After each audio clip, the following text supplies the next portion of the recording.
Pioneers of the Old South. By Mary Johnston. Pioneers of the Old South. Chapter 1. The Three Ships Sail. Elizabeth of England died in 1603. There came to the English throne James Stuart, King of Scotland, King now of England and Scotland. In 1604 a treaty of peace ended the long war with Spain. Gone was the 16th century. Here, though in childhood, was the 17th century. Now that the wars were over, old colonization schemes were revived in the English mind. Of the motives, which in the first instance had prompted these schemes, some with the passing of time had become weaker, some remained quite as strong as before. Most Englishmen and women knew now that Spain had clay feet, and that Rome, though she might threaten, could not always perform what she threatened. To abase the pride of Spain, to make harbors of refuge for the angel of the Reformation, these wishes, though they had not vanished, though no man could know how long the peace with Spain would last, were less fervid than they had been in the days of Drake. But the old desire for trade remained as strong as ever. It would be a great boon to have English markets in the New World, as well as in the Old, to which merchants might send their wares, and from which might be drawn in bulk the raw stuffs that were needed at home. The idea of a surplus population persisted. England of 5,000,000 souls still thought that she was crowded and that it would be well to have a land of younger sons, a land of promise for all not abundantly provided for at home. It was surely well, for mere pride's sake, to have due lot and part in the great New World. And wealth like that which Spain had found was a dazzle and a lure. Why, man, all the dripping pans are pure gold, and all the chains with which they chain up their streets are massy gold, all the prisoners they take are fettered in gold, and for rubies and diamonds they go forth on holidays and gather 'em by the seashore. So the comedy of Eastward Ho! Seen on the London stage in 1605. Eastward Ho! Because yet they thought of America as on the road around to China. In this year Captain George Weymouth sailed across the sea and spent a summer month in North Virginia, later, New England. Weymouth had powerful backers, and with him sailed old adventurers who had been with Raleigh. Coming home to England with 5 Indians in his company, Weymouth and his voyage gave to public interest the needed fillip towards action. Here was the peace with Spain, and here was the new interest in Virginia. "Go to," said Mother England. "It is time to place our children in the world." The old adventurers of the day of Sir Humphrey Gilbert had acted as individuals. Soon was to come in the idea of cooperative action, the idea of the joint stock company, acting under the open permission of the Crown, attended by the interest and favor of numbers of the people, and giving to private initiative and personal ambition a public tone. Some men of foresight would have had Crown and country themselves the adventurers, superseding any smaller bodies. But for the moment the fortunes of Virginia were furthered by a group within the great group, by a joint stock company, a corporation. In 1600 had come into being the East India Company, prototype of many companies to follow. Now, 6 years later, there arose under one royal charter 2 companies, generally known as the London and the Plymouth. The first colony planted by the latter was short-lived. Its letters patent were for North Virginia. 2 ships, the Mary and John and the Gift of God, sailed with over 100 settlers. These men, reaching the coast of what is now Maine, built a fort and a church on the banks of the Kennebec. Then followed the usual miseries typical of colonial venture: sickness, starvation, and a freezing winter. With the return of summer the enterprise was abandoned.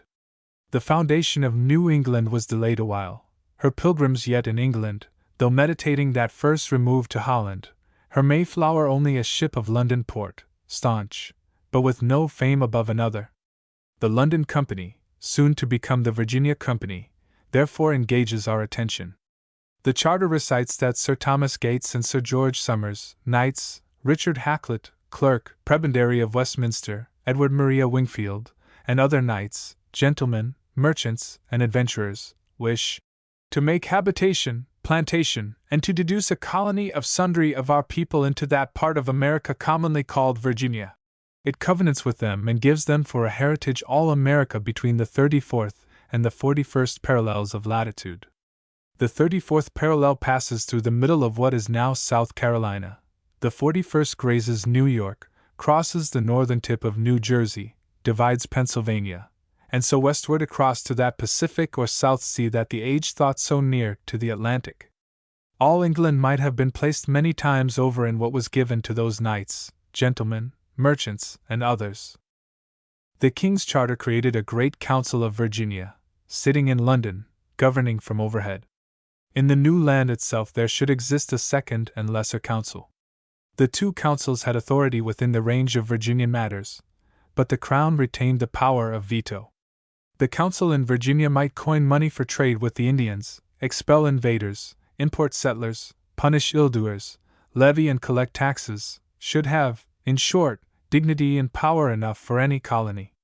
Likewise, acting for the whole, it might give and take orders to dig, mine, and search for all manner of mines of gold, silver, and copper, to have and enjoy, yielding to us, our heirs and successors, the 5th part only of all the same gold and silver, and the 15th part of all the same copper.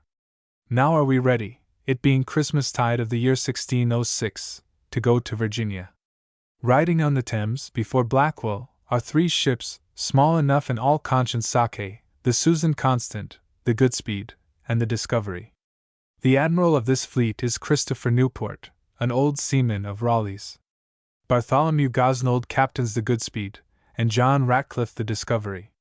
The 3 ships have aboard their crews and 120 colonists, all men.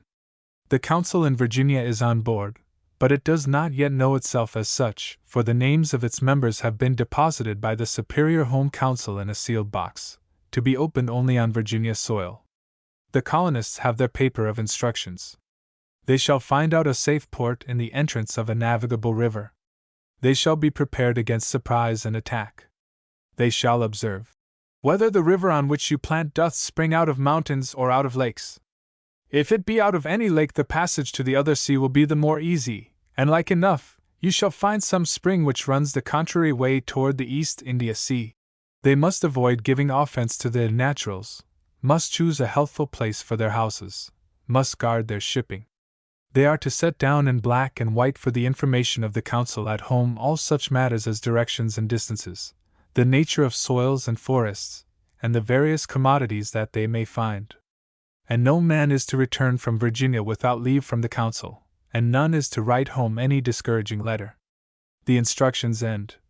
Lastly and chiefly, the way to prosper and to achieve good success is to make yourselves all of one mind for the good of your country and your own, and to serve and fear God, the giver of all goodness, for every plantation which our Heavenly Father hath not planted shall be rooted out. Nor did they lack verses to go by, as their enterprise itself did not lack poetry. Michael Drayton wrote for them. See the parting upon Thames's side, Englishmen going, English kindred, friends, and neighbors calling farewell, waving hat and scarf, standing bareheaded in the grey winter weather. To Virginia, they are going to Virginia. The sails are made upon the Susan Constant, the Goodspeed, and the Discovery.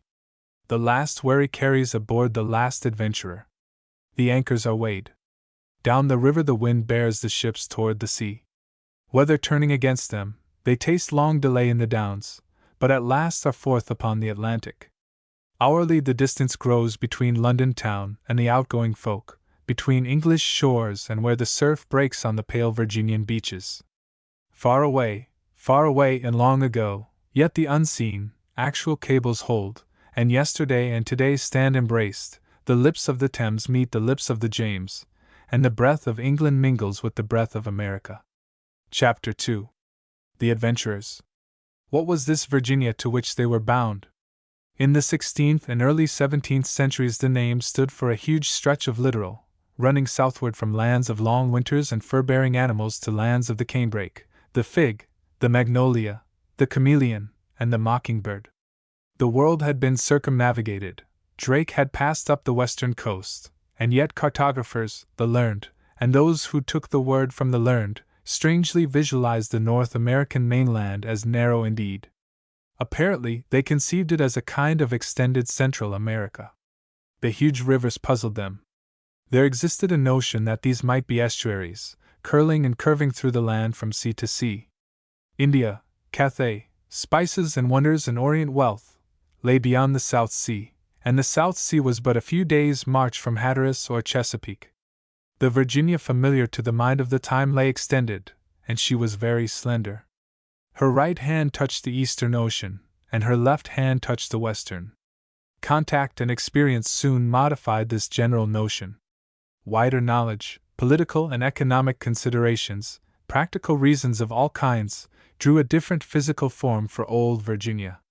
Before the 17th century had passed away, they had given to her northern end a baptism of other names. To the south she was lopped to make the Carolinas. Only to the west, for a long time, she seemed to grow, while like a mirage the South Sea and Cathay receded into the distance. This narrative, moving with the 3 ships from England, and through a time span of less than 150 years, deals with a region of the Western Hemisphere 1,000 miles in length, several hundred in breadth, stretching from the Florida line to the northern edge of Chesapeake Bay, and from the Atlantic to the Appalachians. Out of this Virginia there grow in succession the ancient colonies and the modern states of Virginia, Maryland, South and North Carolina, and Georgia. But for many a year Virginia itself was the only settlement, and the only name. This Virginia was a country favored by nature. Neither too hot nor too cold, it was rich-soiled and capable of every temperate growth in its sunniest aspect.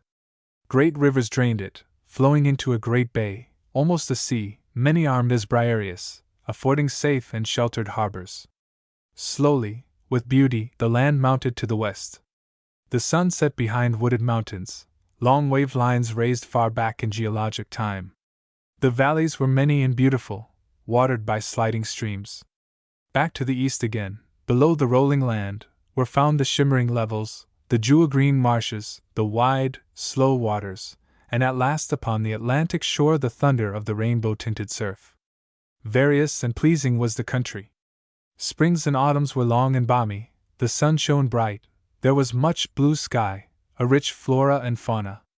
There were mineral wealth and water power, and breadth and depth for agriculture. Such was the Virginia between the Potomac and the Dan, the Chesapeake and the Alleghenies.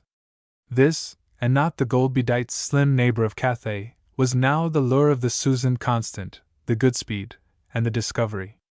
But those aboard, obsessed by Spanish America, imperfectly knowing the features and distances of the orb, yet clung to their first vision. But they knew there would be forest and Indians. Tales enough had been told of both. What has to be imaged is a forest the size of Virginia. Here and there, chiefly upon river banks, show small Indian clearings. Here and there are natural meadows, and toward the salt water great marshes, the home of waterfowl.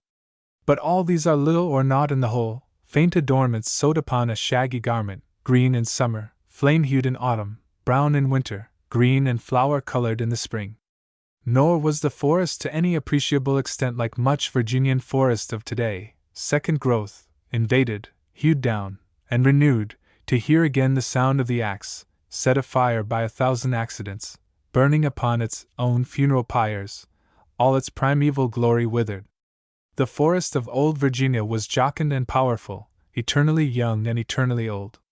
The forest was despot in the land, was emperor and pope. With the forest went the Indian. They had a pact together. The Indians hacked out space for their villages of 20 or 30 huts, their maize and bean fields and tobacco patches. They took saplings for poles and bark to cover the huts and wood for fires. The forest gave canoe and bow and arrow, household bowls and platters, the sides of the drum that was beaten at feasts. It furnished trees serviceable for shelter when the foe was stalked. It was their wall and roof, their habitat. It was one of the 4 friends of the Indians: the ground, the waters, the sky, the forest. The forest was everywhere, and the Indians dwelled in the forest. Not unnaturally, they held that this world was theirs. Upon the 3 ships, sailing, moved a few men who could speak with authority of the forest and of Indians. Christopher Newport was upon his first voyage to Virginia, but he knew the Indies and the South American coast. He had sailed and had fought under Francis Drake. And Bartholomew Gosnold had explored both for himself and for Raleigh. These 2 could tell others what to look for. In their company there was also John Smith. This gentleman, it is true, had not wandered, fought, and companioned with romance in America, but he had done so everywhere else. He had as yet no experience with Indians, but he could conceive that rough experiences were rough experiences, whether in Europe, Asia, Africa, or America. And as he knew there was a family likeness among dangerous happenings, so also he found one among remedies, and he had a bag full of stories of strange happenings and how they should be met. They were going the old, long West Indies sea road. There was time enough for talking, wondering, considering the past, fantastically building up the future. Meeting in the ship's cabins over ale tankards, pacing up and down the small high-raised poop decks, leaning idle over the side, watching the swirling dark blue waters or the stars of night, lying idle upon the deck, propped by the masts while the trade winds blew and up beyond sail and rigging curved the sky, they had time enough indeed to plan for marvels. If they could have seen ahead, what pictures of things to come they might have beheld rising, falling, melting one into another. Certain of the men upon the Susan Constant, the Goodspeed, and the Discovery stand out clearly, etched against the sky. Christopher Newport might be 40 years old. He had been of Raleigh's captains and was chosen, a very young man, to bring to England from the Indies the captured Great Carrack, Madre de Dios, laden with fabulous treasure. In all, Newport was destined to make 5 voyages to Virginia, carrying supply and aid. After that, he would pass into the service of the East India Company. No India, Java, and the Persian Gulf would be praised by that great company for sagacity, energy, and good care of his men. 10 years' time from this first Virginia voyage, and he would die upon his ship, the Hope, before Bantam in Java. Bartholomew Gosnold, the captain of the Goodspeed, had sailed with 30 others, 5 years before, from Dartmouth in a bark named the Concord. He had not made the usual long sweep southward into tropic waters, there to turn and come northward, but had gone, arrow straight, across the North Atlantic, one of the first English sailors to make the direct passage and save many a weary sea league. Gosnold and his men had seen Cape and in Cape Cod, and had built upon Cuttyhunk, among the Elizabeth Islands, a little fort thatched with rushes. Then, hardships thronging and quarrels developing, they had filled their ship with sassafras and cedar, and sailed for home over the summer Atlantic, reaching England, with not one cake of bread left but only a little vinegar. Gosnold, guiding the Goodspeed, is now making his last voyage, for he is to die in Virginia within the year. George Percy, brother of the Earl of Northumberland, has fought bravely in the Low Countries. He is to stay 5 years in Virginia, to serve there a short time as governor, and then, returning to England, is to write a true Relation, in which he begs to differ from John Smith's General History. Finally, he goes again to the wars in the Low Countries, serves with distinction, and dies, unmarried, at the age of 52. His portrait shows a long, rather melancholy face, set between a lace collar and thick, dark hair. A queen and a cardinal, Mary Tudor and Reginald Pole, had stood sponsors for the father of Edward Maria Wingfield. This man, of an ancient and honorable stock, was older than most of his fellow adventurers to Virginia. He had fought in Ireland, fought in the Low Countries, had been a prisoner of war. Now he was presently to become the first president of the first council in the first English colony in America. And then, miseries increasing and wretched men being quick to impute evil, it was to be held with other assertions against him that he was of a Catholic family, that he traveled without a Bible, and probably meant to betray Virginia to the Spaniard. He was to be deposed from his presidency, returned to England, and their right of vindication. I never turned my face from Donger, or hid my hands from labor, so watchful a sentinel stood myself to myself. With John Smith he had a bitter quarrel. Upon the Discovery is one who signed himself John Radcliffe, commonly called, and who is named in the London Company's list as Captain John Sycamore, alias Ratcliffe. He will have a short and stormy Virginian life, and in 2 years be done to death by Indians. John Smith quarreled with him also. A poor counterfeited imposture, said Smith. Gabriel Archer is a lawyer, and first secretary or recorder of the colony. Short, too, is his life. His name lives in Archer's Hope on the James River in Virginia. John Smith will have none of him. George Kendall's life is more nearly spun than Ratcliffe's or Archer's. he will be shot for treason and rebellion. Robert Hunt is the chaplain. Besides those whom the time dubbed gentlemen, there are upon the 3 ships English sailors, English laborers, 6 carpenters, 2 bricklayers, a blacksmith, a tailor, a barber, a drummer, other craftsmen, and nondescripts. Up and down and to and fro they pass in their narrow quarters, microscopic upon the bosom of the ocean. John Smith looms large among them. John Smith has a mantle of marvelous adventure. It seems that he began to make it when he was a boy, and for many years worked upon it steadily until it was stiff as cloth of gold and voluminous as a puffed-out summer cloud. Some think that much of it was such stuff as dreams are made of. Probably some breadths were the fabric of vision. Still it seems certain that he did have some kind of an extraordinary coat or mantle. The adventures which he relates of himself are those of a paladin. Born in 1579 or 1580, he was at this time still a young man. But already he had fought in France and in the Netherlands, and in Transylvania against the Turks. He had known sea fights and shipwrecks and had journeyed, with adventures galore, in Italy. Before Regal, in Transylvania, he had challenged 3 Turks in succession, unhorsed them, and cut off their heads, for which doughty deed Sigismund, a prince of Transylvania, had given him a coat of arms showing 3 Turks' heads in a shield. Later he had been taken in battle and sold into slavery, whereupon a Turkish lady, his master's sister, had looked upon him with favor. But at last he slew the Turk and escaped, and after wandering many days in misery came into Russia. Here, too, I found, as I have always done when in misfortune, kindly help from a woman. He wandered on into Germany, and thence into France and Spain. Hearing of wars in Barbary, he crossed from Gibraltar. Here he met the captain of a French man-of-war. One day while he was with this man there arose a great storm which drove the ship out to sea. They went before the wind to the Canaries, and there put themselves to rights and began to chase Spanish barks. Presently they had a great fight with 2 Spanish men-of-war, in which the French ship and Smith came off victors. Returning to Morocco, Smith bade the French captain good-bye and took ship for England, and so reached home in 1604. Here he sought the company of like-minded men, and so came upon those who had been to the New World. And all their talk was of its wonders. So Smith joined the Virginia undertaking, and so we find him headed toward new adventures in the Western world. On sailed the 3 ships, little ships, sailing ships with a long way to go. The 12th day of February at night we saw a blazing star and presently a storm. The 23rd day of March we fell with the island of Madanino in the West Indies. The 24th day we anchored at Dominico, within 14 degrees of the line, a very fair island, full of sweet and good smells, inhabited by many savage Indians. The 26th day we had sight of Marigalanta, and the next day we sailed with a slack sail alongst the Isle of Guadalupe. We sailed by many islands, as Montserrat and an island called St. Christopher, both uninhabited. About 2 o'clock in the afternoon we anchored at the Isle of Mevis.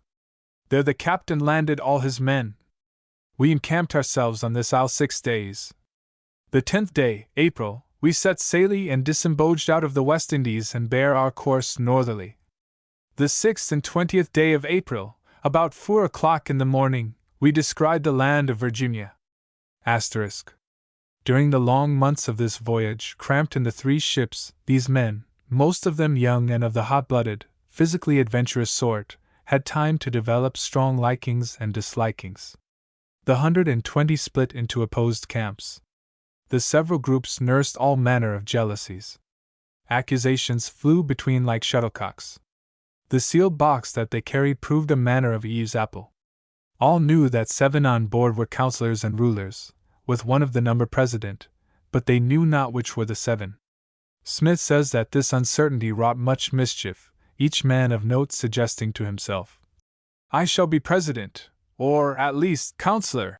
The ships became cursed with a pest of factions. A prime quarrel arose between John Smith and Edward Maria Wingfield, 2 whose temperaments seemed to have been poles apart. There arose a scandalous report that Smith meant to reach Virginia only to usurp the government, murder the council, and proclaim himself king. The bickering deepened into forthright quarrel, with at last the expected explosion. Smith was arrested, was put in irons, and first saw Virginia as a prisoner. On the 26th day of April, 1607, the Susan Constant, the Goodspeed, and the Discovery entered Chesapeake Bay. They came in between two capes, and one they named Cape Henry after the then Prince of Wales, and the other Cape Charles for that brother of short-lived Henry who was to become Charles I. By Cape Henry they anchored, and numbers from the ships went ashore. "But," says George Percy's discourse, "we could find nothing worth the speaking of, but fair meadows and goodly tall trees, with such fresh waters running through the woods as I was almost ravished at the first sight thereof. At night, when we were going aboard, there came the savages creeping upon all four from the hills like bears, with their bows in their mouths, charged us very desperately in the faces, hurt Captain Gabriel Archer in both his hands, and a sailor in two places of the body very dangerous. After they had spent their arrows and felt the sharpness of our shot, they retired into the woods with a great noise, and so left us. That very night, by the ship's lanterns, Newport, Gosnold, and Ratcliffe opened the sealed box. The names of the counselors were found to be Christopher Newport, Bartholomew Gosnold, John Ratcliffe, Edward Maria Wingfield, John Martin, John Smith, and George Kendall, with Gabriel Archer for recorder. From its own number, at the first convenient time, this council was to choose its president. All this was now declared and published to all the company upon the ships. John Smith was given his freedom, but was not yet allowed place in the council. So closed an exciting day. In the morning they pressed in parties yet further into the land, but met no Indians, only came to a place where these savages had been roasting oysters. The next day saw further exploring. We marched some 3 or 4 miles further into the woods where we saw great smokes of fire. We marched to those smokes and found that the savages had been there burning down the grass. We passed through excellent ground full of flowers of divers kinds and colors, anal as goodly trees as I have seen, as cedar, cypress and other kinds. Going a little further we came into a little plat of ground full of fine and beautiful strawberries, 4 times bigger and better than ours in England. All this march we could neither see savage nor town. Asterisk. The ships now stood into those waters which we call Hampton Roads. Finding a good channel and taking heart therefrom, they named a horn of land Point Comfort. Now we call it Old Point Comfort. Presently they began to go up a great river which they christened the James.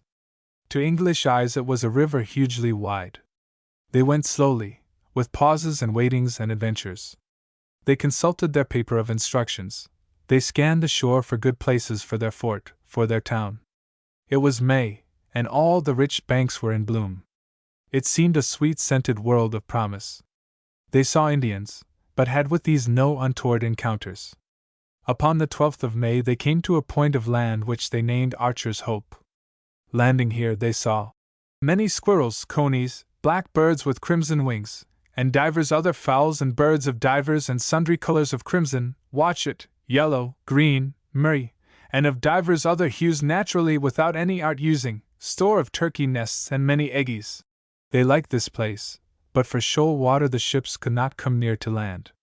So on they went, 8 miles up the river. Here, upon the north side, 30-odd miles from the mouth, they came to a certain peninsula, an island at high water. 2 or 3 miles long, less than 1.5 miles in breadth, at its widest place composed of marsh and woodland, it ran into the river, into 6-fathom water, where the ships might be moored to the trees. It was this convenient deep water that determined matters. Here came to anchor the Susan Constant, the Goodspeed, and the Discovery. Here the colonists went ashore. Here the members of the council were sworn, and for the first president was chosen Edward Maria Wingfield. Here, the first roaming and excitement abated, they began to unlade the ships, and to build the fort, and also booths for their present sleeping. A church, too, they must have at once, and forthwith made it with a stretched sail for roof and a board between 2 trees whereon to rest Bible and Book of Prayer. Here, for the first time in all this wilderness, rang English axe in American forest. Here was English law in an English town. Here sounded English speech. Here was placed the germ of that physical, mental, and spiritual power which is called the United States of America. Chapter 3. Jamestown.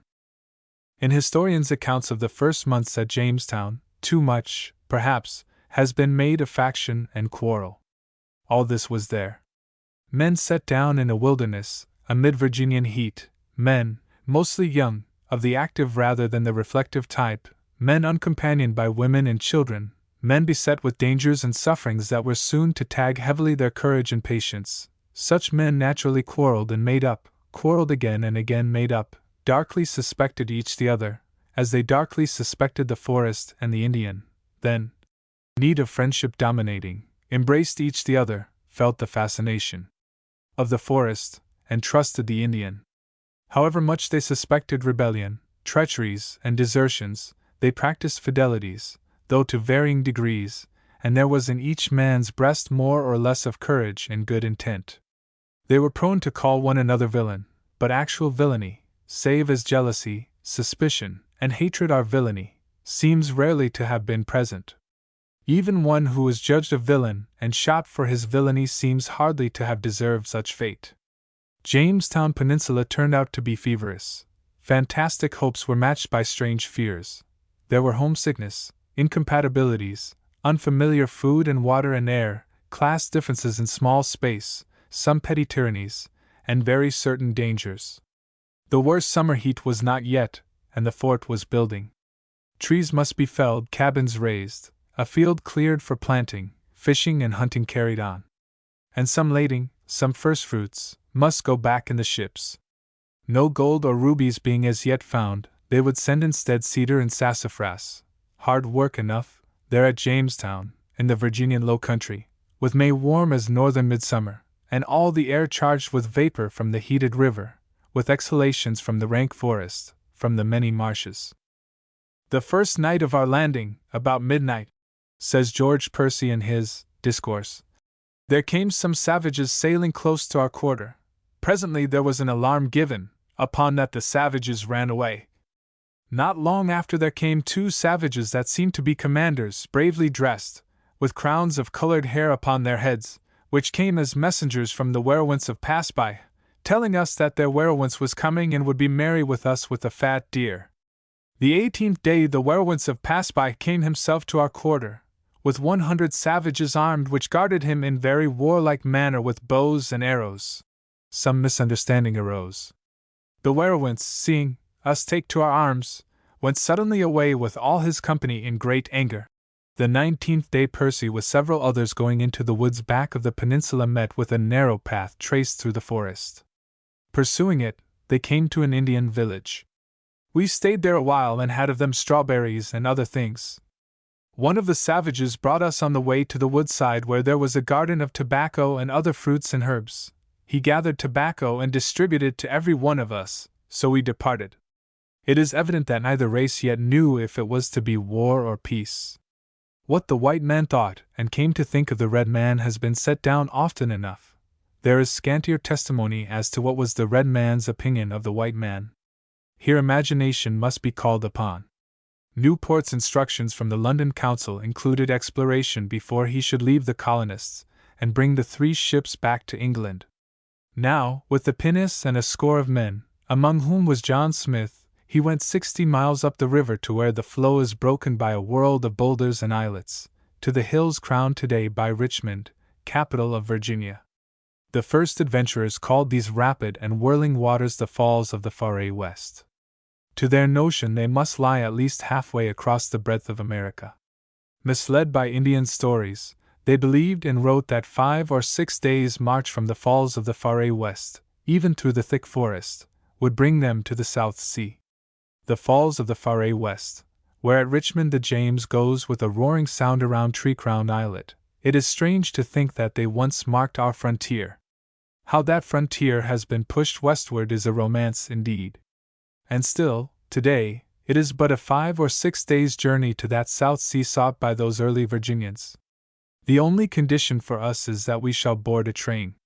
Tomorrow, with the airship, the South Sea may come nearer yet. The Indians of this part of the earth were of the great Algonquin family, and the tribes with which the colonists had now to do were drawn, probably by a polity based on blood ties, into a loose confederation within the larger mass. Newport was, told that the name of the river was Powhatan, the name of the chief Powhatan, and the name of the people Powhatans. But it seemed that the chief Powhatan was not at this village but at another, and a larger place named Werowocomoco, on a second great river in the back country to the north and east of Jamestown. Newport and his men were well entreated by the Indians. But yet, says Percy, the savages murmured at our planting in the country. The party did not tarry up the river. Back came their boat through the bright weather, between the verdurous banks, all green and flower-tinted save where might be seen the brown of Indian clearings with bark-covered huts and thin, up-curling blue smoke. Before them once more rose Jamestown, palisade now, and riding before it the three ships. And here there barked an English dog, and here were Englishmen to welcome Englishmen. Both parties had news to tell, but the town had most. On the 26th of May, Indians had made an attack, 400 of them with the werowints of Pass-by. 1 Englishman had been killed, a number wounded. 4 of the council had each man his wound. Newport must now lift anchor and sail away to England. He left at Jamestown a fort, having 3 bulwarks at every corner like a half-moon, and 4 or 5 pieces of artillery mounted in them. A street or 2 of reed-thatched cabins, a church to match, a storehouse, a marketplace and drill ground, and about all a stout palisade with a gate upon the river side. He left corn sown and springing high, and some food in the storehouse. And he left 100 Englishmen who had now tasted of the country fare and might reasonably fear no worse chance than had yet befallen. Newport promised to return in 20 weeks with full supplies. John Smith says that his enemies, chief amongst whom was Wingfield, would have sent him with Newport to England, there to stand trial for attempted mutiny, whereupon he demanded a trial in Virginia, and got it, and was fully cleared. He now takes his place in the council, beforetime denied him. He has good words only for Robert Hunt, the chaplain, who, he says, went from one to the other with the best of counsel. Were they not all here in the wilderness together, with the savages hovering about them like the Philistines about the Jews of old? How should the English live, unless among themselves they lived in amity? So for the moment factions were reconciled, and all went to church to partake of the Holy Communion. Newport sailed, having in the holds of his ships sassafras and valuable woods, but no gold to meet the London Council's hopes, nor any certain news of the South Sea. In due time he reached England, and in due time he turned and came again to Virginia. But long was the sailing to and fro between the daughter country and the mother country, and the lading and unlading at either shore. It was 7 months before Newport came again. While he sails, and while England in America watches for him longingly, look for a moment at the attitude of Spain, falling old in the procession of world powers, but yet with grip and cunning left. Spain misliked that English New World venture. She wished to keep these seas for her own, only, with waning energies, she could not always enforce what she conceived to be her right. By now there was seen to be much clay indeed in the image. Philip II was dead, and Philip III, an indolent king, lived in the Escurial. Pedro de Zúñiga is the Spanish ambassador to the English court. He has orders from Philip to keep him informed, and this he does, and from time to time suggests remedies. He writes of Newport and the first supply. Sire, Captain Newport makes haste to return with some people, and there have combined merchants and other persons who desire to establish themselves there, because it appears to them the most suitable place that they have discovered for privateering and making attacks upon the merchant fleets of your Majesty. Your Majesty will command to see whether they will be allowed to remain there. They are in a great state of excitement about that place, and very much afraid lest your Majesty should drive them out of it.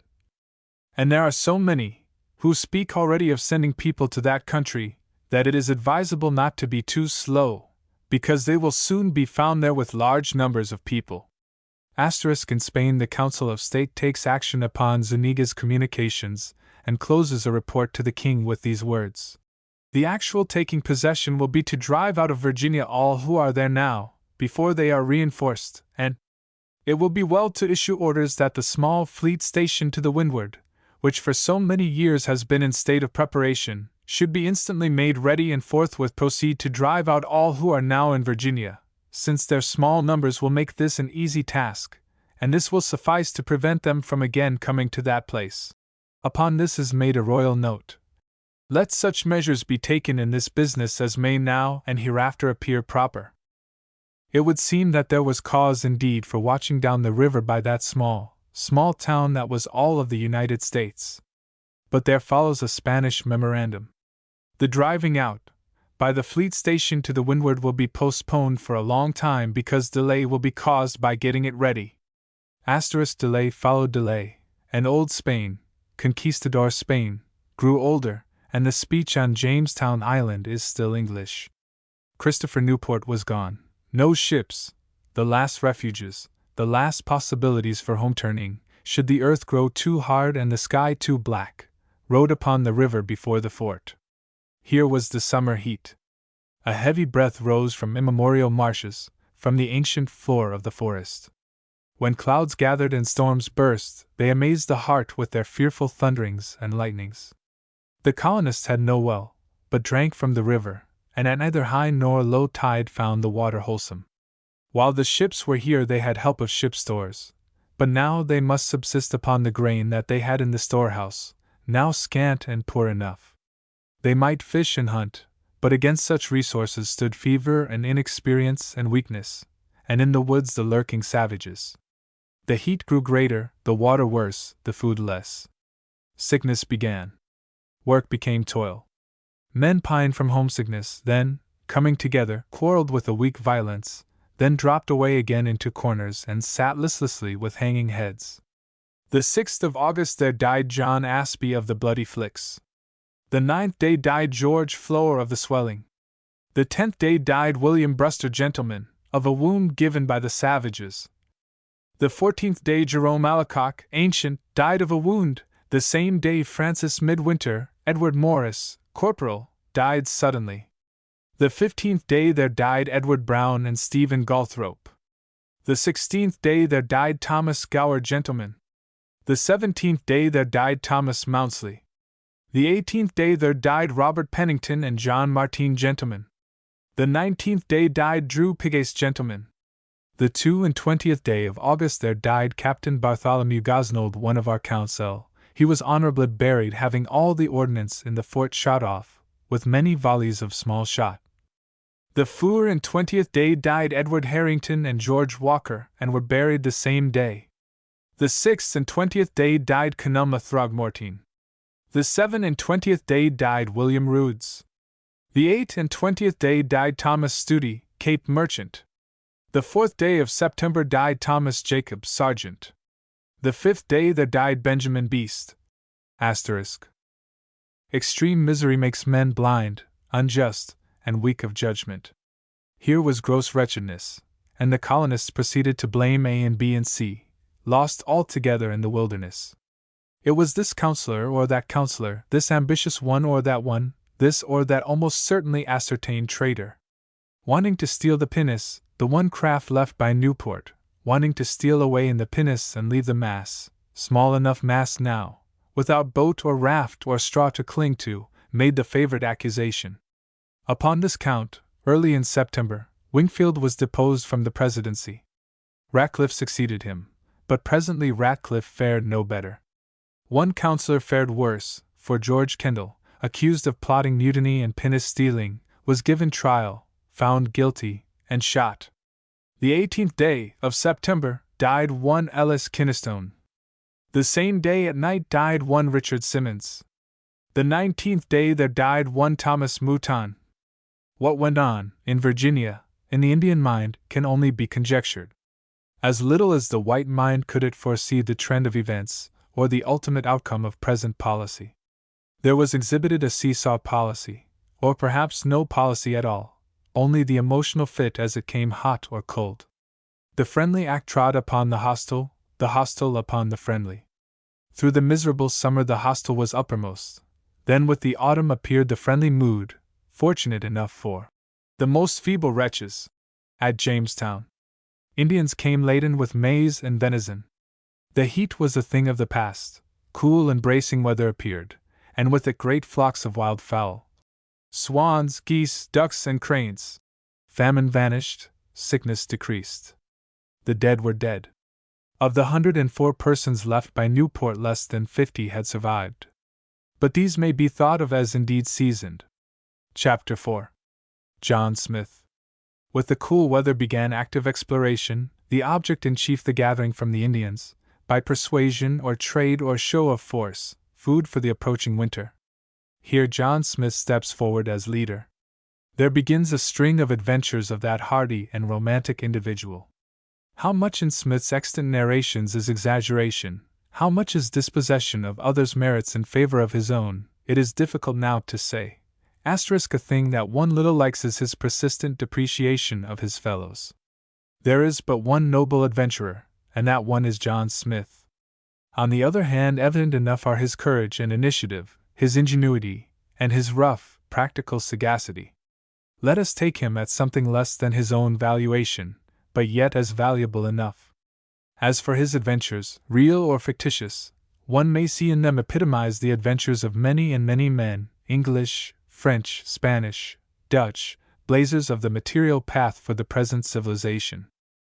In December, rather autumn than winter in this region, he starts with the shallop and a handful of men up a tributary river that they have learned to call the Chickahominy. He is going for corn, but there is also an idea that he may hear news of that wished for South Sea. The Chickahominy proved itself a wonderland of swamp and tree-choked streams. Somewhere up its checkered reaches Smith left the shallop with men to guard it, and taking 2 of the party with 2 Indian guides, went on in a canoe up a narrower way. Presently those left with the boat incautiously go ashore and are attacked by Indians. One is taken, tortured, and slain. The others get back to their boat and so away, down the Chickahominy and into the now somewhat familiar James. But Smith with his 2 men, Robinson and Emery, are now alone in the wilderness, up among narrow waters, brown marshes, fallen and obstructing tree trunks. Now come the men hunting Indians. The king of Pamonk, says Smith, with 200 bowmen. Robinson and Emery are shot full of arrows. Smith is wounded, but with his musket deters the foe, killing several of the savages. His eyes upon them, he steps backward, hoping he may beat them off till he shall recover the shallop, but meets with the ill chance of a boggy and icy stream into which he stumbles, and here is taken. See him now before Opechancanough, king of Pamonk. Savages and procedures of the more civilized with savages have, the world over, a family resemblance. Like many a man before him and after, Smith casts about for a propitiatory wonder. He has with him, so fortunately, a round ivory double-compass dial. This, with a genial manner, he would present to Opechancanough. The savages gaze, cannot touch through the glass the moving needle, grunt their admiration. Smith proceeds, with gestures and what Indian words he knows, to deliver a scientific lecture. Talking is best anyhow, will give them less time in which to think of those men he shot. He tells them that the world is round, and discourses about the sun and moon and stars and the alternation of day and night. He speaks with eloquence of the nations of the earth, of white men, yellow men, black men, and red men, of his own country and its grandeurs, and would explain antipodes. Apparently all is waste breath and of no avail, for in an hour see him bound to a tree, a sturdy figure of a man, bearded and moustached, with a high forehead, clad in shirt and jerkin and breeches and hosen and shoon, all by this time, we may be sure, profoundly in need of repair. The tree and Smith are ringed by Indians, each of whom has an arrow fitted to his bow. Almost one can hear a knell ringing in the forest. But Opechancanough, moved by the compass, or willing to hear more of 17th-century science, raises his arm and stops the execution. Unbinding Smith, they take him with them as a trophy. Presently all reached their town of Orapax. Here he was kindly treated. He saw Indian dances, heard Indian orations. The women and children pressed about him and admired him greatly. Bread and venison were given him in such quantity that he feared that they meant to fatten and eat him. It is, moreover, dangerous to be considered powerful where one is scarcely so. A young Indian lay mortally ill, and they took Smith to him and demanded that forthwith he be cured. If the white man could kill, how they were not able to see, he could likewise doubtless restore life. But the Indian presently died. His father, crying out in fury, fell upon the stranger who could have done so much and would not. Here also coolness saved the white man. Smith was now led in triumph from town to town through the winter woods. The James was behind him, the Chickahominy also. He was upon new great rivers, the Pamunkey and the Rappahannock. All the villages were much alike the still woods, the sere patches from which the corn had been taken, the bear, the deer, the foxes, the turkeys that were met with, the countless wild fowl. Everywhere were the same curious, crowding savages, the fires, the rustic cookery, the covering skins of deer and fox and otter, the oratory, the ceremonial dances, the manipulations of medicine men or priests, these last, to the Englishmen, pure devils with antique tricks. Days were consumed in this going from place to place. At one point was produced a bag of gunpowder, gained in some way from Jamestown. It was being kept with care to go into the earth in the spring and produce, when summer came, some wonderful crop. Opechancanough was a great chief, but higher than he moved Powhatan, chief of chiefs. This Indian was yet a stranger to the English in Virginia. Now John Smith was to make his acquaintance. Werowocomoco stood upon a bluff on the north side of York River. Here came Smith and his captors, around them the winter woods, before them the broad blue river. Again the gathered Indians, men and women, again the staring, the handling, the more or less uncomplimentary remarks. Then into the Indian ceremonial lodge he was pushed. Here sat the chief of chiefs, Powhatan, and he had on a robe of raccoon skins with all the tails hanging. About him sat his chief men, and behind these were gathered women. All were painted, head and shoulders. All wore, bound about the head, adornments meant to strike with beauty or with terror. All had chains of beads. Smith does not report what he said to Powhatan, or Powhatan to him. He says that the Queen of Appamatuck brought him water for his hands, and that there was made a great feast. When this was over, the Indians held a council. It ended in a death decree. Incontinently Smith was seized, dragged to a great stone lying before Powhatan, forced down and bound. The Indians made ready their clubs, meaning to batter his brains out. Then, says Smith, occurred the miracle. A child of Powhatan's, a very young girl called Pocahontas, sprang from among the women, ran to the stone, and with her own body sheltered that of the Englishman. What, in Powhatan's mind, of hesitation, wheeliness, or good nature backed his daughter's plea is not known. But Smith did not have his brains beaten out. He was released, taken by some form of adoption into the tribe, and set to using those same brains in the making of hatchets and ornaments. A few days passed, and he was yet further enlarged. Powhatan longed for 2 of the great guns possessed by the white men and for a grindstone. He would send Smith back to Jamestown if in return he was sure of getting those treasures. It is to be supposed that Smith promised him guns and grindstones as many as could be borne away. So Werowocomoco saw him depart, 12 Indians for escort. He had leagues to go, a night or 2 to spend upon the march. Lying in the huge winter woods, he expected, on the whole, death before morning. But Almighty God mollified the hearts of those stern barbarians with compassion, and so he was restored to Jamestown, where he found more dead than when he left. Some there undoubtedly welcomed him as a strong man restored when there was need of strong men. Others, it seems, would as lief that Pocahontas had not interfered. The Indians did not get their guns and grindstones. But Smith loaded a demi-culverin with stones and fired upon a great tree, icicle hung. The gun roared, the boughs broke, the ice fell rattling, the smoke spread, the Indians cried out and cowered away. Guns and grindstone, Smith told them, were too violent and heavy devils for them to carry from river to river. Instead he gave them, from the trading store, gifts enticing to the savage eye, and not susceptible of being turned against the donors. Here at Jamestown in midwinter were more food and less mortal sickness than in the previous fearful summer, yet no great amount of food, and now suffering, too, from bitter cold.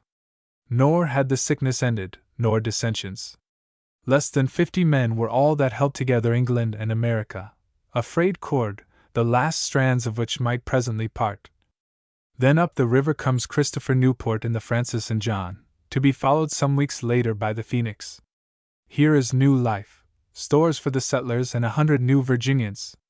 How certain, at any rate, is the exchange of talk of home and hair-raising stories of this wilderness between the old colonists and the new, and certain is the relief and the renewed hopes.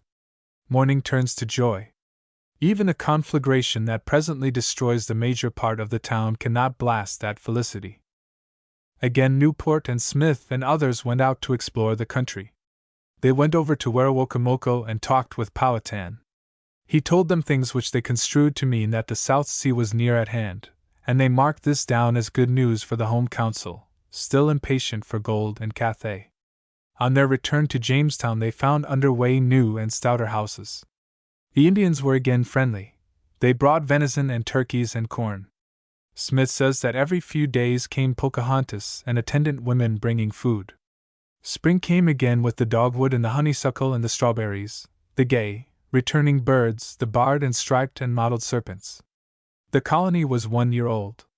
Back to England sailed the Francis and John and the Phoenix, carrying home Edward Maria Wingfield, who has wearied of Virginia and will return no more.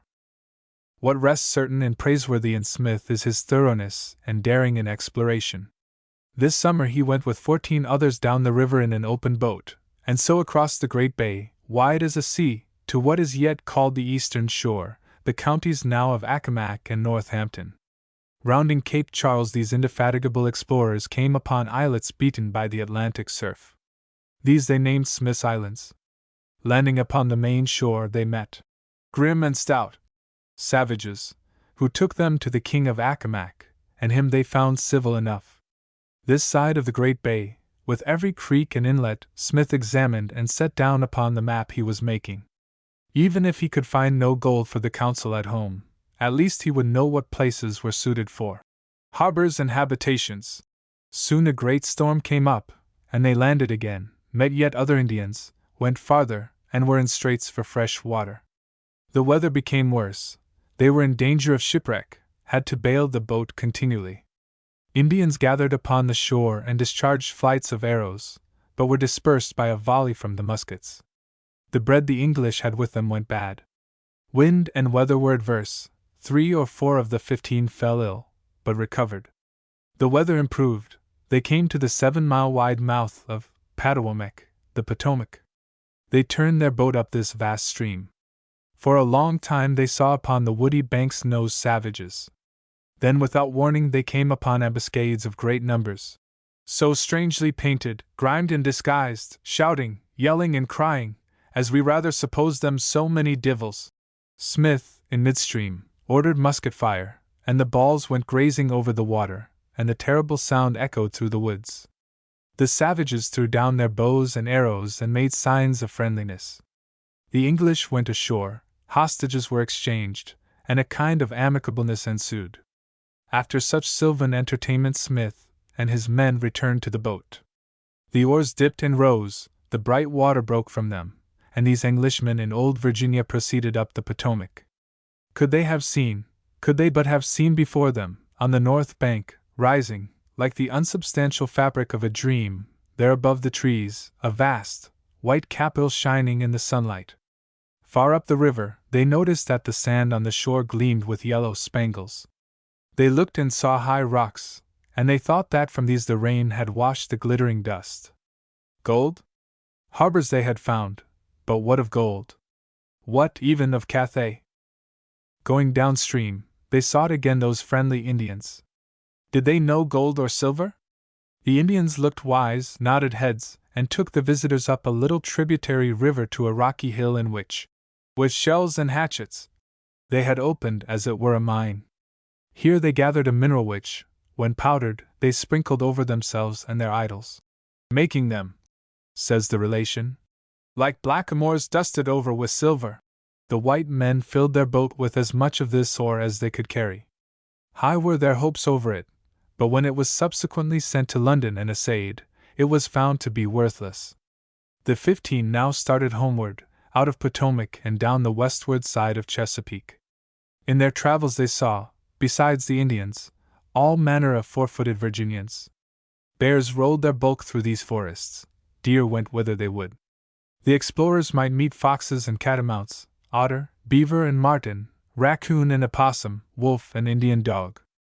Winged Virginians made the forests vocal. The owl hooted at night, and the whippoorwill called in the twilight. The streams were filled with fish. Coming to the mouth of the Rappahannock, the traveler's boat grounded upon sand, with the tide at ebb. Awaiting the water that should lift them off, the 15 began with their swords to spear the fish among the reeds. Smith had the ill luck to encounter a stingray, and received its barbed weapon through his wrist. There set in a great swelling and torment which made him fear that death was at hand. He ordered his funeral and a grave to be dug on a neighboring islet. Yet by degrees he grew better and so out of torment, and withal so hungry that he longed for supper, whereupon, with a light heart, he had his late enemy the stingray cooked and ate him. They then named the place Stingray Island and, the tide serving, got off the sandbar and down the bay, and so came home to Jamestown, having been gone 7 weeks. Like Ulysses, Smith refuses to rust in inaction. A few days, and away he is again, first up to Rappahannock, and then across the bay. On this journey he and his men come up with the giant Susquehannocks, who are not Algonquins but Iroquois. After many hazards in which the forest and the savage play their part, Smith and his band again return to Jamestown.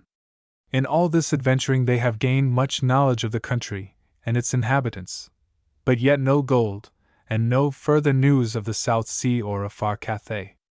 It was now September, and the second summer with its toll of fever victims was well nigh over. Autumn and renewed energy were at hand. All the land turned crimson and gold. At Jamestown building went forward, together with the gathering of ripened crops, the felling of trees, fishing and fowling, and trading for Indian corn and turkeys. One day George Percy, heading a trading party down the river, saw coming toward him a white-sailed ship, the Mary and Margaret. It was Christopher Newport again, with the second supply. 70 colonists came over on the Mary and Margaret, among them a fair number of men of note. Here were Captain Peter Wynne and Richard Waldo, old soldiers and valiant gentlemen; Francis West, young brother of the Lord de la Warr; Raleigh Crashaw, John Codrington, Daniel Tucker, and others. This is indeed an important ship. Among the laborers, the London Council had sent 8 Poles and Germans, skilled in their own country in the production of pitch, tar, glass, and soap ashes. Here, then, begin in Virginia other blood strains than the English. And in the Mary and Margaret comes with Master Thomas Forrest his wife, Mistress Forrest, and her maid, by name and Burroughs. Apart from those lost ones of Raleigh's colony at Roanoke, these are the first English women in Virginia. There may be guessed what welcome they got, how much was made of them. Christopher Newport had from that impatient London Council somewhat strange orders. He was not to return without a lump of gold, or a certain discovery of waters pouring into the South Sea, or some notion gained of the fate of the lost colony of Roanoke. He had been given a barge which could be taken to pieces and so borne around those falls of the far west, then put together, and the voyage to the Pacific resumed. Moreover, he had for Powhatan, whom the minds at home figured as a sort of Asiatic despot, a gilt crown and a fine ewer and basin, a bedstead, and a gorgeous robe. The easiest task, that of delivering Powhatan's present and placing an idol crown upon that Indian's head who, among his own people, was already sufficiently supreme, might be and was performed. And Newport with a large party went again to the falls of the far west and miles deep into the country beyond. Here they found Indians outside the Powhatan Confederacy, but no South Sea, nor mines of gold and silver, nor any news of the lost colony of Roanoke. In December Newport left Virginia in the Mary and Margaret, and with him sailed Ratcliffe. Smith succeeded to the presidency.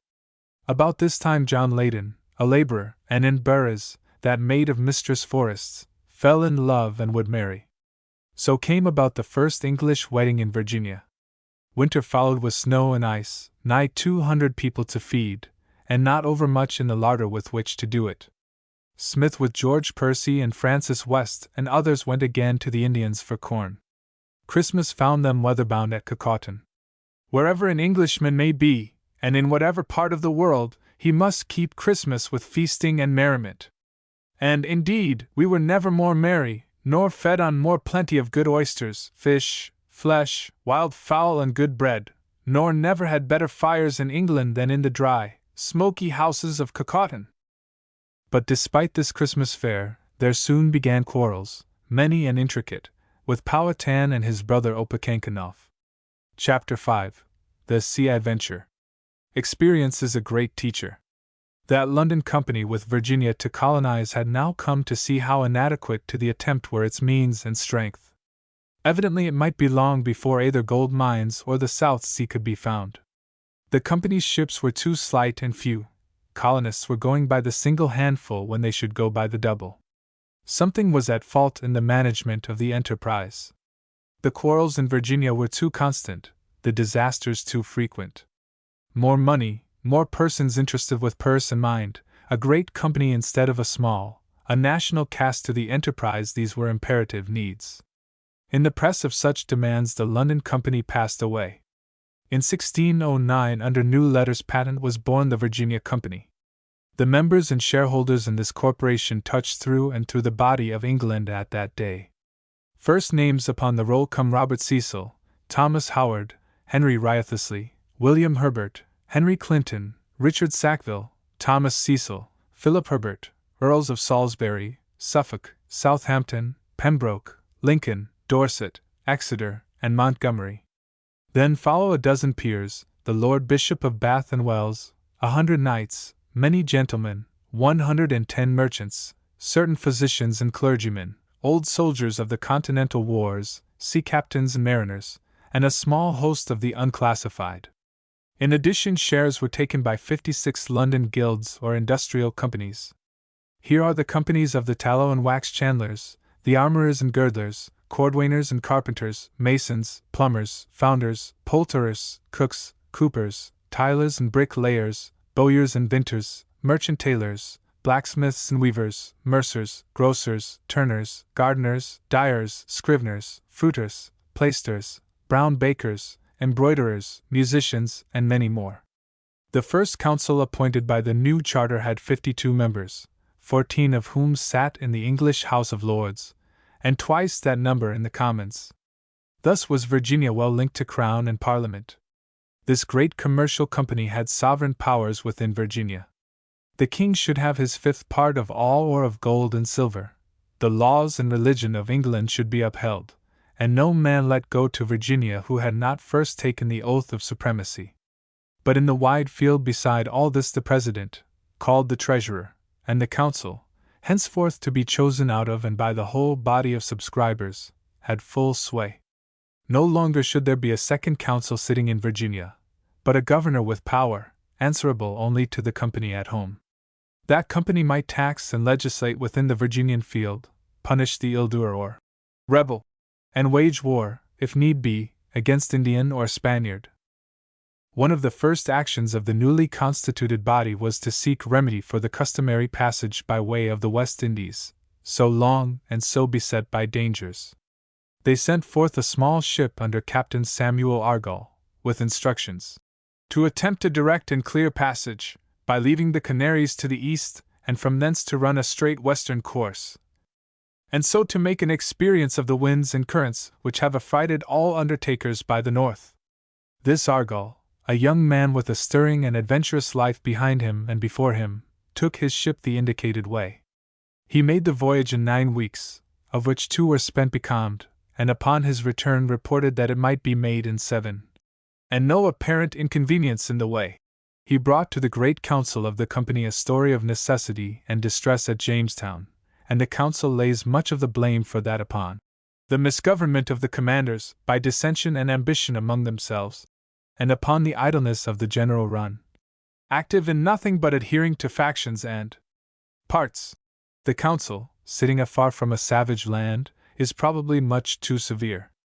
But the factions and parts cannot easily be denied. Before Argall's return, the company had commissioned as governor of Virginia Sir Thomas Gates, and had gathered a fleet of 7 ships and 2 pinnaces with Sir George Somers as admiral, in the ship called the Sea Adventure, and Christopher Newport as vice-admiral. All weighed anchor from Falmouth early in June and sailed by the newly tried course, south to the Canaries and then across. These 7 ships carried 500 colonists, men, women, and children. On St. James's Day there rose and broke a fearsome storm.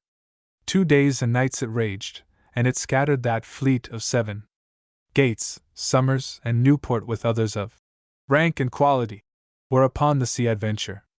How fared this ship with one attendant pinnace we shall come to see presently. But the other ships, driven to and fro, at last found a favorable wind, and in August they sighted Virginia. On the 11th of that month they came, storm-beaten and without governor or admiral or sea adventure, into our bay, and at last to the King's River and town. Here there swarmed from these ships nigh 300 persons, meeting and met by the 100 dwelling at Jamestown.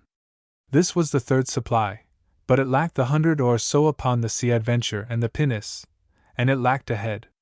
Being put ashore without their governor or any order from him, all the commissioners and principal persons being aboard him, no man would acknowledge a superior. With this multitude appeared once more in Virginia the 3 ancient councilors, Ratcliffe, Archer, and Martin. Apparently here came fresh fuel for factions. Who should rule, and who should be ruled? Here is an extremely old and important question, settled in history only to be unsettled again. Everywhere it rises, dust on time's road, and is laid only to rise again. Smith was still president. Who was in the right and who in the wrong in these ancient quarrels, the recital of which fills the pages of Smith and of other men, is hard now to be determined. But Jamestown became a place of turbulence. Francis West was sent with a considerable number to the falls of the far west to make there some kind of settlement. For a like purpose Martin and Percy were dispatched to the Nansemond River. All along the line there was bitter falling out. The Indians became markedly hostile.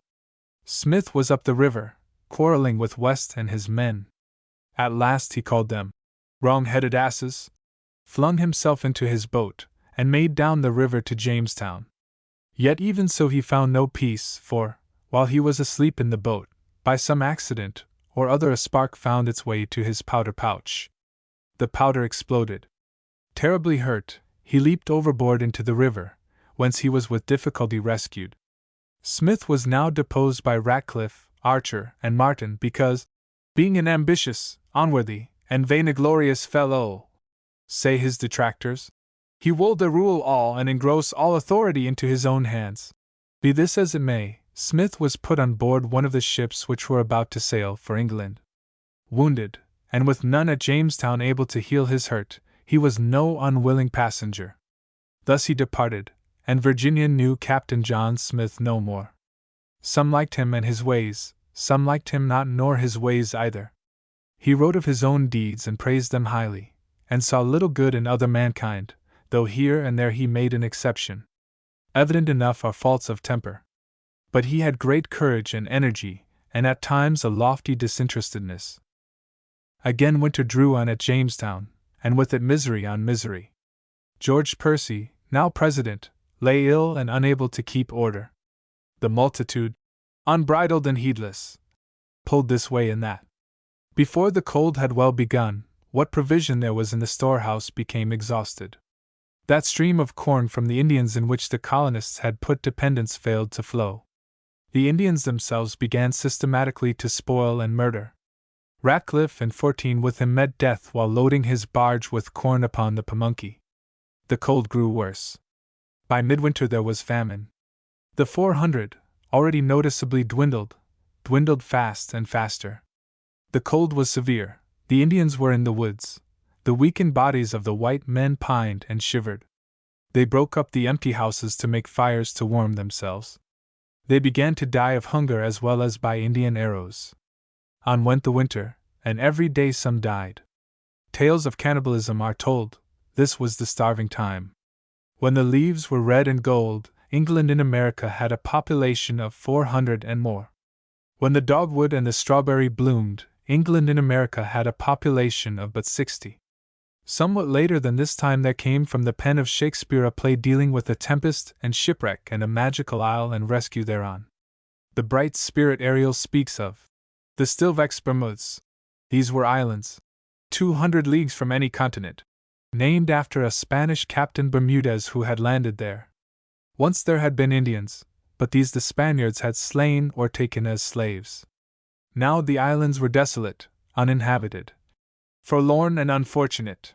Chance vessels might touch, but the approach was dangerous. There grew rumors of pirates, and then of demons. The Isles of Demons was the name given to them. The most forlorn and unfortunate place in the world was the description that fitted them in those distant days. All torment, trouble, wonder, and amazement inhabits here. Some heavenly power guide us out of this fearful country. When Shakespeare so wrote, there was news in England and talk went to and fro of the shipwreck of the Sea Adventure upon the rocky teeth of the Bermudas, uninhabitable and almost inaccessible, and of the escape and dwelling there for months of Gates and Somers and the colonists in that ship. It is generally assumed that this incident furnished timber for the framework of the Tempest.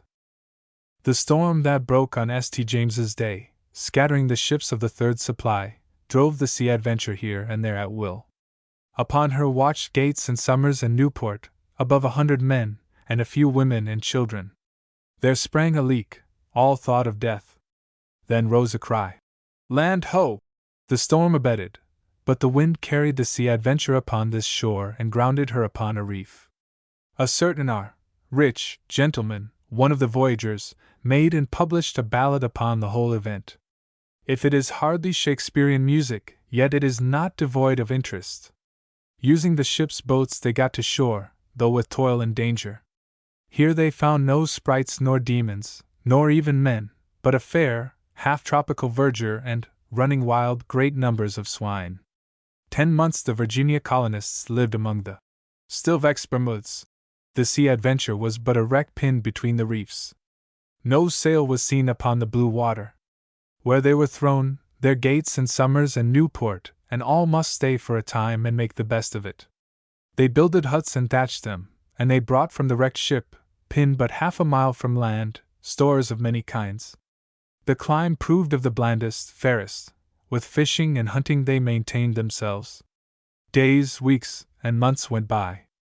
They had a minister, Master Buck. They brought from the ship a bell and raised it for a church bell. A marriage, a few deaths, the birth of 2 children, these were events on the island.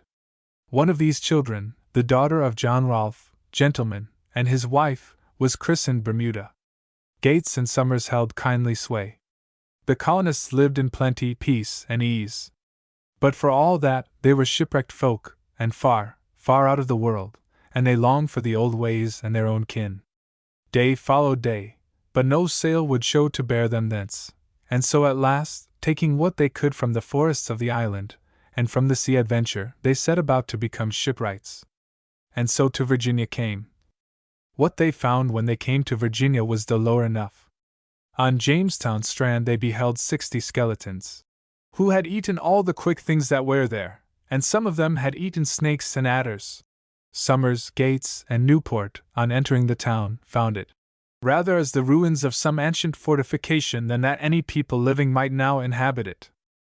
A pitiable outcome, this, of all the hopes of fair harbors and habitations, of golden dreams, and far-flung dominion. All those whom Raleigh had sent to Roanoke were lost or had perished. Those who had named and had first dwelled in Jamestown were in number about 100. To these had been added, during the first year or so, perhaps 200 more. And the ships that had parted from the Sea Adventure had brought in 300. First and last, not far from 700 English folk had come to live in Virginia. And these skeletons eating snakes and adders were all that remained of that company.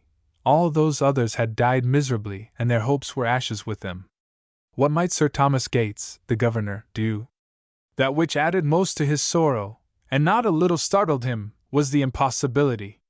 How to amend one whit of this? His forces were not of ability to revenge upon the Indian, nor his own supply, now brought from the Bermudas, sufficient to relieve his people. So he called a council and listened in turn to Sir George Somers, to Christopher Newport, and to the gentlemen and council of the former government. The end and upshot was that none could see other course than to abandon the country. England in America had tried and failed, and had tried again and failed. God, or the course of nature, or the current of history was against her. Perhaps in time stronger forces and other attempts might yet issue from England. But now the hour had come to say farewell. Upon the bosom of the river swung 2 pinnaces, the Discovery and the Virginia, left by the departing ships months before, and the Deliverance and the Patience, the Bermuda pinnaces. Thus the English abandoned the little town that was but 3 years old. Aboard the 4 small ships they went, and down the broad river, between the flowery shores, they sailed away.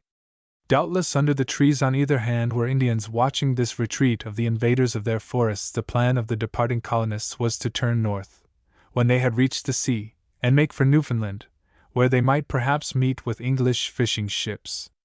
So they sailed down the river, and doubtless many hearts were heavy and sad, but others doubtless were full of joy and thankfulness to be going back to an older home than Virginia.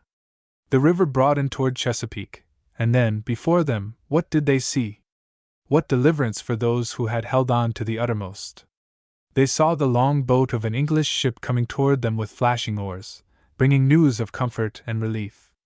There, indeed, off Point Comfort lay 3 ships, the De la Warr, the Blessing, and the Hercules, and they brought, with a good company and good stores, Sir Thomas West, Lord De la Warr, appointed, over Gates, Lord Governor and Captain General, by land and sea, of the colony of Virginia. The Discovery, the Virginia, the Patience, and the Deliverance thereupon put back to that shore they thought to have left forever. 2 days later, on Sunday the 10th of June 1610, there anchored before Jamestown the De la Warr, the Blessing, and the Hercules, and it was thus that the new Lord Governor rode home.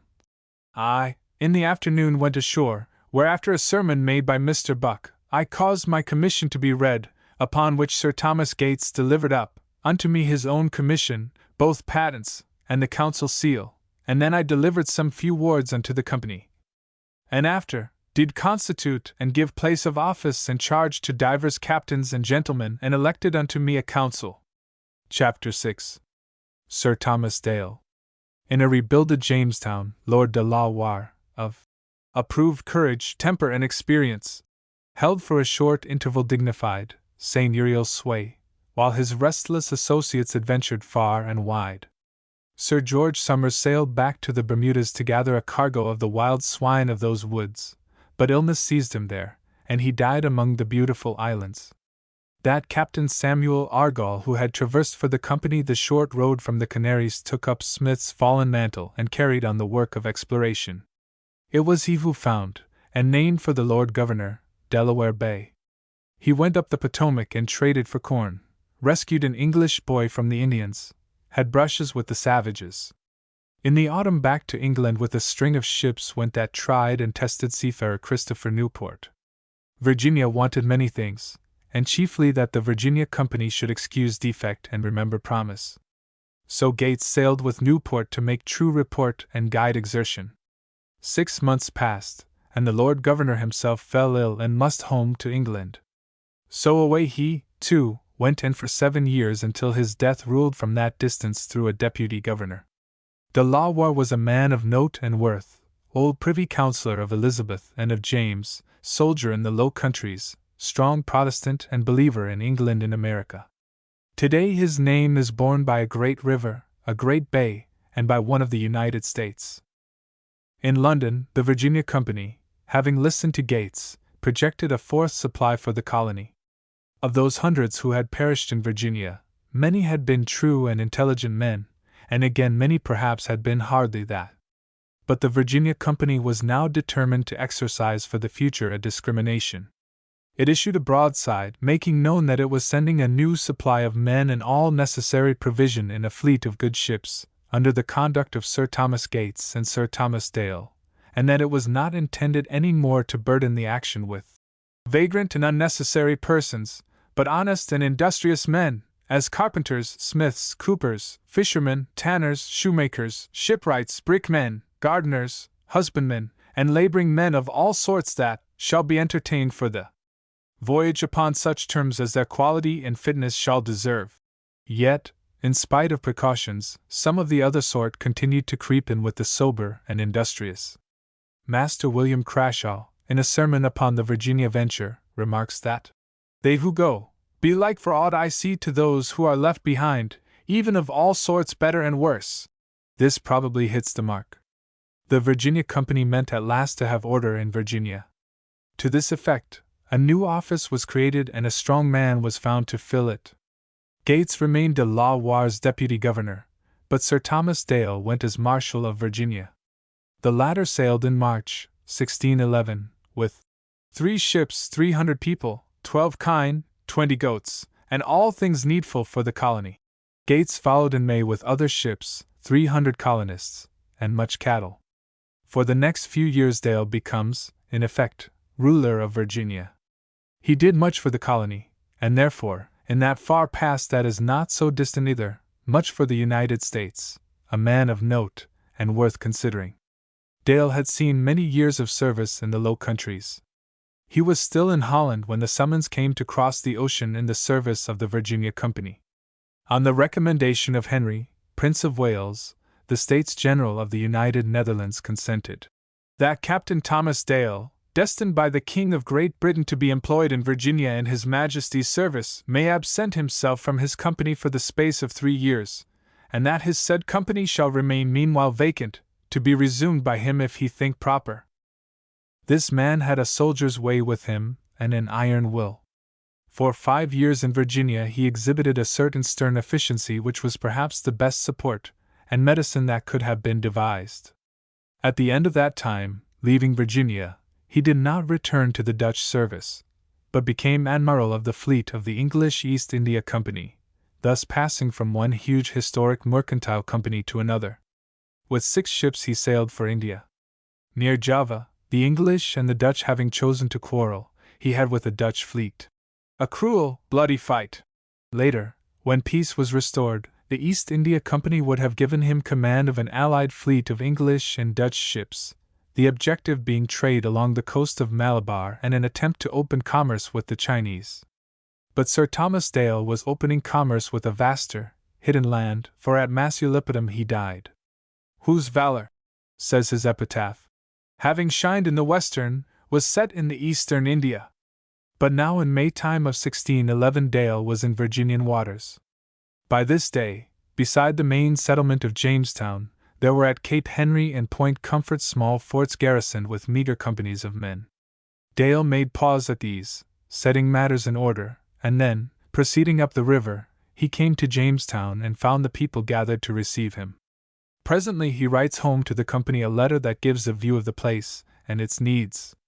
Any number of things must be done, requiring continuous and hard work, as namely, the reparation of the falling church and so of the storehouse, a stable for our horses, a munition house, a powder house, a new well for the amending of the most unwholesome water which the old afforded, brick to be made, a sturgeon house, a block house to be raised on the north side of our back river to prevent the Indians from killing our cattle, a house to be set up to lodge our cattle in the winter, and hay to be appointed in his due time to be made, a smith's forge to be perfected, cask for our sturgeons to be made, and besides private gardens for each man, common gardens for hemp and flax and such other seeds, and lastly a bridge to land our goods dry and safe upon, for most of which I take present order. Dale would have agreed with Dr. Watts that if we of the United States today will call to mind certain western small towns of some decades ago, if we will review them as they are pictured in poem and novel and play, we may receive, as it were out of the tail of the eye, an impression of some aspects of these western plantings of the 17th century. The daredevil, the bully, the tenderfoot, the gambler, the gentleman desperado had their counterparts in Virginia.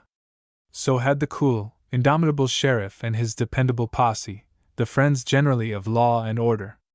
Dale may be viewed as the picturesque sheriff of this earlier age. But it must be remembered that this Virginia was of the 17th, not of the 19th century. And law had cruel and idiot faces as well as faces just and wise. Hitherto the colony possessed no written statutes. The company now resolved to impose upon the wayward an iron restraint. It fell to Dale to enforce the regulations known as Laws and Orders, Divine, Politique, and Martial for the colony of Virginia.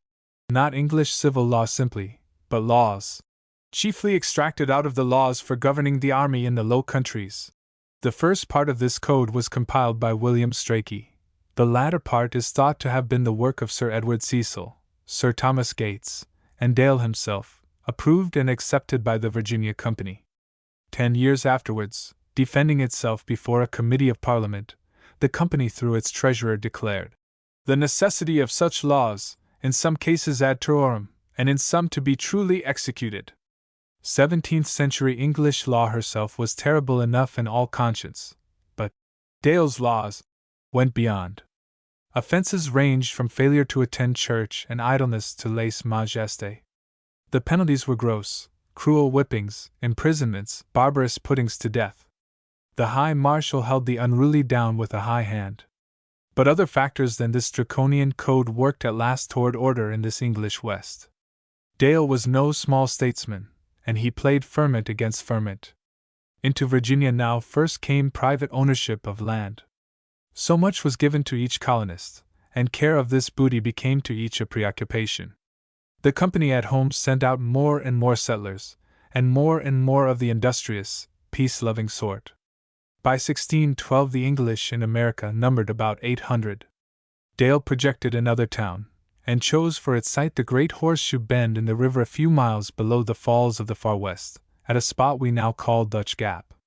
Here Dale laid out a town which he named Henricus after the Prince of Wales, and for its citizens he drafted from Jamestown 300 persons.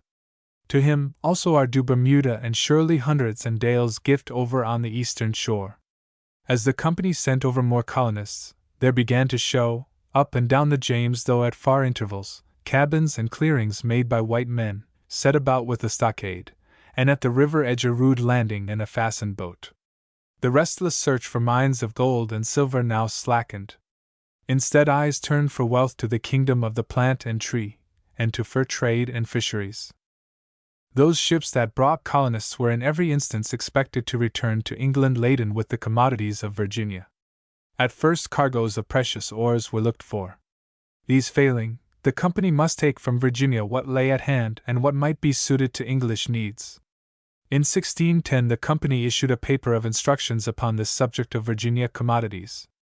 The daughter was expected to send to the mother country sassafras root, bay berries, puccoon, sarsaparilla, walnut, chestnut, and chinkapin oil, wine, silk grass, beaver cod, beaver and otter skins, clabbered of oak and walnut, tar, pitch, turpentine, and powdered sturgeon. It might seem that Virginia was headed to become a land of fishers, of foresters, and vine dressers, perhaps even, when the gold should be at last discovered, of miners. At home, the colonizing merchants and statesmen looked for some such thing. In return for what she laded into ships, Virginia was to receive English-made goods, and to an especial degree woolen goods. A very liberal utterance of our English cloths into a main country described to be bigger than all Europe. There was to be direct trade, country kind for country kind, and no specie to be taken out of England. The promoters at home doubtless conceived a hardy and simple transatlantic folk of their own kindred, planters for their own needs, steady consumers of the plainer sort of English wares, steady gatherers, in return, of necessaries for which England otherwise must trade after a costly fashion with lands which were not always friendly. A simple, sturdy, laborious Virginia, white men and Indians. If this was their dream, reality was soon to modify it. A new commodity of unsuspected commercial value began now to be grown in garden plots along the James, the weed, par excellence, tobacco. That John Rolfe who had been shipwrecked on the Sea Adventure was now a planter in Virginia. His child Bermuda had died in infancy, and his wife soon after their coming to Jamestown. Rolfe remained, a young man, a good citizen, and a Christian. And he loved tobacco. On that trivial fact hinges an important chapter in the economic history of America. In 1612 Rolfe planted tobacco in his own garden, experimented with its culture, and prophesied that the Virginian weed would rank with the best Spanish. It was now a shorter plant, smaller leafed and smaller flowered, but time and skillful gardening would improve it. England had known tobacco for 30 years, owing its introduction to Raleigh. At first merely amused by the New World rarity, England was now by general use turning a luxury into a necessity. More and more she received through Dutch and Spanish ships tobacco from the Indies. Among the English adventurers to Virginia some already knew the uses of the weed, others soon learned from the Indians. Tobacco was perhaps not indigenous to Virginia, but had probably come through southern tribes who in turn had gained it from those who knew it in its tropic habitat. Now, however, tobacco was grown by all Virginia Indians, and was regarded as the Great Spirit's best gift. In the final happy hunting ground, kings, werewolves, and priests enjoyed it forever. When, in the time after the first landing, the Indians brought gifts to the adventurers as to beings from a superior sphere, they offered tobacco as well as comestibles like deer meat and mulberries. Later, in England and in Virginia, there was some suggestion that it might be cultivated among other commodities. But the company, not to be diverted from the path to profits, demanded from Virginia necessities and not new-fangled luxuries. Nevertheless, a little tobacco was sent over to England, and then a little more, and then a larger quantity. In less than 5 years it had become a main export, and from that time to this profoundly has it affected the life of Virginia and, indeed, of the United States. This then is the wide and general event with which John Rolfe is connected. But there is also a narrower, personal happening that has pleased all these centuries. Indian difficulties yet abounded, but Dale, administrator as well as man of Mars, wound his way skillfully through them all. Powhatan brooded to one side, over there at Werowocomoco. Captain Samuel Argall was again in Virginia, having brought over 62 colonists in his ship, the Treasurer. A bold and restless man, explorer no less than mariner, he again went trading up the Potomac, and visited upon its banks the village of Japazos, kinsman of Powhatan. Here he found no less a personage than Powhatan's daughter Pocahontas. An idea came into Argall's active and somewhat unscrupulous brain. He bribed Japazos with a mighty gleaming copper kettle, and by that chief's connivance took Pocahontas from the village above the Potomac. He brought her captive in his boat down the Chesapeake to the mouth of the James and so up the river to Jamestown, here to be held hostage for an Indian peace. This was in 1613. Pocahontas stayed by the James, in the rude settlers' town, which may have seemed to the Indian girl stately and wonderful enough. Here Rolfe made her acquaintance, here they talked together, and here, after some scruples on his part as to heathenness, they were married. He writes of her desire to be taught and instructed in the knowledge of God, her capableness of understanding, her aptness and willingness to receive any good impression, and also the spiritual, besides her own incitements stirring me up hereunto. First she was baptized, receiving the name Rebecca, and then she was married to Rolfe in the flower-decked church at Jamestown. Powhatan was not there, but he sent young chiefs, her brothers, in his place. Rolfe had lands and cabins thereupon up the river near Henricus. He called this place Varena, the best Spanish tobacco being Varenas. Here he and Pocahontas dwelled together, civilly and lovingly. When 2 years had passed, the couple went with their infant son upon a visit to England. Their court and town and country flocked to see the Indian princess. After a time she and Rolfe would go back to Virginia. But at Gravesend, before their ships sailed, she was stricken with smallpox and died, making a religious and godly end, and there at Gravesend she is buried. Her son, Thomas Rolfe, who was brought up in England, returned at last to Virginia and lived out his life there with his wife and children. Today no small host of Americans have for ancestress the daughter of Powhatan. In England and America the immediate effect of the marriage was really to procure an Indian peace outlasting Pocahontas's brief life. In Dale's years there rises above the English horizon the cloud of New France. The old, disaster-haunted Huguenot colony in Florida was a thing of the past, to be mourned for when the Spaniard wiped it out, for at that time England herself was not in America. But now that she was established there, with some hundreds of men in a Virginia that stretched from Spanish Florida to Nova Scotia, the French shadow seemed ominous. And just in this farther region, amid fir trees and snow, upon the desolate Bay of Fundy, the French for some years had been keeping the breath of life in a huddle of cabins named Port Royal. More than this, and later than the Port Royal building, Frenchmen, Jesuits that were trying a settlement on an island now called Mount Desert, off a coast now named Maine.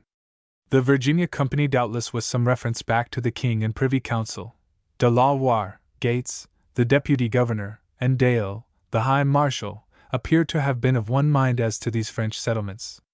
Up north there was still Virginia, in effect England. Hands off, therefore, all European peoples speaking with an un-English tongue. Now it happened about this time that Captain Samuel Argall received a commission to go fishing. and that he fished off that coast that is now the coast of Maine, and brought his ship to anchor by Mount Desert. Argall, a swift and high-handed person, fished on dry land. He swept into his net the Jesuits on Mount Desert, set half of them in an open boat to meet with what ship they might, and brought the other half captive to Jamestown. Later, he appeared before Port Royal, where he burned the cabins, slew the cattle, and drove into the forest the settler Frenchmen. But Port Royal and the land about it called Acadia, though much hurt, survived Argall's fishing. There was also on Virginia in these days the shadow of Spain.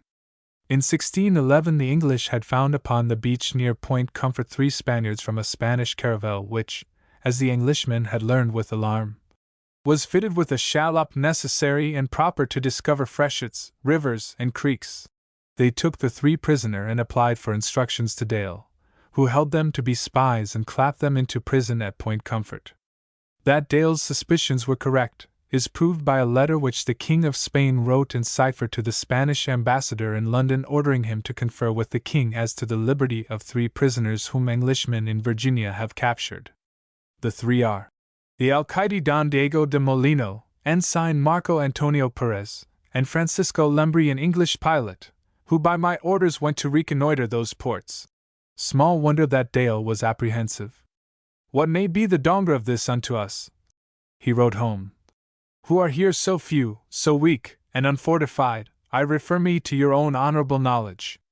Months pass, and the English ambassador to Spain writes from Madrid that he is not hasty to advertise anything upon bare rumors, which hath made me hitherto forbear to write what I had generally heard of their intents against Virginia, but now I have been advertised that without question they will speedily attempt against our plantation there, and that it is a thing resolved of, that ye King of Spain must run any hazard with England rather than permit ye English to settle there. Whatsoever is attempted, I conceive will be from ye Havana. Rumors fly back and forth. The next year 1613, the ambassador writes from Madrid. They have lately had several consultations about our plantation in Virginia.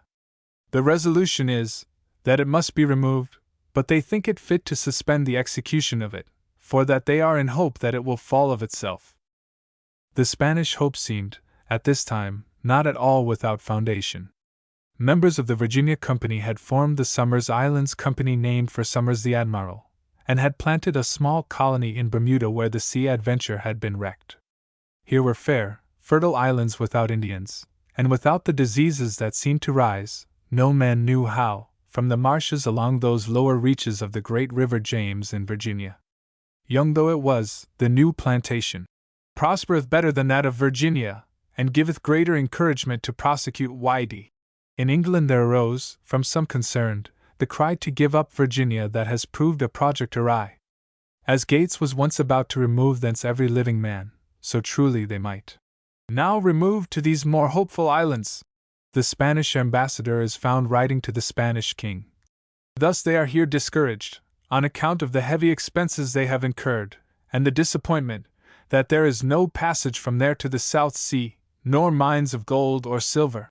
This, be it noted, was before tobacco was discovered to be an economic treasure.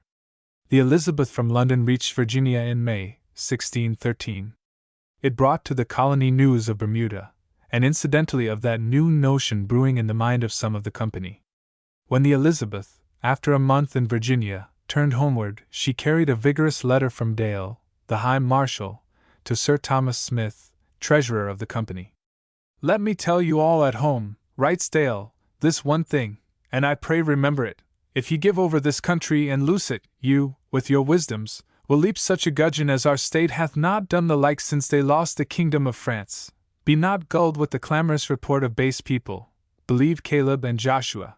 If the glory of God have no power with them and the conversion of these poor infidels, yet let the rich mammon's desire egg them on to inhabit these countries. I protest to you, by the faith of an honest man, the more I range the country the more I admire it. I have seen the best countries in Europe. I protest to you, before the living God, put them all together, this country will be equivalent unto them if it be inhabited with good people. If ever Mother England seriously thought of moving Virginia into Bermuda, the idea was now given over. Spain, suspending the sword until Virginia will fall of itself. Saw that sword rust away. 5 years in all Dale ruled Virginia. Then, personal and family matters calling, he sailed away home to England, to return no more. Soon his star, having shined in the western, was set in the eastern India. At the helm in Virginia he left George Yardley, an honest, able man. But in England, what was known as the court party, in the company managed to have chosen instead for de la Warre's deputy governor, Captain Samuel Argall. It proved an unfortunate choice. Argall, a capable and daring buccaneer, fastened on Virginia as on a Spanish galleon.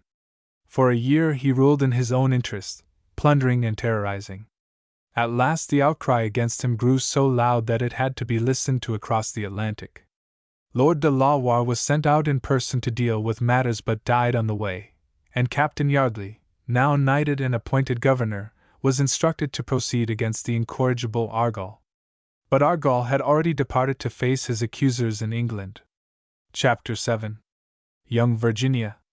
The choice of Sir Edwin Sandys as treasurer of the Virginia Company in 1619 marks a turning point in the history of both company and colony. At a moment when James I was aiming at absolute monarchy and was menacing Parliament, Sandys and his party, the Liberals of the day, turned the sessions of the company into a parliament where momentous questions of state and colonial policy were freely debated. The liberal spirit of Sandys cast a beam of light, too, across the Atlantic. When Governor Yardley stepped ashore at Jamestown in mid-April, he brought with him, as the first fruits of the new regime, no less a boon than the grant of a representative assembly. There were to be in Virginia, subject to the company, subject in its turn to the crown, 2 supreme councils, one of which was to consist of the governor and his councillors chosen by the company in England. The other was to be elected by the colonists, 2 representatives or burgesses from each distinct settlement. Council and House of Burgesses were to constitute the upper and lower houses of the General Assembly. The whole had power to legislate upon Virginian affairs within the bounds of the colony, but the governor in Virginia and the company in England must approve its acts. A mighty hope in small was here. Hedged about with provisions, curtailed and limited, here nevertheless was an acorn out of which, by natural growth and some mutation, was to come popular government wide and deep. The planting of this small seed of freedom here, in 1619, upon the banks of the James in Virginia, is an event of prime importance. On the 30th of July, 1619, there was convened in the log church in Jamestown the first true Parliament, or Legislative Assembly in America. 22 burgesses sat, head on head, in the body of the church, with the governor and the council in the best seats. Master John Pory, the speaker, faced the assembly. Clerk and sergeant-at-arms were at hand. Master Buck, the Jamestown minister, made the solemn opening prayer. The political divisions of this Virginia were cities, plantations, and hundreds, the English population numbering now at least 1,000 souls. Boroughs sending burgesses were James City, Charles City, the city of Henricus, Cocotton, Smith's Hundred, Flower Hundred, Martin's Hundred, Martin Brandon, Ward's Plantation, Lawn's Plantation, and Argall's Gift. This first assembly attended to Indian questions, agriculture, and religion. Most notable is this year 1619, a year wrought of gold and iron. John Rolfe, back in Virginia, though without his Indian princess, who now lies in English earth, jots down and makes no comment upon what he has written. About the last of August came in a Dutch man of war that sold us 20 negars. No European state of that day, few individuals, disapproved of the African slave trade. That dark continent made a general hunting ground. England, Spain, France, the Netherlands captured, bought, and sold slaves. Englishmen in Virginia bought without qualm, as Englishmen in England bought without qualm. The cargo of the Dutch ship was a commonplace. The only novelty was that it was the first shipload of Africans brought to English America.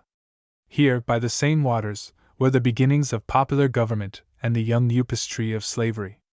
A contradiction in terms was set to resolve itself, a riddle for unborn generations of Americans. Presently there happened another importation. Virginia, under the new management, had strongly revived. Ships bringing colonists were coming in, hamlets were building, fields were being planted, Up and down were to be found churches.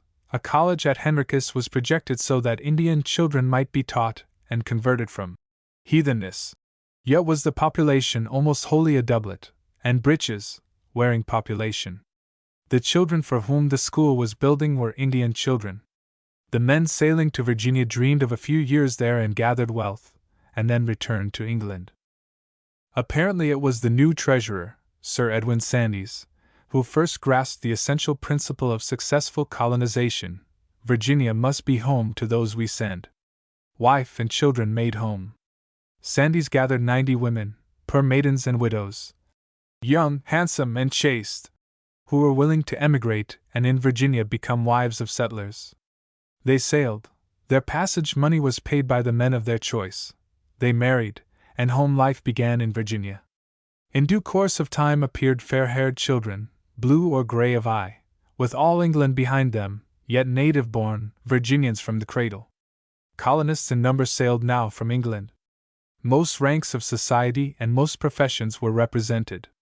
Many brought education, means, independent position. Other honest men, chiefly young men with little in the purse, came over under indentures, bound for a specified term of years to settlers of larger means. These indentured men are numerous, and when they have worked out their indebtedness they will take up land of their own. An old suggestion of Dale's now for the first time bore fruit.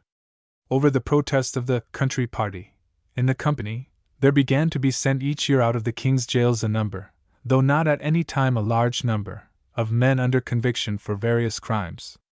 This practice continued, or at intervals was resumed for years, but its consequences were not so dire, perhaps, as we might imagine.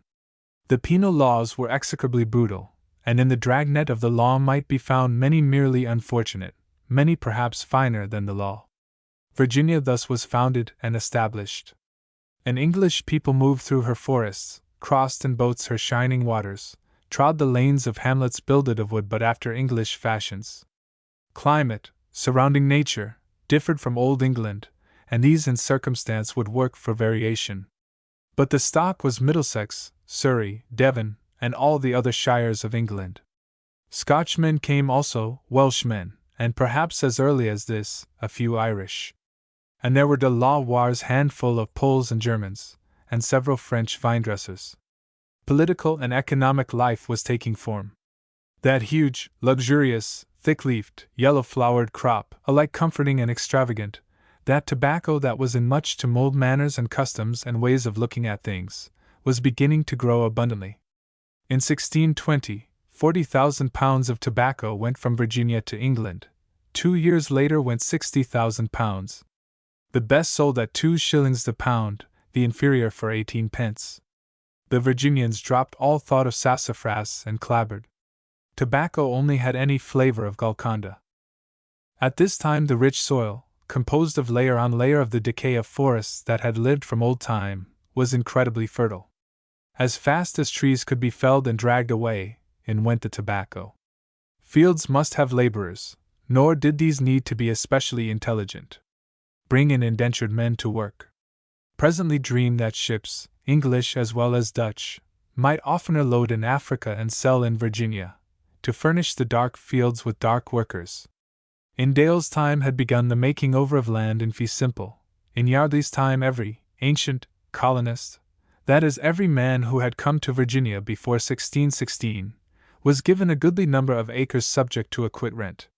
Men of means and influence obtained great holdings. Ownership, rental, sale, and purchase of the land began in Virginia much as in older times it had begun in England. Only here, in America, where it seemed that the land could never be exhausted, individual holdings were often of great acreage. Thus arose the Virginia planter. In Yardley's time John Berkeley established at Falling Creek the first iron works ever set up in English America. There were by this time in Virginia, glass works, a windmill, iron works. To till the soil remained the chief industry, but the tobacco culture grew until it overshadowed the maize and wheat, the peas and beans. There were cattle and swine, not a few horses, poultry, pigeons, and peacocks.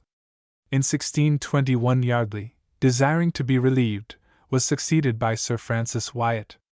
In October the new governor came from England in the George, and with him a goodly company.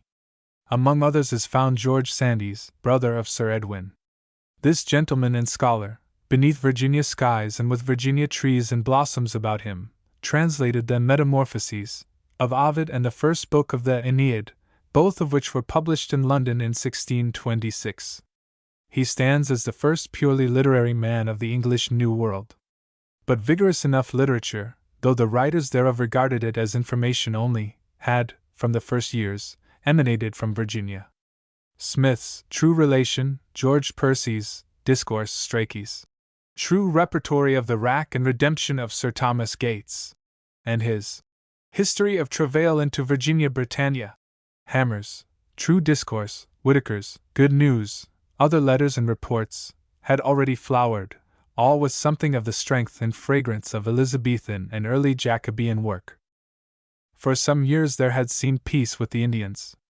Doubtless members of the one race may have marauded, and members of the other showed themselves high-handed, and patient, and unjust, but the majority on each side appeared to have settled into a kind of amity.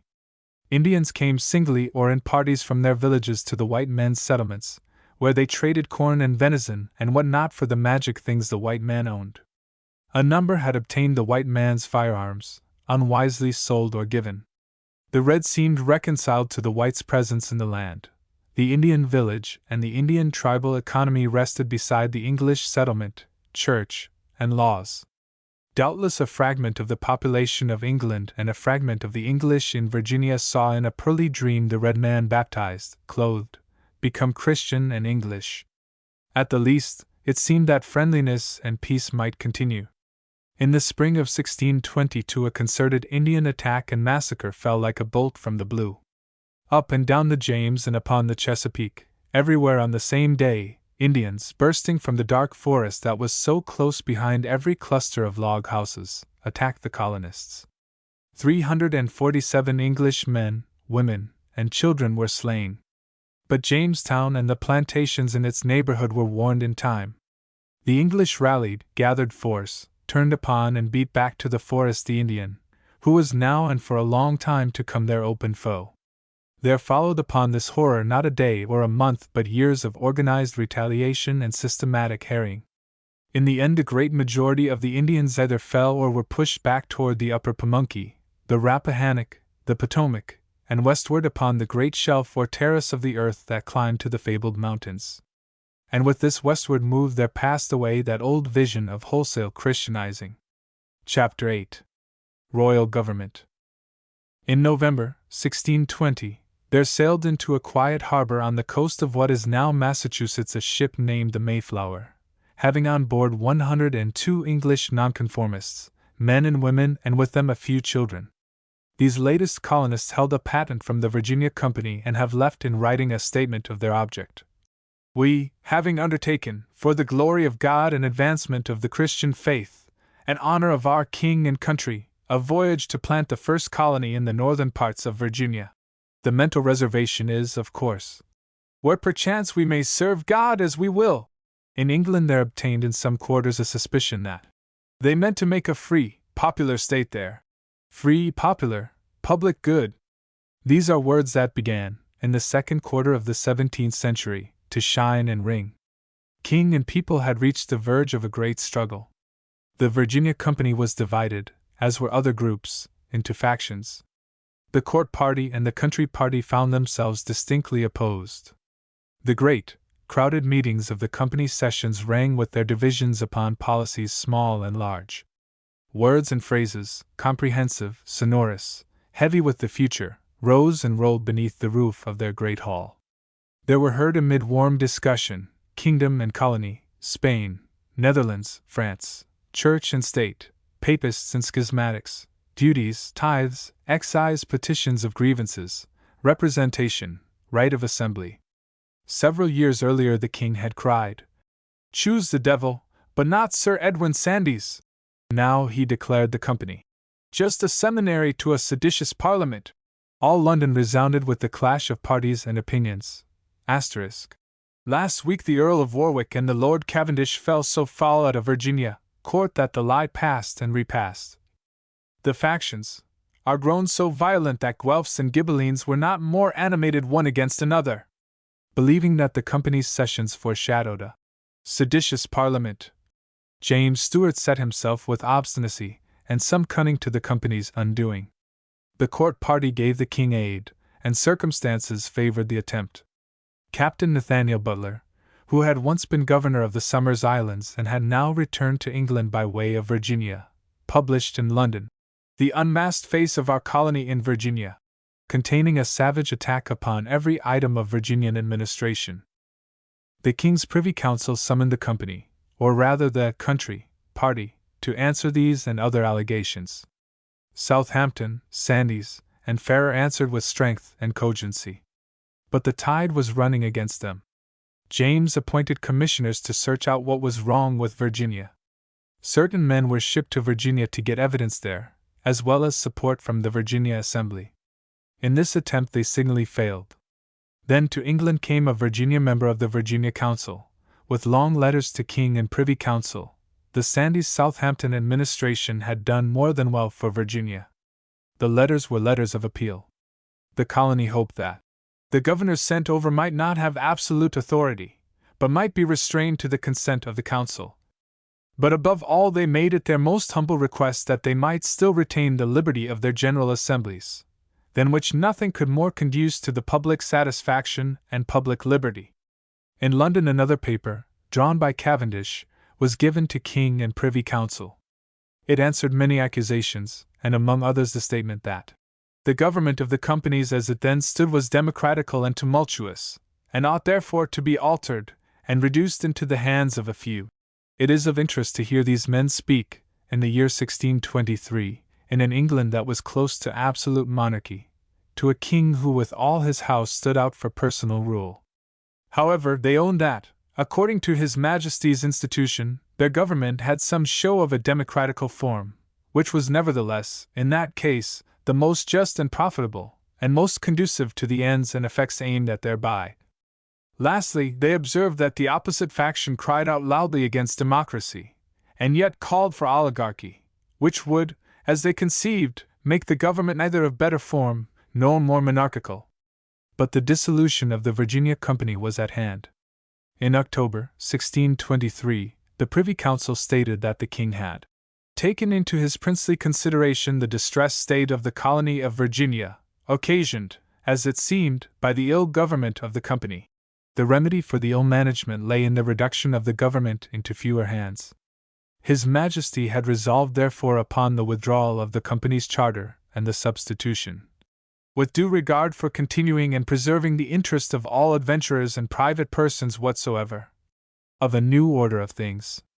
The new order proved, on examination, to be the old order of rule by the Crown. Would the company surrender the old charter and accept a new one so modeled? The company, through the country party, strove to gain time. They met with a succession of arbitrary measures and were finally forced to a decision. They would not surrender their charter. Then a writ of quo warranto was issued, trial before the King's Bench followed, and judgment was rendered against the company in the spring term of 1624. Thus with clangor fell the famous Virginia Company. That was 1 year. The March of the next year James Stuart, King of England, died. That young Henry who was Prince of Wales when the Susan Constant, the Goodspeed, and the Discovery sailed past the Cape and named it for him Cape Henry, also had died. His younger brother Charles, for whom was named that other and opposite Cape, now ascended the throne as King Charles I of England. In Virginia no more general assemblies are held for 4 years. King Charles embarks upon personal rule. Sir Francis Wyatt, a good governor, is retained by commission and a council is appointed by the king. No longer are affairs to be conducted after a fashion democratical and tumultuous. Orders are transmitted from England. The governor, assisted by the council, will take into cognizance purely local needs, and when he sees some occasion he will issue a proclamation. Wyatt, recalled finally to England, George Yardley again, who died in a year's time, Francis West, that brother of Lord de la Warr and an ancient planter, these in quick succession sit in the governor's chair. Following them John Pott, Doctor of Medicine, has his short term. Then the king sends out Sir John Harvey, avaricious and arbitrary. So haughty and furious to the council and the best gentlemen of the country, says Beverley, that his tyranny grew at last insupportable. The company previously, and now the king, had urged upon the Virginians a diversified industry and agriculture. But Englishmen in Virginia had the familiar emigrant idea of making their fortunes. They had left England, they had taken their lives in their hands, they had suffered fevers, Indian attacks, homesickness, deprivation. They had come to Virginia to get rich. Now clapboards and sassafras, pitch, tar, and pine trees for masts, were making no fortune for Virginia shippers. How could they, these few folk far off in America, compete in products of the forest with northern Europe? As to mines of gold and silver, that first rich vision had proved a disheartening mirage. They have great hopes that the mountains are very rich, from the discovery of a silver mine made 19 years ago, at a place about 4 days' journey from the falls of James River, but they have not the means of transporting the ore. So, dissatisfied with some means of livelihood and disappointed in others, the Virginians turned to tobacco. Every year each planter grew more tobacco, every year more ships were laden. In 1628 more than 500,000 pounds were sent to England, for to England it must go, and not elsewhere. There it must struggle with the best Spanish, for a long time valued above the best Virginian. Finally, however, James and after him Charles agreed to exclude the Spanish. Virginia and the Somers Islands alone might import tobacco into England. But offsetting this, customs went up ruinously. A great lump sum must go annually to the king. The leaf must enter only at the port of London, so forth and so on. Finally, Charles put forth his proposal to monopolize the industry, giving Virginia tobacco the English market but limiting its production to the amount which the government could sell advantageously. Such a policy required cooperation from the colonists. The king therefore ordered the governor to grant a Virginia assembly, which in turn should dutifully enter into partnership with him, upon his terms. So the Virginia Assembly thus came back into history. It made a humble answer, in which, for all its humility, the king's proposal was declined. The idea of the royal monopoly faded out, and Virginia continued on its own way. The General Assembly, having once met, seems of its own motion to have continued meeting.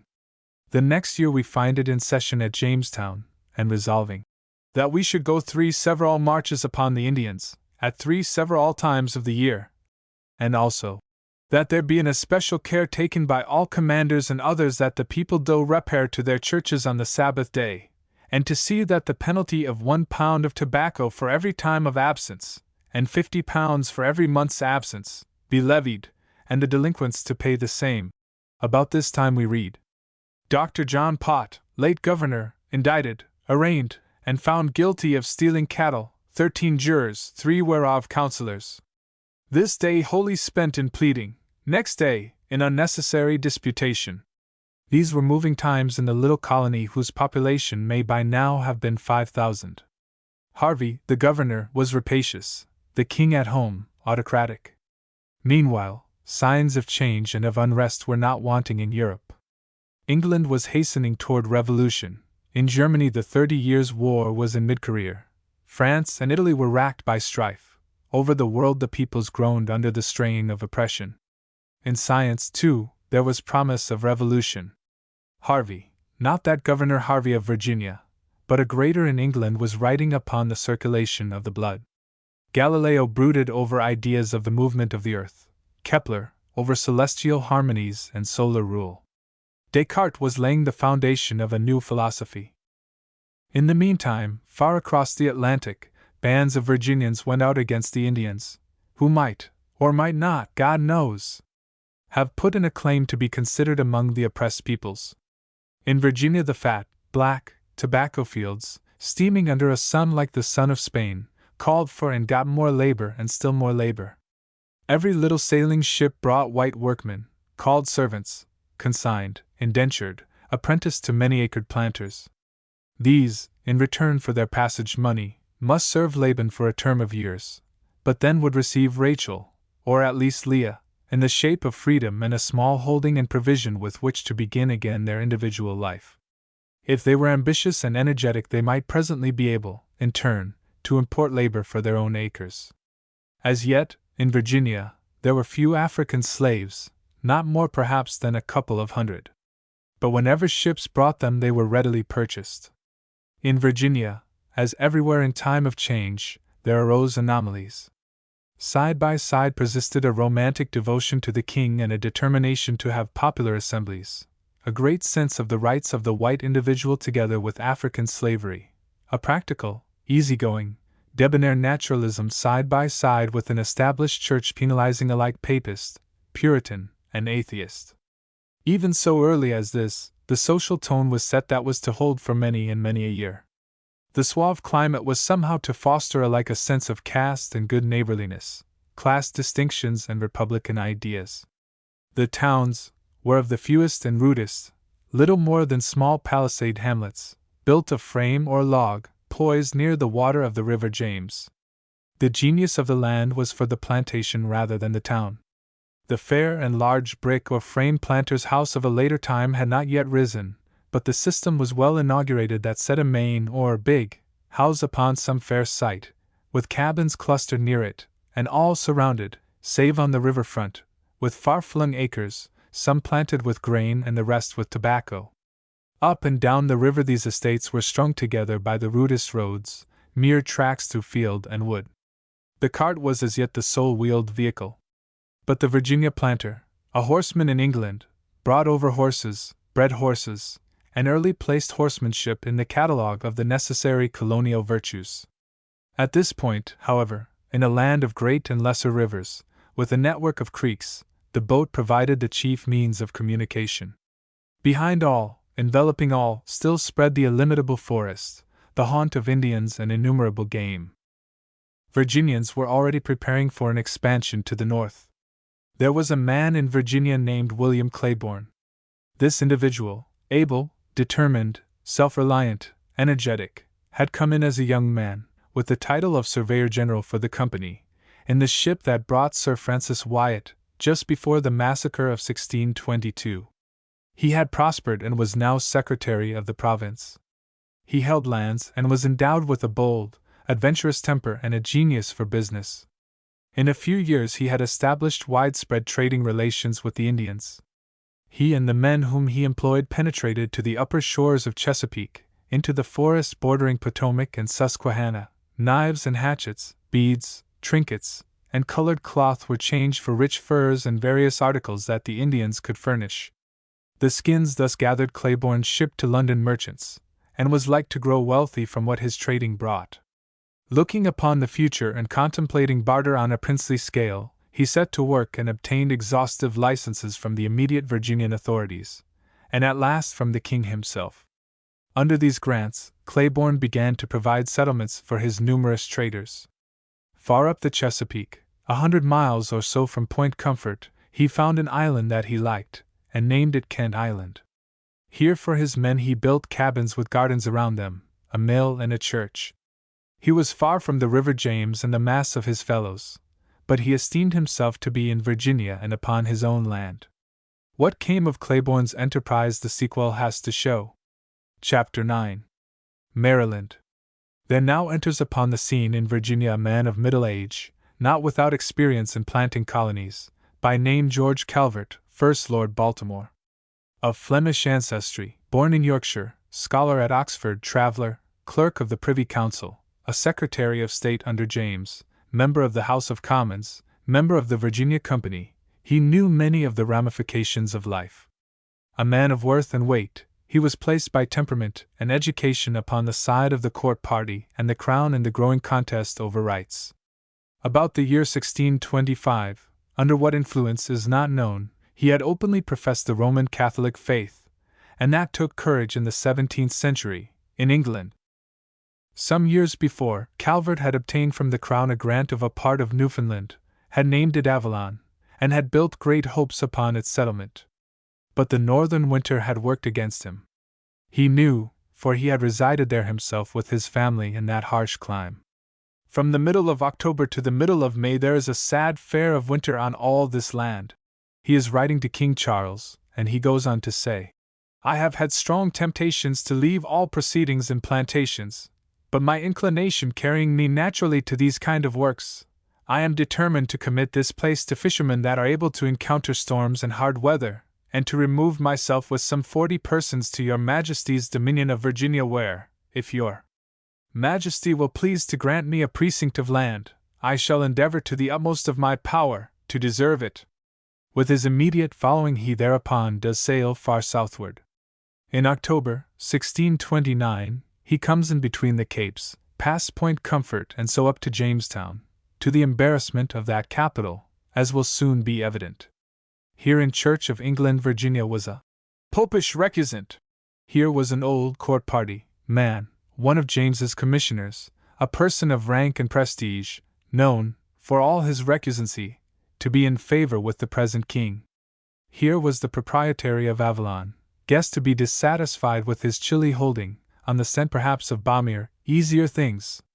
The assembly was in session when Lord Baltimore came to Jamestown. All arrivers in Virginia must take the oath of supremacy. The assembly proposed this to the visitor who, as Roman Catholic, could not take it, and said as much, but offered his own declaration of friendliness to the powers that were. This was declined. Debate followed, ending with a request from the assembly that the visitor depart from Virginia. Some harshness of speech ensued, but hospitality and the amenities fairly saved the situation. One Thomas Tyndall was pilloried for giving my Lord Baltimore the lie and threatening to knock him down. Baltimore thereupon set sail, but not, perhaps, until he had gained that knowledge of conditions which he desired. In England he found the king willing to make him a large grant, with no less powers than had clothed him in Avalon. Territory should be taken from the old Virginia. It must be of unsettled land, Indians of course not counting. Baltimore first thought of the stretch south of the River James between Virginia and Spanish Florida, a fair land of woods and streams, of good harbors, and summer weather. But suddenly William Claiborne was found to be in London, sent there by the Virginians, with representations in his pocket. Virginia was already settled and had the intention herself of expanding to the south. Baltimore, the king, and the Privy Council weighed the matter. Westward, the Blue Mountains closed the prospect. Was the South Sea just beyond their sunset slopes, or was it much farther away, over unknown lands, than the first adventurers had guessed? Either way, too rugged hardship marked the west. East rolled the ocean. North, then? It were well to step in before those Hollanders about the mouth of the Hudson should cast nets to the south. Baltimore accordingly asked for a grant north of the Potomac. He received a huge territory, stretching over what is now Maryland, Delaware, and a part of Pennsylvania. The Potomac, from source to mouth, with a line across Chesapeake and the eastern shore to the ocean, formed his southern frontier. His northern was the 40th parallel, from the ocean across country to the dew point above the springs of the Potomac. Over this great expanse he became true and absolute lord and proprietary, holding fealty to England, but otherwise at liberty to rule in his own domain with every power of feudal duke or prince. The king had his allegiance, likewise a fifth part of gold or silver found within his lands. All persons going to dwell in his palatinate were to have rights and liberties of Englishmen. But this aside, he was Lord Paramount. The new country received the name Terra Mariae, Maryland, for Henrietta Maria, then Queen of England. Here was a new land and a Lord Proprietor with kingly powers. Virginians seated on the James promptly petitioned King Charles not to do them wrong by so dividing their portion of the earth. But King and Privy Council answered only that Virginia and Maryland must assist each other on all occasions as becometh fellow subjects. William Claiborne, indeed, continued with a determined voice to cry out that lands given to Baltimore were not, as had been claimed, unsettled, seeing that he himself had under patent a town on Kent Island and another at the mouth of the Susquehanna. Baltimore was a reflective man, a dreamer in the good sense of the term, and religiously minded. At the height of seeming good fortune he could write, "All things, my lord, in this world pass away. They are but lent us till God please to call for them back again, that we may not esteem anything our own, or set our hearts upon anything but him alone, who only remains forever." Like his king, Baltimore could carry far his prerogative and privilege, maintaining the while not a few degrees of inner freedom. Like all men, here he was bound, and here he was free. Baltimore's desire was for enlarging His Majesty's empire, and at the same time to provide in Maryland a refuge for his fellow Catholics. These were now in England so disabled and limited that their status might fairly be called that of a persecuted people. The mounting Puritanism promised no improvement. The king himself had no fierce antagonism to the old religion, but it was beginning to be seen that Charles and Charles's realm were two different things. A haven should be provided before the storm blackened further. Baltimore thus saw put into his hands a high and holy opportunity, and made no doubt that it was God-given. His charter, indeed, seemed to contemplate an established church, for it gave to Baltimore the patronage of all churches and chapels which were to be consecrated according to the ecclesiastical laws of our Kingdom of England. Nevertheless, no interpretation of the charter was to be made prejudicial to God's holy and true Christian religion. What was Christian and what was prejudicial was, fortunately for him, left undefined. No obstacles were placed before a Catholic emigration. Baltimore had this idea and perhaps a still wider one: a land, Mary's land, where all Christians might foregather, brothers and sisters in one home. Religious tolerance, practical separation of church and state, that was a broad idea for his age, a generous idea for a Roman Catholic of a time not so far removed from the medieval. True, wherever he went, and whatever might be his own thought and feeling, he would still have for overlord a Protestant sovereign, and the words of his charter forbade him to make laws repugnant to the laws of England. But Maryland was distant, and wise management might do much. Catholics, Anglicans, Puritans, dissidents, and nonconformists of almost any physiognomy might come and be at home, unpunished for variations in belief.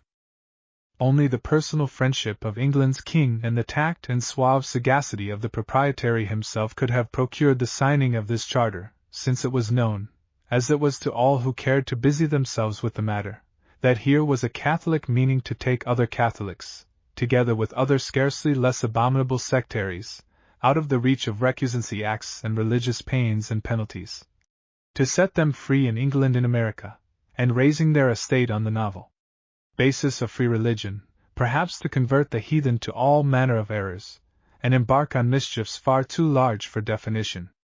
Taking things as they were in the world, remembering acts of the Catholic Church in the not distant past, the ill-disposed might find some color for the agitation which presently did arise. Baltimore was known to be in correspondence with English Jesuits, and it soon appeared that Jesuit priests were to accompany the first colonists. At that time the Society of Jesus loomed large both politically and educationally. Many may have thought that there threatened a Rome in America.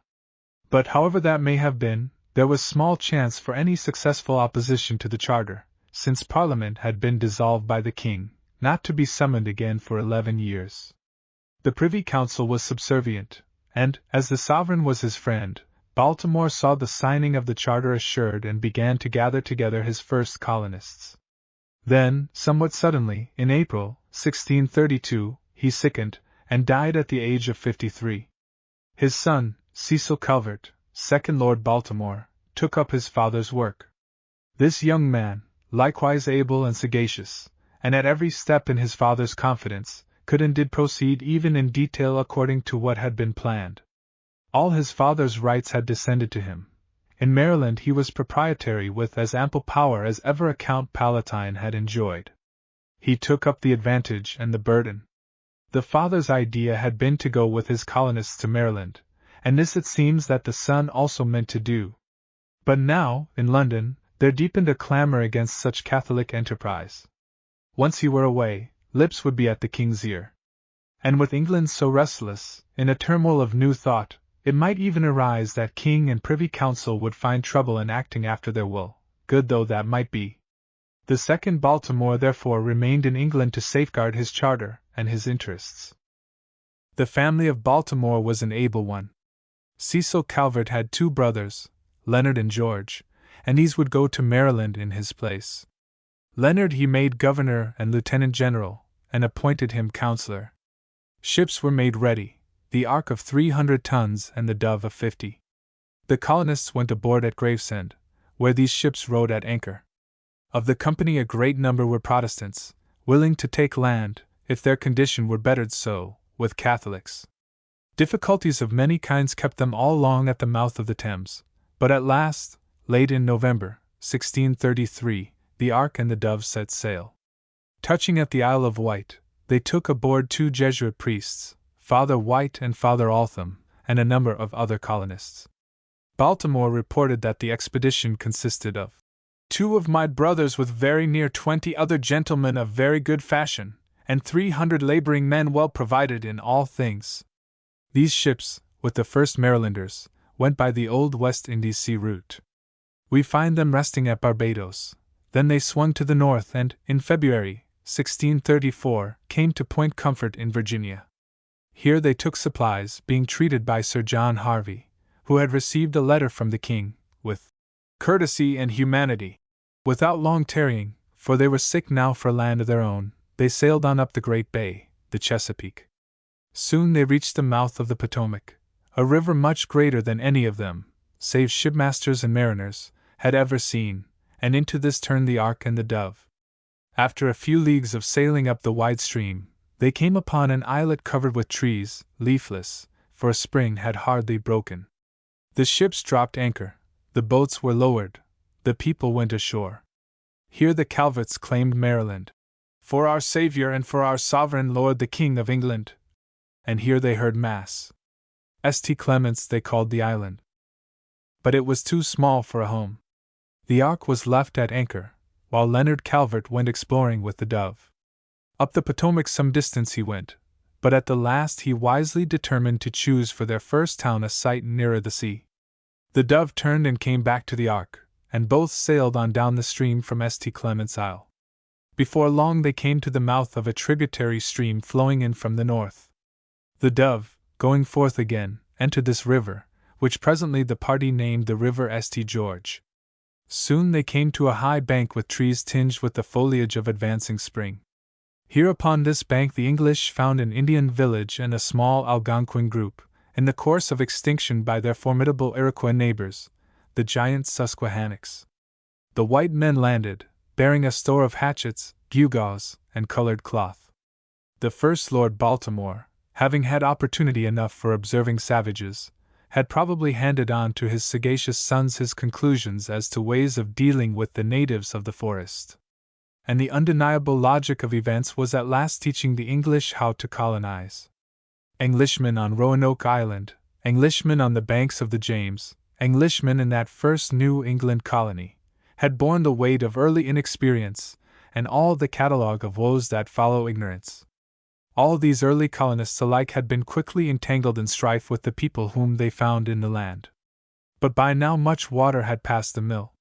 The thinking kind, the wiser sort, might perceive more things than one, and among these the fact that savages had a sense of justice and would even fight against injustice, real or fancied. The Calverts, through their interpreter, conferred with the inhabitants of this Indian village.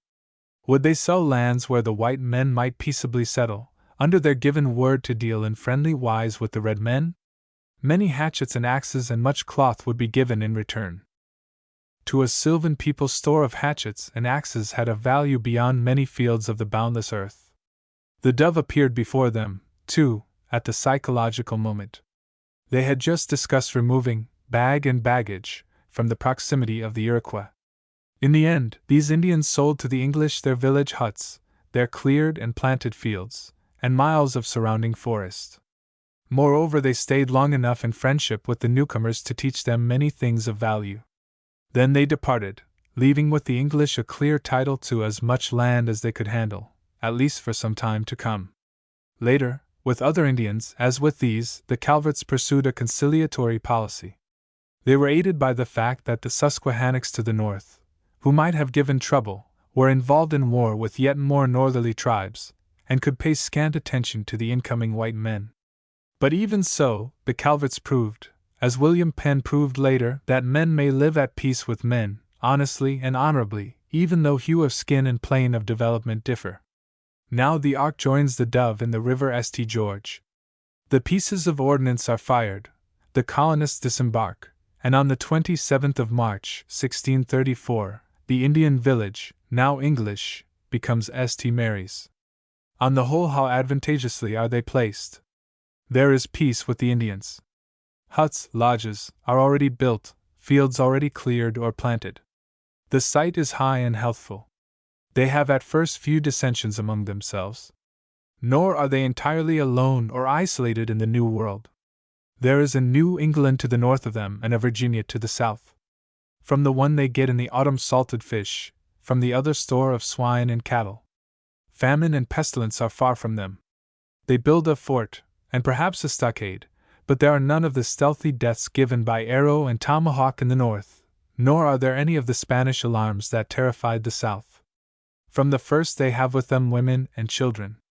They know that their settlement is home.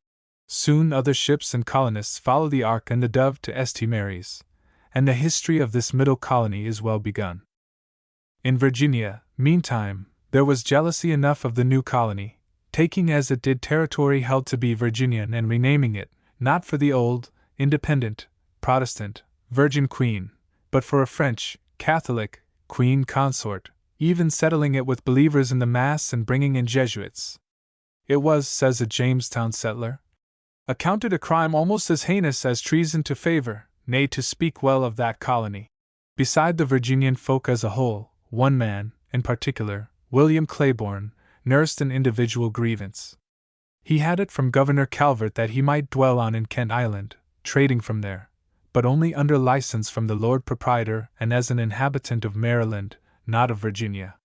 Claiborne, with the Assembly at Jamestown secretly on his side, resisted this interference with his rights, and as he continued to trade with a high hand, he soon fell under suspicion of stirring up the Indians against the Marylanders. At the time, this quarrel rang loud through Maryland and Virginia, and even echoed across the Atlantic. Leonard Calvert had a trading boat of Claiborne seized in the Patuxent River. Thereupon Claiborne's men, with the shallop Cockatrice, in retaliation attacked Maryland pinnaces and lost both their lives and their boat. For several years Maryland and Kent Island continued intermittently to make petty war on each other. At last, in 1638, Calvert took the island by main force and hanged for piracy a captain of Claiborne's. The Maryland Assembly brought the traitor under a bill of attainder, and a little later, in England, the Lords Commissioners of Foreign Plantations formally awarded Kent Island to the Lord Proprietor. Thus defeated, Claiborne, nursing his wrath, moved down the bay to Virginia. Chapter 10. Church and Kingdom. Virginia, all this time, with Maryland a thorn in her side, was wrestling with an autocratic governor, John Harvey. This avaricious tyrant sowed the wind until in 1635 he was like to reap the whirlwind. Though he was the king's governor and in good odor in England, where rested the overpower to which Virginia must bow, yet in this year Virginia blew upon her courage until it was glowing and laid rude hands upon him. We read, "An assembly to be called to receive complaints against Senior John Harvey, on the petition of many inhabitants, to meet 7th of May. But before that month was come, the council, seizing opportunity, acted for the whole." Immediately below the entry above quoted appears, "On the 28th of April, 1635, Senior John Harvey thrust out of his government, and Captain John West acts as governor till the king's pleasure known." Asterisk. So Virginia began her course as rebel against political evils. It is of interest to note that Nicholas Martian, one of the men found active against the governor, was an ancestor of George Washington. Harvey, thrust out, took first ship for England, and there also sailed commissioners from the Virginia Assembly with a declaration of wrongs for the king's ear. But when they came to England, they found that the king's ear was for the governor whom he had given to the Virginians and whom they, with audacious disobedience, had deposed. Back should go Sir John Harvey, still governing Virginia. Back without audience the so-called commissioners, happy to escape a merited hanging. Again to Jamestown sailed Harvey. In silence Virginia received him, and while he remained governor no assembly sat. But having asserted his authority, the king in a few years' time was willing to recall his unwelcome representative. So in 1639 Governor Harvey vanishes from the scene, and in comes the well-liked Sir Francis Wyatt as governor for the second time. For 2 years he remains, and is then superseded by Sir William Berkeley, a notable figure in Virginia for many years to come. The population was now perhaps 10,000, both English-born and Virginians born of English parents. A few hundred Negroes moved in the tobacco fields. More would be brought in, and yet more. And now above £1,000,000 of tobacco were going annually to England. The century was predominantly one of inner and outer religious conflict. What went on at home in England echoed in Virginia. The new governor was a dyed-in-the-wool Cavalier, utterly stubborn for king and church. The assemblies likewise leaned that way, as presumably did the mass of the people. It was ordered in 1631 that there be a uniformity throughout this colony both in substance and circumstance to the canons and constitutions of the Church of England as near as may be, and that every person yield ready obedience unto them upon penalty of the pains and forfeitures in that case appointed. And, indeed, the pains and forfeitures threatened were savage enough. Official Virginia, loyal to the established church, was jealous and fearful of papistry and looked askance at Puritanism. It frowned upon these and upon agnosticisms, atheisms, pantheisms, religious doubts, and alterations in judgment, upon anything, in short, that seemed to push a finger against church and kingdom. Yet in this Virginia, governed by Sir William Berkeley, a gentleman more Cavalier than the Cavaliers, more royalist than the king, more churchly than the church, there lived not a few Puritans and dissidents, going on as best they might with established church and fiery king's men. Certain parishes were predominantly Puritan. Certain ministers were known to have leanings away from surplices and genuflections, and to hold that Archbishop Laud was some kin to the Pope. In 1642, to reinforce these ministers, came 3 more from New England, actively averse to conformity. But governor and council and the majority of the burgesses will have none of that. The Assembly of 1643 takes sharp action. For the preservation of the purity of doctrine and unity of the Church, it is enacted that all ministers whatsoever which shall reside in the colony are to be conformable to the orders and constitutions of the Church of England, and the laws therein established, and not otherwise to be admitted to teach or preach publicly or privately. And that the Gov. and Council do take care that all nonconformists upon notice of them shall be compelled to depart the colony with all conveniency. And so in consequence out of Virginia, to New England where independents were welcome, or to Maryland where any Christian might dwell, went these tainted ministers.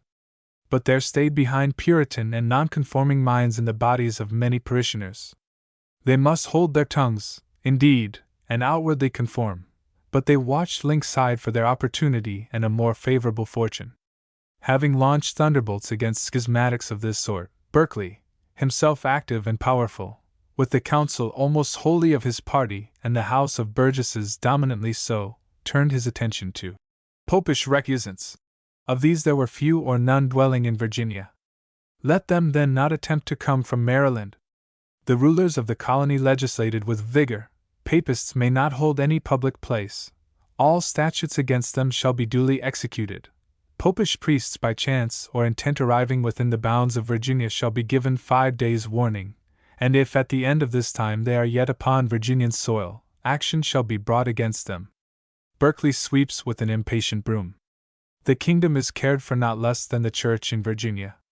Any and all persons coming into the colony by land and by sea shall have administered to them the oath of supremacy and allegiance, which if any shall refuse to take, the commander of the fort at Point Comfort shall commit him or them to prison. Foreigners in birth and tongue, foreigners in thought, must have found the place and time narrow indeed. On the eve of civil war there arose on the part of some in England a project to revive and restore the old Virginia Company by procuring from Charles, now deep in troubles of his own, a renewal of the old letters patent and the transference of the direct government of the colony into the hands of a reorganized and vast corporation.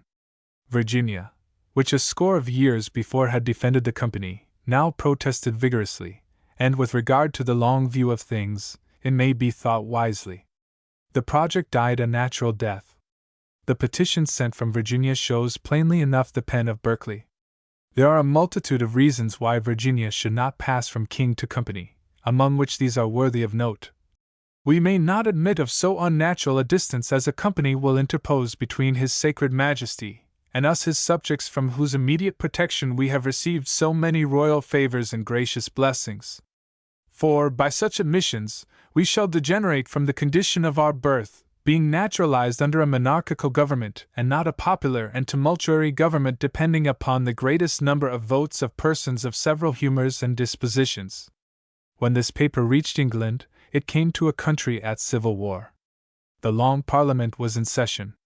Stafford had been beheaded, the Star Chamber swept away, the Grand Remonstrance presented.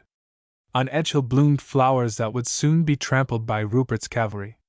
In Virginia the Assembly took notice of these unkind differences now in England, and provided by tithing for the governor's pension and allowance, which were for the present suspended and endangered by the troubles at home. That the forces banded against the Lord's anointed would prove victorious must at this time have appeared preposterously unlikely to the fiery governor and the ultra-loyal Virginia whom he led. The Puritans and Independents in Virginia, estimated a little earlier at 1,000 strong, and now, for all the acts against them, probably stronger yet, were to be found chiefly in the parishes of Isle of Wight and Nansemond, but had representatives from the Falls to the eastern shore. What these Virginians thought of the unkind differences does not appear in the record, but probably there was thought enough and secret hopes. In 1644, the year of Marston Moor, Virginia, too, saw battle and sudden and bloody death. That Opechancanough who had succeeded Powhatan was now 100 years old, hardly able to walk or to see, dwelling harmlessly in a village upon the upper Pamunkey. All the Indians were broken and dispersed. Serious danger was not to be thought of. Then, of a sudden, the flame leaped again. There fell from the blue sky a massacre directed against the outlying plantations. 300 men, women, and children were killed by the Indians. With fury the white men attacked in return. They sent bodies of horse into the untouched western forests they chased and slew without mercy. In 1646 Opechancanough brought a prisoner to Jamestown, ended his long tale of years by a shot from one of his keepers. The Indians were beaten, and lacking such another leader, made no more organized and general attacks. But for long years a kind of border warfare still went on. Even Maryland, tolerant, and just as was the Calvert policy, did not altogether escape Indian troubles. She had to contend with no such able chief as Opechancanough, and she suffered no sweeping massacres. But after the first idyllic year or so there set in a small, constant friction. So fast did the Maryland colonists arrive that soon there was pressure of population beyond those first purchased bounds. The more thoughtful among the Indians may well have taken alarm lest their villages and hunting grounds might not endure these inroads. Ere long the English in Maryland were placing sentinels over fields where men worked, and providing penalties for those who sold the savages firearms. But at no time did young Maryland suffer the Indian woes that had vexed young Virginia.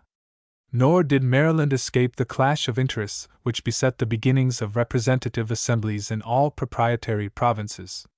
The second, like the first, Lord Baltimore, was a believer in kings and aristocracies, in a natural division of human society into masters and men. His effort was to plant intact in Maryland a feudal order.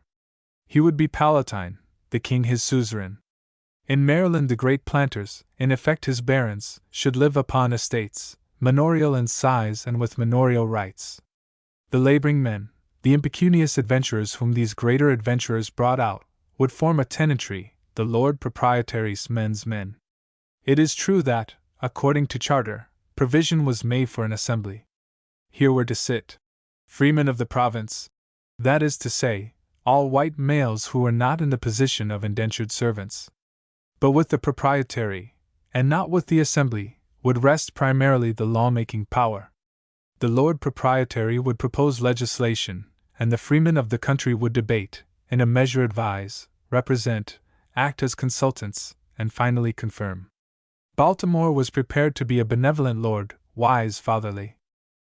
In 1635 met the first assembly, Leonard Calvert and his council sitting with the burgesses, and this gathering of freemen proceeded to inaugurate legislation. There was passed a string of enactments which presumably dealt with immediate wants at St. Mary's, and which, the assembly recognized, must have the Lord Proprietary's assent. A copy was therefore sent by the first ship to leave. So long were the voyages and so slow the procedure in England that it was 1637 before Baltimore's veto upon the Assembly's laws reached Maryland. It would seem that he did not disapprove so much of the laws themselves as of the bold initiative of the Assembly, for he at once sent over 12 bills of his own drafting. Leonard Calvert was instructed to bring all freemen together in assembly and present for their acceptance the substituted legislation. Early in 1638 this Maryland Assembly met. The governor put before it for adoption the proprietary's laws. The vote was taken. Governor and some others were for, the remainder of the assembly unanimously against, the proposed legislation. There followed a year or two of struggle over this question, but in the end the proprietary in effect acknowledged defeat. The colonists, through their assembly, might thereafter propose laws to meet their exigencies, and Governor Calvert, acting for his brother, should approve or veto according to need. When civil war between king and parliament broke out in England, sentiment in Maryland as in Virginia inclined toward the king. But that Puritan, nonconformist, and Republican element that was in both colonies might be expected to gain if, at home in England, the parliamentary party gained. A royal governor or a Lord Proprietary's governor might alike be perplexed by the political turmoil in the mother country.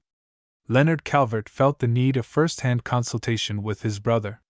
Leaving Giles Brent in his place, he sailed for England, talked there with Baltimore himself, perplexed and filled with foreboding, and returned to Maryland not greatly wiser than when he went. Maryland was soon convulsed by disorders which in many ways reflected the unsettled conditions in England. A London ship, commanded by Richard Ingle, a Puritan and a staunch upholder of the cause of Parliament, arrived before St. Mary's, where he gave great offense by his blatant remarks about the king and Rupert. That prince rogue, though he was promptly arrested on the charge of treason, he managed to escape and soon left the loyal colony far astern. In the meantime Leonard Calvert had come back to Maryland, where he found confusion and a growing heat and faction and side-taking of a bitter sort. To add to the turmoil, William Claiborne, among whose dominant traits was an inability to recognize defeat, was making attempts upon Kent Island. Calvert was not long at St. Mary's ere Ingle sailed in again with letters of marque from the Long Parliament. Ingle and his men landed and quickly found out the Protestant moiety of the colonists. There followed an actual insurrection, the Marylanders joining with Ingle and much aided by Claiborne, who now retook Kent Island. The insurgents then captured St. Mary's and forced the governor to flee to Virginia. For 2 years Ingle ruled and plundered, sequestrating goods of the proprietary's adherents, and deporting in irons Jesuit priests. At the end of this time Calvert reappeared, and behind him a troop gathered in Virginia. Now it was Ingle's turn to flee. Regaining his ship, he made sail for England, and Maryland settled down again to the ancient order. The governor then reduced Kent Island.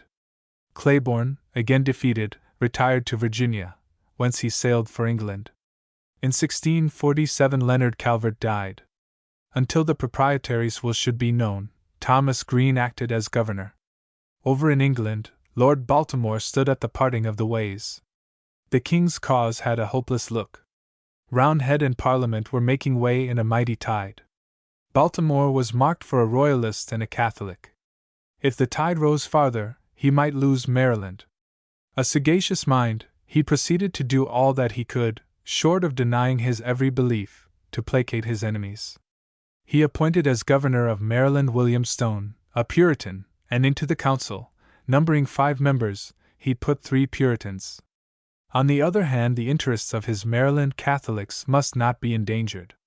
He required of the new governor not to molest any person professing to believe in Jesus Christ, and in particular any Roman Catholic. In this way he thought that, right and left, he might provide against persecution. Under these complex influences the Maryland Assembly passed in 1649 an act concerning religion. It reveals, upon the one hand, Christendom's mercilessness toward the freethinker, in which mercilessness, whether through conviction or policy, Baltimore acquiesced, and on the other hand, that aspiration toward friendship within the Christian fold which is even yet hardly more than a pious wish, and which in the 17th century could have been felt by very few. To Baltimore and the Assembly of Maryland belongs, not the glory of inaugurating an era of wide toleration for men and women of all beliefs or disbeliefs, whether Christian or not, but the real though lesser glory of establishing entire toleration among the divisions within the Christian circle itself.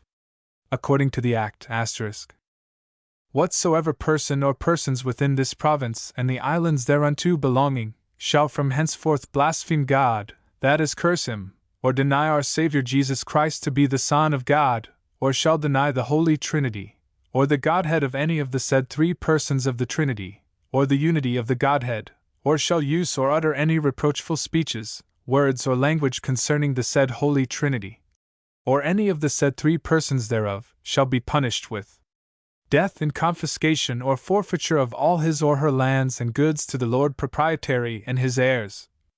Whatsoever person or persons shall from henceforth use or utter any reproachful words or speeches concerning the Blessed Virgin Mary, the Mother of our Saviour, or the holy apostles or evangelists, or any of them, shall in such case for the first offence forfeit to the said Lord Proprietary and his heirs the sum of £5 sterling.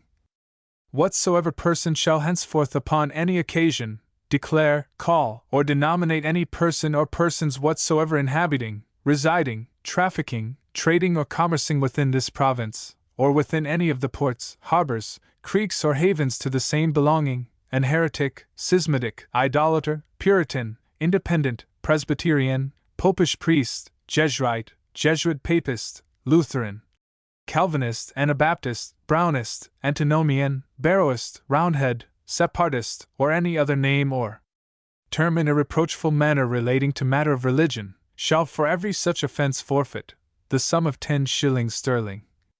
Whereas the enforcing of the conscience in matters of religion hath frequently fallen out to be of dangerous consequence in those commonwealths where it hath been practiced, be it therefore also by the Lord Proprietary with the advice and consent of this assembly, ordained and enacted, that no person or persons whatsoever within this province, professing to believe in Jesus Christ, shall from henceforth be any ways troubled, molested, or discountenanced for or in respect of his or her religion, nor in the free exercise thereof, nor any way compelled to the belief or exercise of any other religion against his or her consent, so as they be not unfaithful to the Lord Proprietary or molest or conspire against the civil government.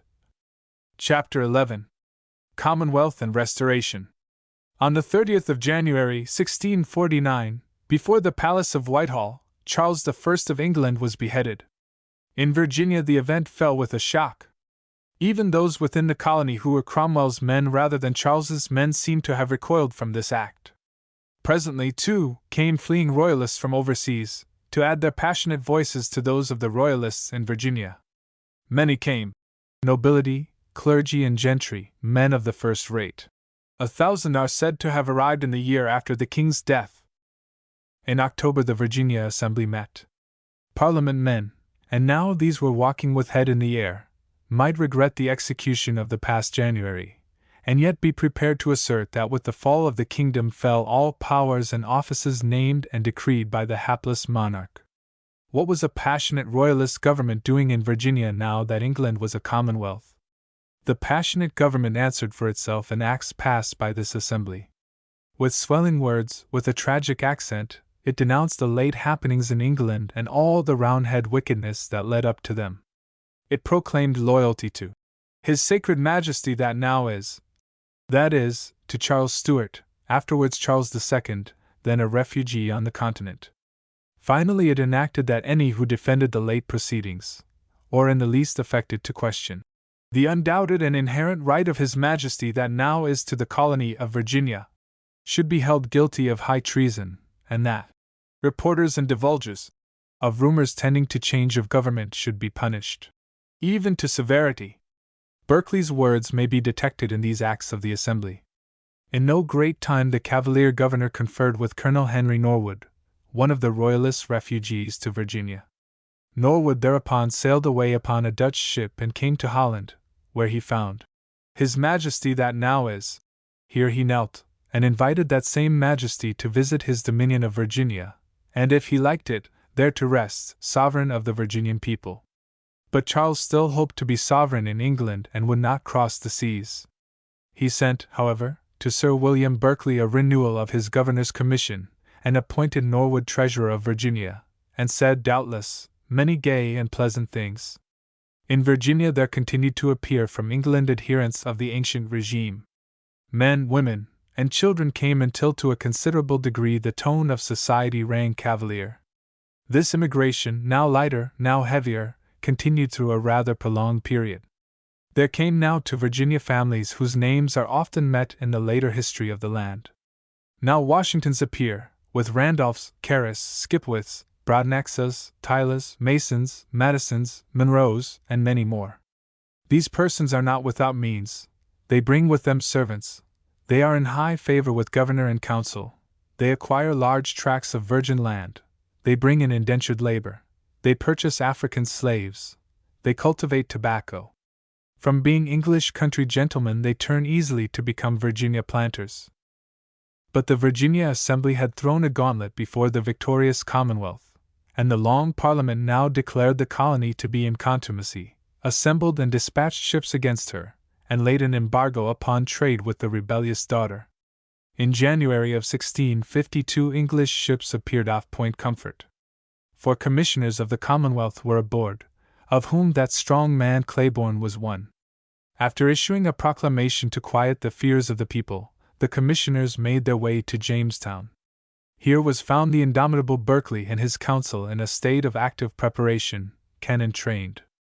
But when all was said, the commissioners had brought wisely moderate terms: submit because submit they must, acknowledge the Commonwealth, and that done, rest unmolested. If resistance continued, there were enough Parliament men in Virginia to make an army. Indentured servants and slaves should receive freedom in exchange for support to the Commonwealth. The ships would come up from Point Comfort, and a determined war would be on. What Sir William Berkeley personally said has not survived. But after consultation upon consultation, Virginia surrendered to the Commonwealth. Berkeley stepped from the governor's chair, retiring in wrath and bitterness of heart to his house at Green Spring. In his place sat Richard Bennet, one of the commissioners. Claiborne was made secretary. King's men went out of office. Parliament men came in. But there was no persecution. In the bland and wide Virginia air minds failed to come into hard and frequent collision. For all the ferocities of the statute books, acute suffering for difference of opinion, whether political or religious, did not bulk large in the life of early Virginia. The commissioners, after the reduction of Virginia, had a like part to play with Maryland. At St. Mary's, as at Jamestown, they demanded and at length received submission to the Commonwealth. There was here the less trouble owing to Baltimore's foresight in appointing to the office of Governor William Stone, whose opinions, political and religious, accorded with those of revolutionary England. Yet the governor could not bring himself to forget his oath to Lord Baltimore and agreed to the demand of the commissioners that he should administer the government in the name of the keepers of the liberties of England. After some hesitation, the commissioners decided to respect his scruples and allow him to govern in the name of the Lord Proprietary, as he had solemnly promised. In Virginia and in Maryland the Commonwealth and the Lord Protector stand where stood the kingdom and the king. Many are far better satisfied than they were before, and the confirmed royalist consumes his grumbling in his own circle. The old, exhausting quarrel seems laid to rest. But within this wider peace breaks out suddenly an interior strife. Virginia would, if she could, have back all her old northward territory. In 1652 Bennet's government goes so far as to petition Parliament to unseat the Catholic Proprietary of Maryland and make whole again the ancient Virginia. The hand of Claiborne, that remarkable and persistent man, may be seen in this. In Maryland, Puritans and Independents were settled chiefly about the rivers Severn and Patuxent, and in a village called Providence, afterwards Annapolis. These now saw their chance to throw off the Proprietary's rule and to come directly under that of the Commonwealth. So thinking, they put themselves into communication with Bennet and Claiborne. In 1654 Stone charged the commissioners with having promoted faction, sedition, and rebellion against the Lord Baltimore. The charge was well founded. Claiborne and Bennet assumed that they were yet Parliament commissioners, empowered to bring all plantations within the Bay of Chesapeake to their due obedience to the Parliament and Commonwealth of England. and they were indeed set against the Lord Baltimore. Claiborne would head the Puritans of Providence, and a troop should be raised in Virginia and march northward. The commissioners actually advanced upon St. Mary's, and with so superior a force that Stone surrendered, and a Puritan government was inaugurated. A Puritan assembly met, debarring any Catholics. Presently it passed an act annulling the Proprietary's Act of Toleration. Professors of the religion of Rome should be restrained from the exercise thereof. The hand of the law was to fall heavily upon popery, prelacy, or licentiousness of opinion. Thus was intolerance alive again in the only land where she had seemed to die. In England now there was hardly a parliament, but only the Lord Protector, Oliver Cromwell. Content with Baltimore's recognition of the Protectorate, Cromwell was not prepared to back, in their independent action, the commissioners of that now dissolved Parliament. Baltimore made sure of this, and then dispatched messengers overseas to Stone, bidding him do all that lay in him to retake Maryland. Stone thereupon gathered several hundred men and a fleet of small sailing craft, with which he pushed up the bay to the Severn. In the meantime the Puritans had not been idle, but had themselves raised a body of men and had taken over the Golden Lion, an armed merchantman lying before their town. On the 24th of March, 1655, the two forces met in the Battle of the Severn. "In the name of God, fall on!" cried the men of Providence, and "Hey for St. Mary's!" cried the others. The battle was won by the Providence men. They slew or wounded 50 of the St. Mary's men and desperately wounded Stone himself and took many prisoners, 10 of whom were afterwards condemned to death and 4 were actually executed. Now followed a period of up and down, the commissioners and the Proprietary alike appealing to the Lord Protector for some expression of his determinate will. Both sides received encouragement inasmuch as he decided for neither. His own authority being denied by neither, Cromwell may have preferred to hold these distant factions in a cancelling, neutralizing posture. But far weightier matters, in fact, were occupying his mind. In 1657, weary of her very sad, distracted, and unsettled condition, Maryland herself proceeded, Puritan, Prelatist, and Catholic together, to agree henceforth to disagree. Toleration viewed in retrospect appears dimly to have been seen for the angel that it was.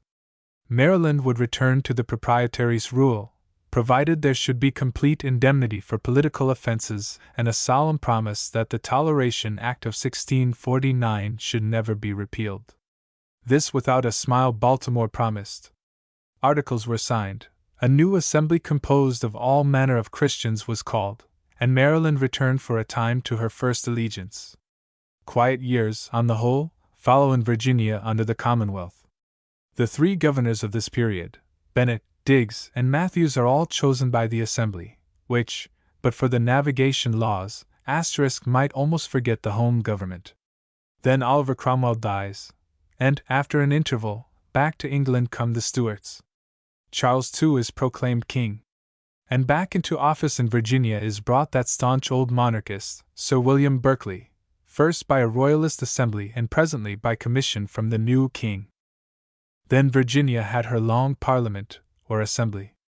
In 1661, in the first gush of the Restoration, there was elected a House of Burgesses so congenial to Berkeley's mind that he wished to see it perpetuated. For 15 years therefore he held it in being, with adjournments from one year into another, and with sharp refusals to listen to any demand for new elections. Yet this demand grew, and still the governor shut the door in the face of the people and looked imperiously forth from the window. His temper, always fiery, now burned vindictive. His zeal for king and church and the high prerogatives of the governor of Virginia became a consuming passion. When Berkeley first came to Virginia, and again for a moment in the flare of the Restoration, his popularity had been real, but for long now it had dwindled.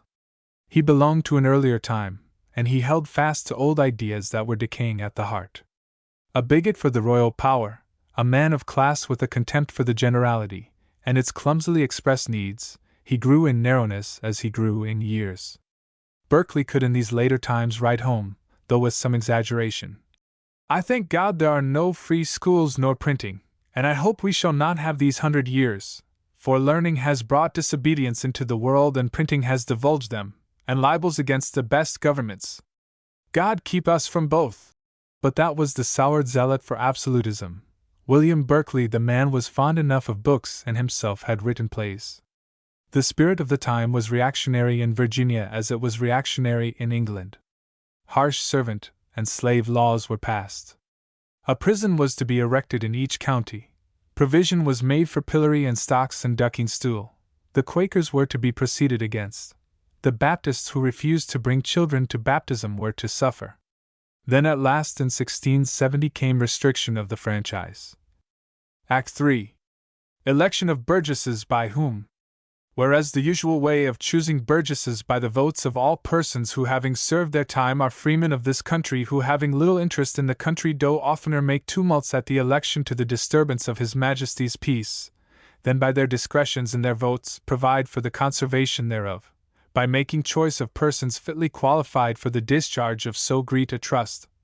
And whereas the laws of England grant a voice in such election only to such as by their estates real or personal have interest enough to tie them to the endeavor of the public good, it is hereby enacted, that none but freeholders and housekeepers who only are answerable to the public for the levies shall hereafter have a voice in the election of any burgesses in this country. 3 years later another woe befell the colony. That same Charles II, to whom in misfortune Virginia had so adhered that for her loyalty she had received the name of the Old Dominion, now granted all that entire tract, territory, region, and dominion of land and water commonly called Virginia, together with the territory of Accomac, to Lord Culpeper and the Earl of Arlington. For 31 years they were to hold it, paying to the king the slight annual rent of 40 shillings. They were not to disturb the colonists in any guaranteed right of life or land or goods, but for the rest they might farm Virginia. The country cried out in anger. The Assembly hurried commissioners on board a ship in port, and sent them to England to besiege the ear of the king. Distress and discontent increased, with good reason, among the mass of the Virginians. The king in England, his councillors, and Parliament, played an unfatherly role, while in Virginia economic hardships pressed ever harder, and the administration became more and more oppressive. By 1676 the gunpowder of popular indignation was laid right and left, awaiting the match. Chapter 12. Nathaniel Bacon. To add to the uncertainty of life in Virginia, Indian troubles flared up again. In and around the main settlements the white man was safe enough from savage attack. But it was not so on the edge of the English world, where the white hue ran thin, where small clusters of folk and even single families built cabins of logs and made lonely clearings in the wilderness. Not far from where now rises Washington, the Susquehannocks had taken possession of an old fort. These Indians, once in league with the Iroquois but now quarreling violently with that confederacy, had been defeated and were in a mood of undiscriminating bitterness and vengeance. They began to waylay and butcher white men and women and children. In self-protection, Maryland and Virginia organized in common an expedition against the Indian stronghold. In the deep woods beyond the Potomac, red men and white came to a parley. The Susquehannocks sent envoys. There was wrong on both sides. A dispute arose. The white men, waxing angry, slew the envoys, an evil deed which their own color in Maryland and in Virginia reprehended and repudiated. But the harm was done. From the Potomac to the James, Indians listened to Indian eloquence, reciting the evils that from the first the white man had brought. Then the red man, in increasing numbers, fell upon the outlying settlements of the pioneers. In Virginia there soon arose a popular clamor for effective action. Call out the militia of every county. March against the Indians. Act. But the governor was old, of an ill temper now, and most suspicious of popular gatherings for any purpose whatsoever. He temporized, delayed, refused all appeals until the assembly should meet. Dislike of Berkeley and his ways and a growing sense of injury and oppression began to quiver hard in the Virginian frame. The king was no longer popular, nor Sir William Berkeley, nor were the most of the council, nor many of the burgesses of that long assembly. There arose a loud demand for a new election and for changes in public policy. Where a part of Richmond now stands, there stretched at that time a tract of fields and hills and a clear winding creek, held by a young planter named Nathaniel Bacon, an Englishman of that family which produced The wisest, greatest, meanest of mankind. The planter himself lived farther down the river. But he had at this place an overseer and some indentured laborers. This Nathaniel Bacon was a newcomer in Virginia, young man who had been entered in Gray's Inn, who had traveled, who was rumored to have run through much of his own estate. He had a cousin, also named Nathaniel Bacon, who had come 15 years earlier to Virginia. A very rich, politic man and childless, and whose representations had perhaps drawn the younger Bacon to Virginia. At any rate he was here, and at the age of 20 the owner of much land and the possessor of a seat in the council. But though he sat in the council, he was hardly of the mind of the governor and those who supported him. It was in the spring of 1676 that there began a series of Indian attacks directed against the plantations and the outlying cabins of the region above the falls of the far west. Among the victims were men of Bacon's plantation, for his overseer and several of his servants were slain. The news of this massacre of his men set their young master afire. Even a less hideous tale might have done it, for he was of a bold and ardent nature. Riding up the forest tracks, a company of planters from the threatened neighborhood gathered together. "Let us make a troop and take fire and sword among them." There lacked a commander. "Mr. Bacon, you command." "Very good." And Mr. Bacon, who is a born orator, made a speech dealing with the grievances of the times. "Very good indeed. But still there lacked the governor's commission." "Send a swift messenger to Jamestown for it."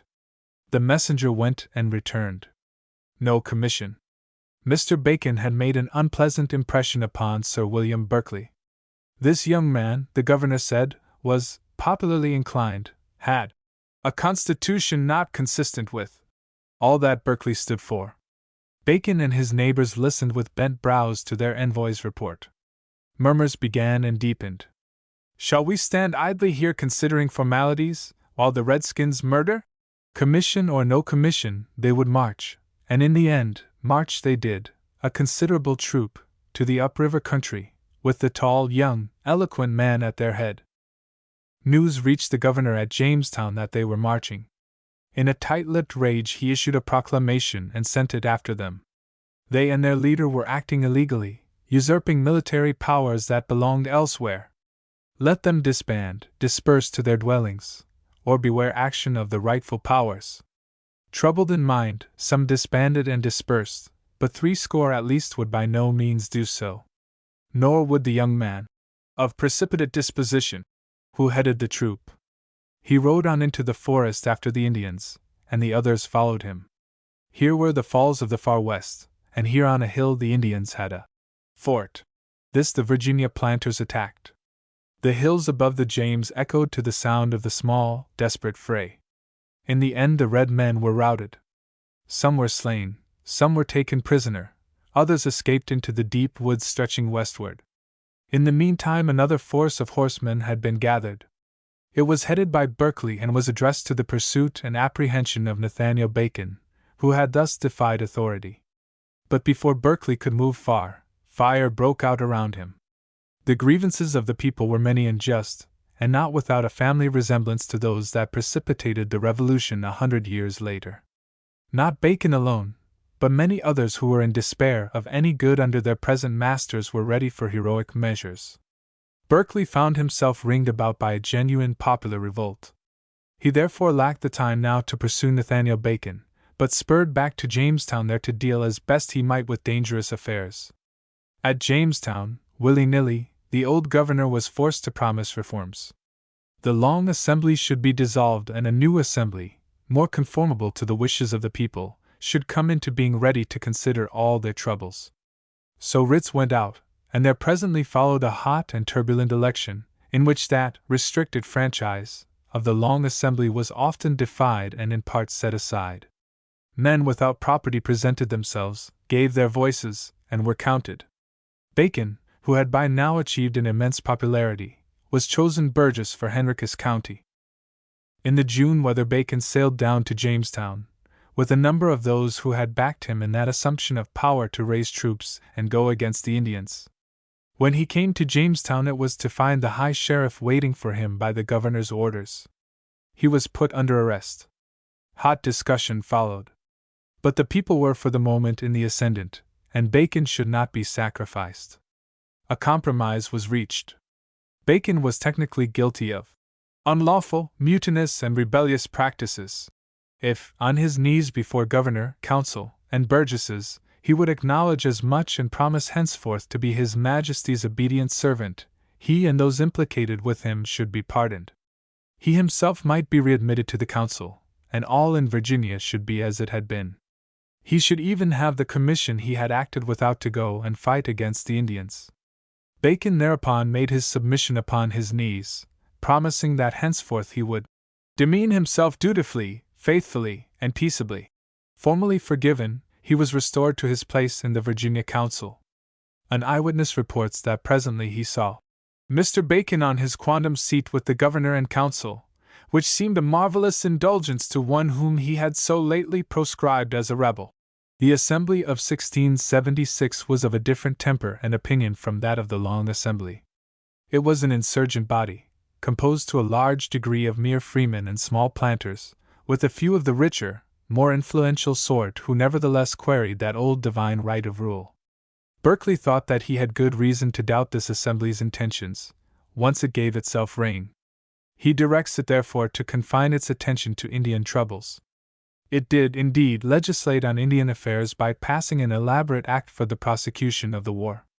An army of 1,000 white men was to be raised. Bacon was to be commander-in-chief. All manner of precautions were to be taken. But this matter disposed of, the Assembly thereupon turned to the redressing several grievances the country was then laboring under, and motions were made for inspecting the public revenues, the collectors' accounts, and so forth. The governor thundered, friends of the old order obstructed, but the Assembly went on its way, reforming here and reforming there. It even went so far as to repeal the preceding Assembly's legislation regarding the franchise. All white males who are freemen were now privileged to vote, together with the freeholders and housekeepers. A certain member wanted some detail of procedure retained because it was customary. "'Tis true it has been customary," answered another. "But if we have any bad customs amongst us, we are come here to mend 'em."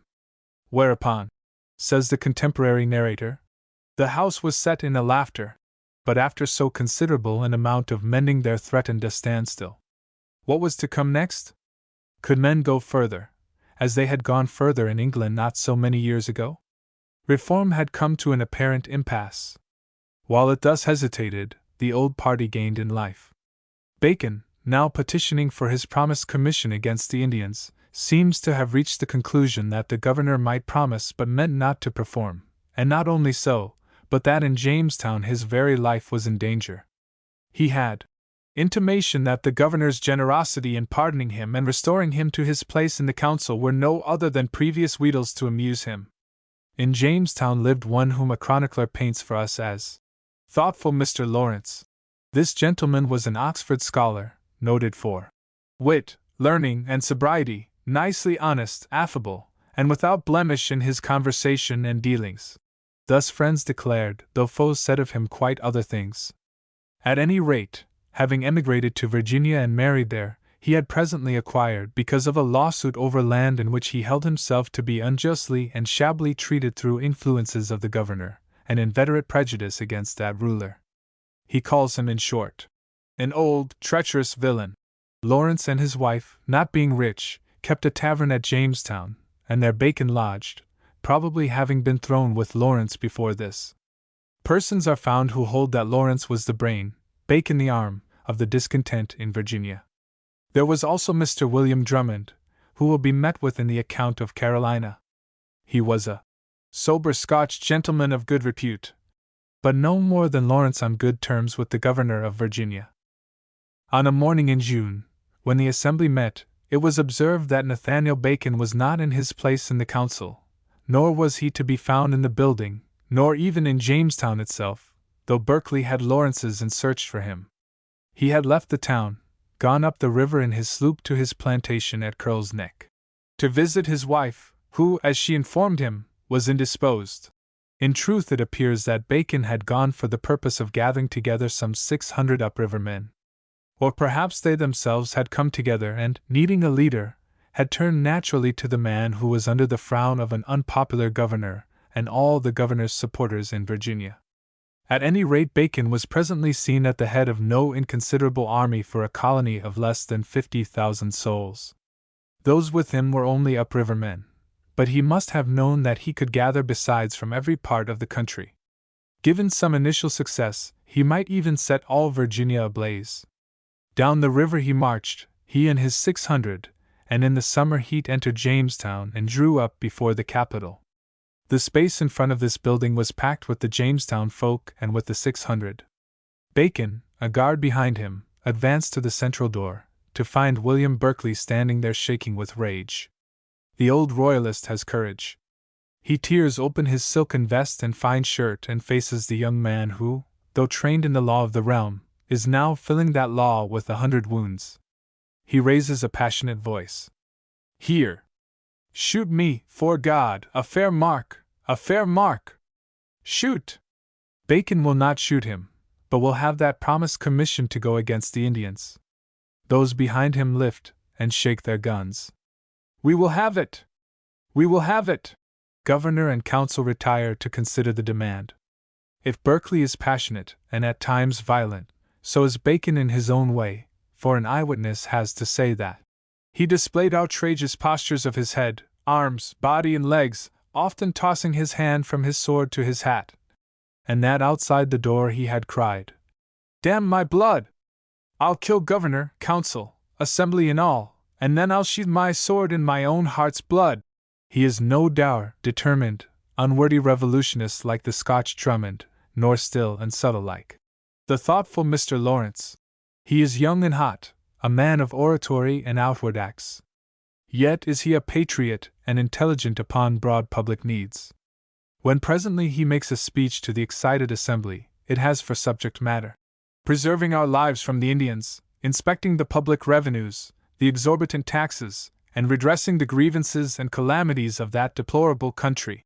It has quite the ring of young men's speeches in British colonies a century later. The governor and his party gave in perforce. Bacon got his commission and an act of indemnity for all chance political offenses. General and commander-in-chief against the Indians, so was he styled. Moreover, the burgesses, with an alarmed thought toward England, drew up an explanatory memorial for Charles I's perusal. This paper journeyed forth upon the first ship to sail, but it had for traveling companion a letter secretly sent from the governor to the king. The two communications were painted in opposite colors. "I have," says Berkeley, "for above 30 years governed the most flourishing country the sun ever shone over, but am now encompassed with rebellion like waters." Chapter 13. Rebellion and Change. Bacon with an increased army now rode out once more against the Indians. He made a rendezvous on the Upper York, the old Pamunkey, and to this center he gathered horsemen until there may have been with him not far from 1,000 mounted men. From here he sent detachments against the red men's villages and all the upper troubled country, and afar into the sunset woods where the pioneer's cabin had not yet been builded. He acted with vigor. The Indians could not stand against his horsemen and concerted measures, and back they fell before the white men, westward again, or, if they stayed in the ever-dwindling villages, they gave hostages and oaths of peace. Quiet seemed to descend once more upon the border. But if the frontier seemed peaceful, Virginia behind the border was a bubbling cauldron. Bacon had now become a hero of the people, a Siegfried capable of slaying the dragon. Nor were Lawrence and Drummond idle, nor others of their way of thinking. The Indian troubles might soon be settled, but why not go further, marching against other troubles, more subtle and long-continuing, and threatening all the future? In the midst of this speculation and promise of change, the governor, feeling the storm, dissolved the assembly, proclaimed Bacon and his adherents rebels and traitors, and made a desperate attempt to raise an army for use against the new-fangledness of the time. This last he could not do.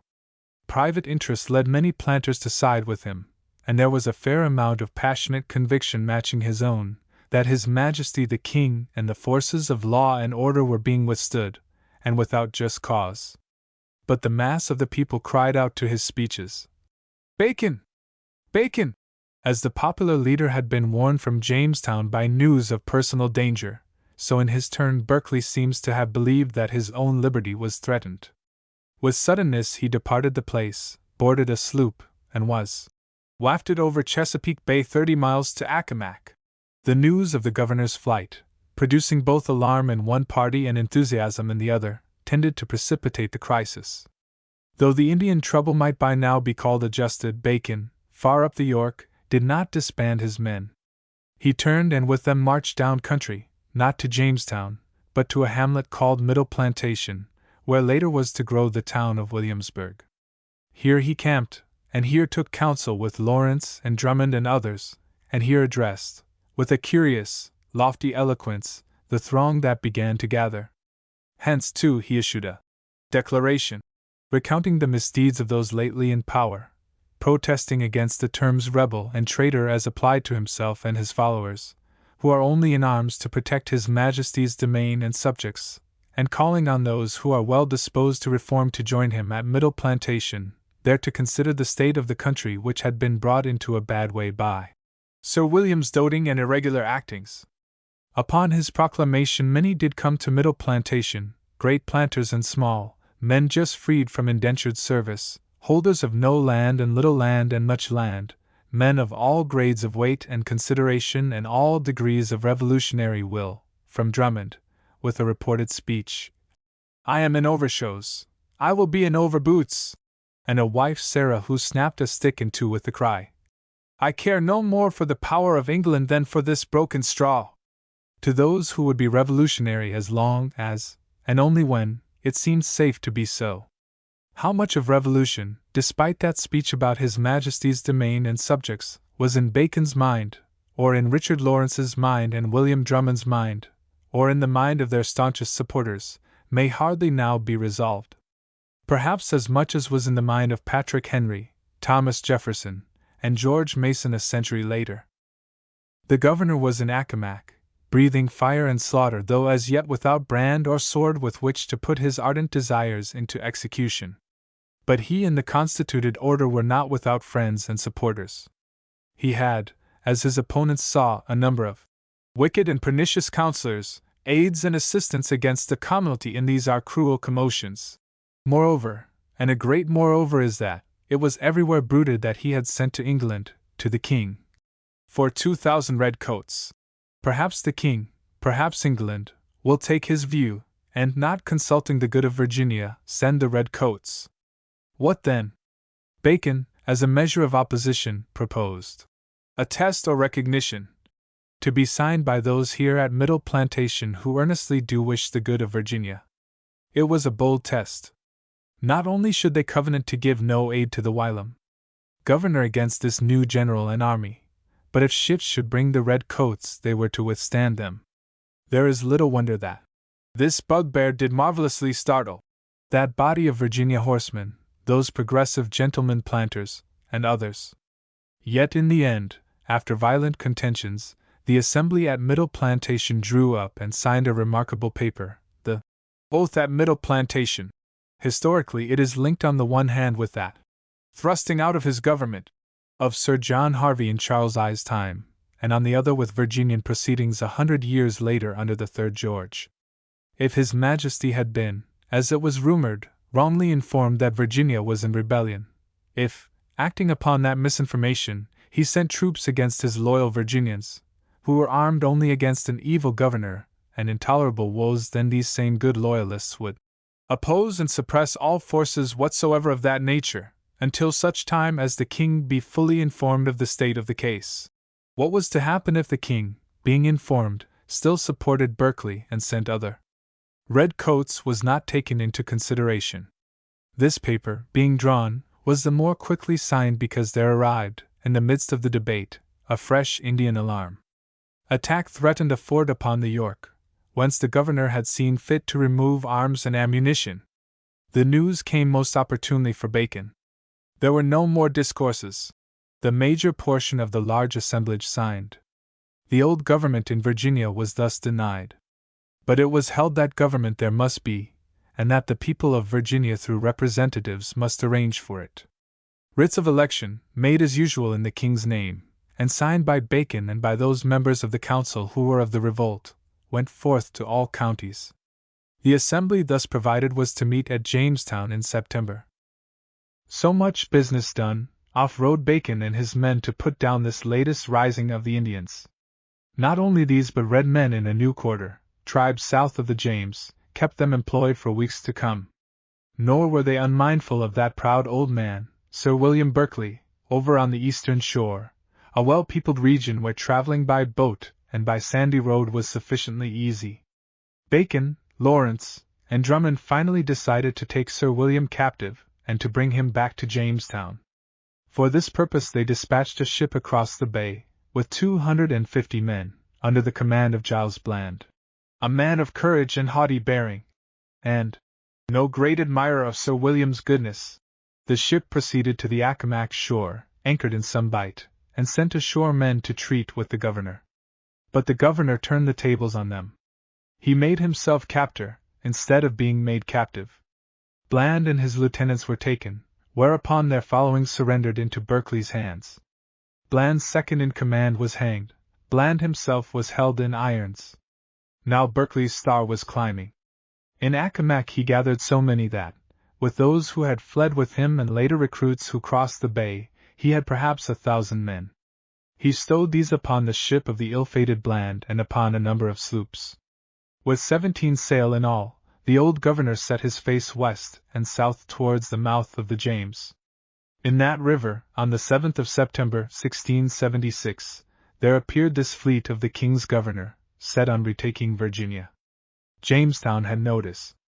The Bacon faction held the place with perhaps 800 men, Colonel Hansford at their head. Summoned by Berkeley to surrender, Hansford refused, but that same night, by advice of Lawrence and Drummond, evacuated the place, drawing his force off toward the York. The next day, emptied of all but a few citizens, Jamestown received the old governor and his army. The tidings found Bacon on the upper York. Acting with his accustomed energy, he sent out, far and wide, ringing appeals to the country to rouse itself, for men to join him and march to the defeat of the old tyrant. Numbers did come in. He moved with marvelous celerity. When he had, for the time and place, a large force of rebels, he marched, by stream and plantation, tobacco field and forest, forge and mill, through the early autumn country to Jamestown. Civil war was on. Across the narrow neck of the Jamestown peninsula had been thrown a sort of fortification with ditch, earthwork, and palisade. Before this Bacon now sounded trumpets. No answer coming, but the mouths of cannon appearing at intervals above the breastwork, the rebel general halted, encamped his men, and proceeded to construct siege lines of his own. The work must be done exposed to Sir William's iron shot. Now comes a strange and discreditable incident.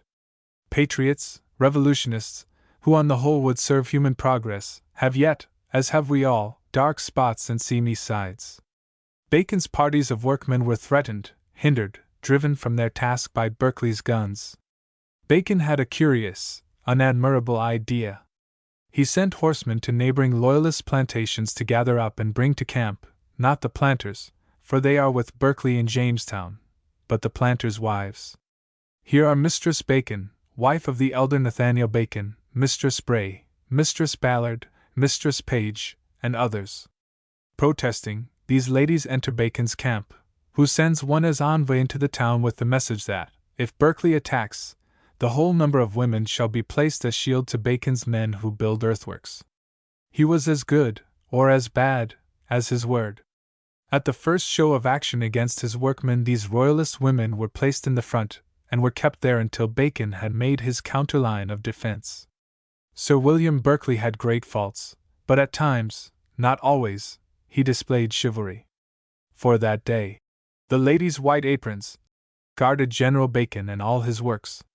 The next day, the defenses completed, this white guard was withdrawn. Berkeley waited no longer but, though now at a disadvantage, opened fire and charged with his men through gate and over earthworks. The battle that followed was short and decisive. Berkeley's chance-gathered army was no match for Bacon's seasoned Indian fighters and for desperate men who knew that they must win or be hanged for traitors. The governor's force wavered and, unable to stand its ground, turned and fled, leaving behind some dead and wounded. Then Bacon, who also had cannon, opened upon the town and the ships that rode before it. In the night the king's governor embarked for the second time, and with him, in that armada from the eastern shore, the greater part of the force he had gathered.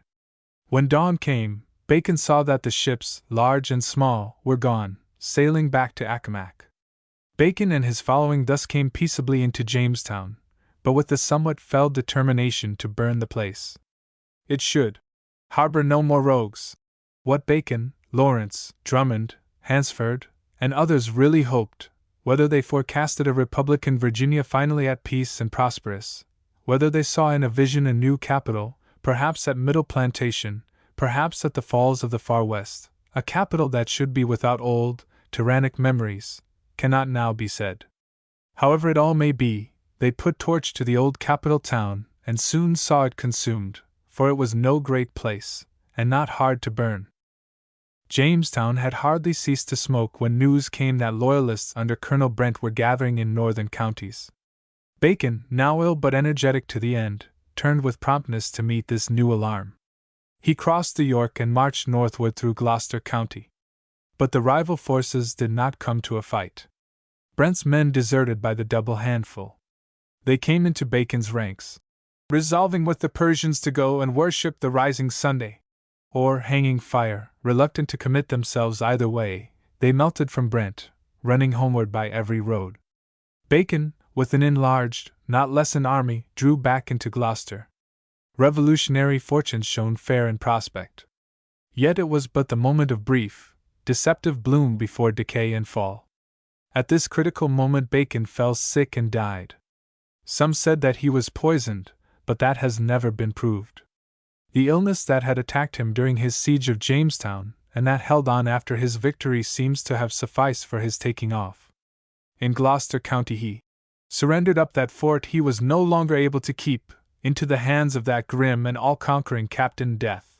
His body was buried, says the old account, but where deposited till the general day not known, only to those who are resolutely silent in that particular. With Bacon's death there fell to pieces all this hopeful or unhopeful movement. Lawrence might have a subtle head and Drummond the courage to persevere. Hansford, Cheeseman, Bland, and others might have varied abilities. But the passionate and determined Bacon had been the organ of action.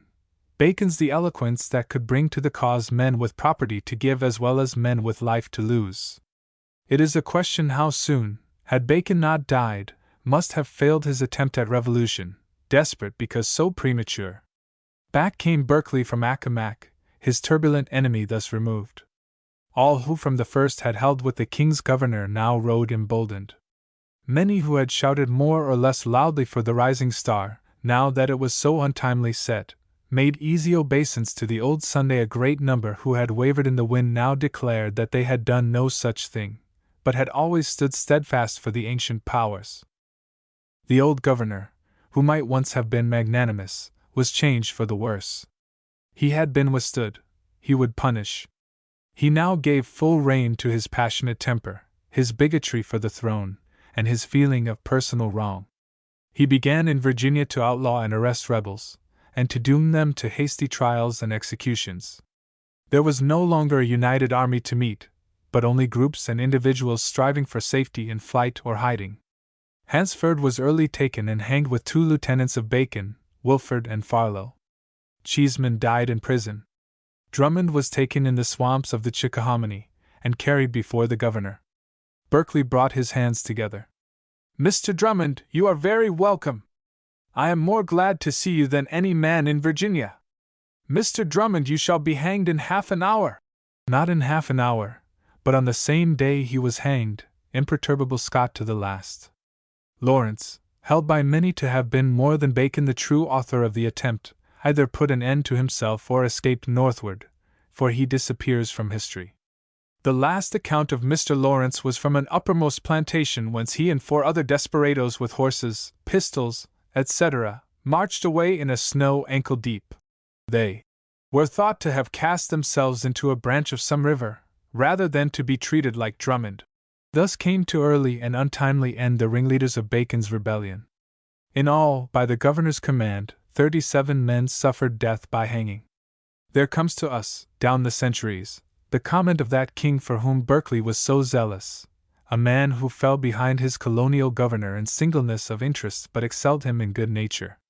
"That old fool," said the second Charles, "has hanged more men in that naked country than I have done for the murder of my father." That letter which Berkeley had written some months before to his sovereign about the waters of rebellion was now seen to have borne fruit.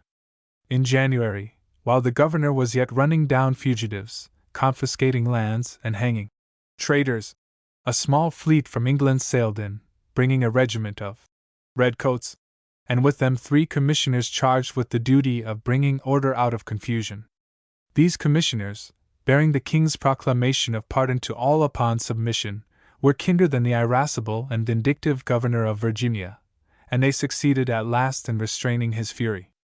They made their report to England, and after some months obtained a second royal proclamation censuring Berkeley's vengeful course, so derogatory to our princely clemency, abrogating the Assembly's more violent acts, and extending full pardon to all concerned in the late rebellion, saving only the Archrebel Bacon, to whom perhaps it now made little difference if they pardoned him or not. But with this piece of good nature, so characteristic of the second Charles, there came neither to the king in person nor to England as a whole any appreciation of the true ills behind the Virginian revolt, nor any attempt to relieve them. Along with the king's first proclamation came instructions for the governor. "You shall be no more obliged to call an assembly once every year, but only once in 2 years. Also, whensoever the assembly is called, 14 days shall be the time prefixed for their sitting, and no longer." And the narrowed franchise that Bacon's assembly had widened is narrowed again. "You shall take care that the members of the assembly be elected only by freeholders, as being more agreeable to the custom of England.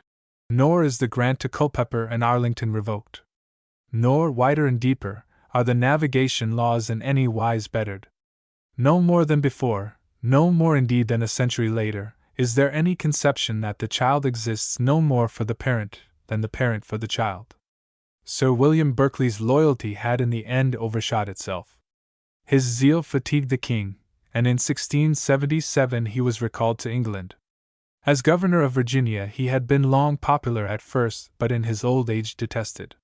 He had great personal courage, fidelity, and generosity for those things that ran with the current of a deep and narrow soul. He passes from the New World stage, a marked and tragic figure. Behind him his vengeances displeased even loyalist Virginia, willing on the whole to let bygones be bygones among neighbors and kindred. It is said that, when his ship went down the river, bonfires were lighted and cannon and muskets fired for joy. And so beyond the eastward horizon fades the old reactionary. Herbert Jeffreys and then Sir Henry Chichely follow Berkeley as governors of Virginia.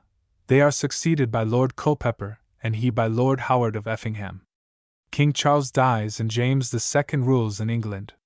Culpeper and Effingham play the governor merely for what they can get for themselves out of Virginia.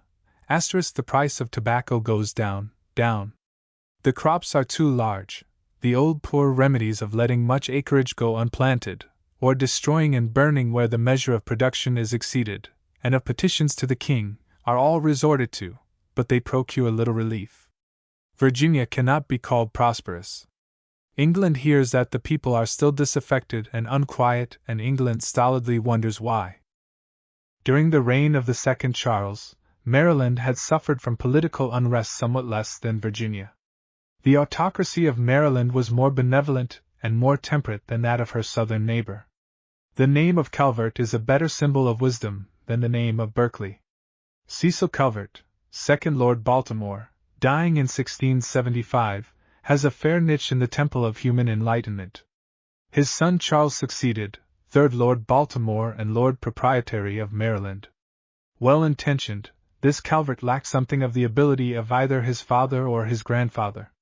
Though he lived in Maryland while his father had lived in England, his government was not as wise as his father's had been. But in Maryland, even before the death of Cecil Calvert, inherent evils were beginning to form of themselves a visible body.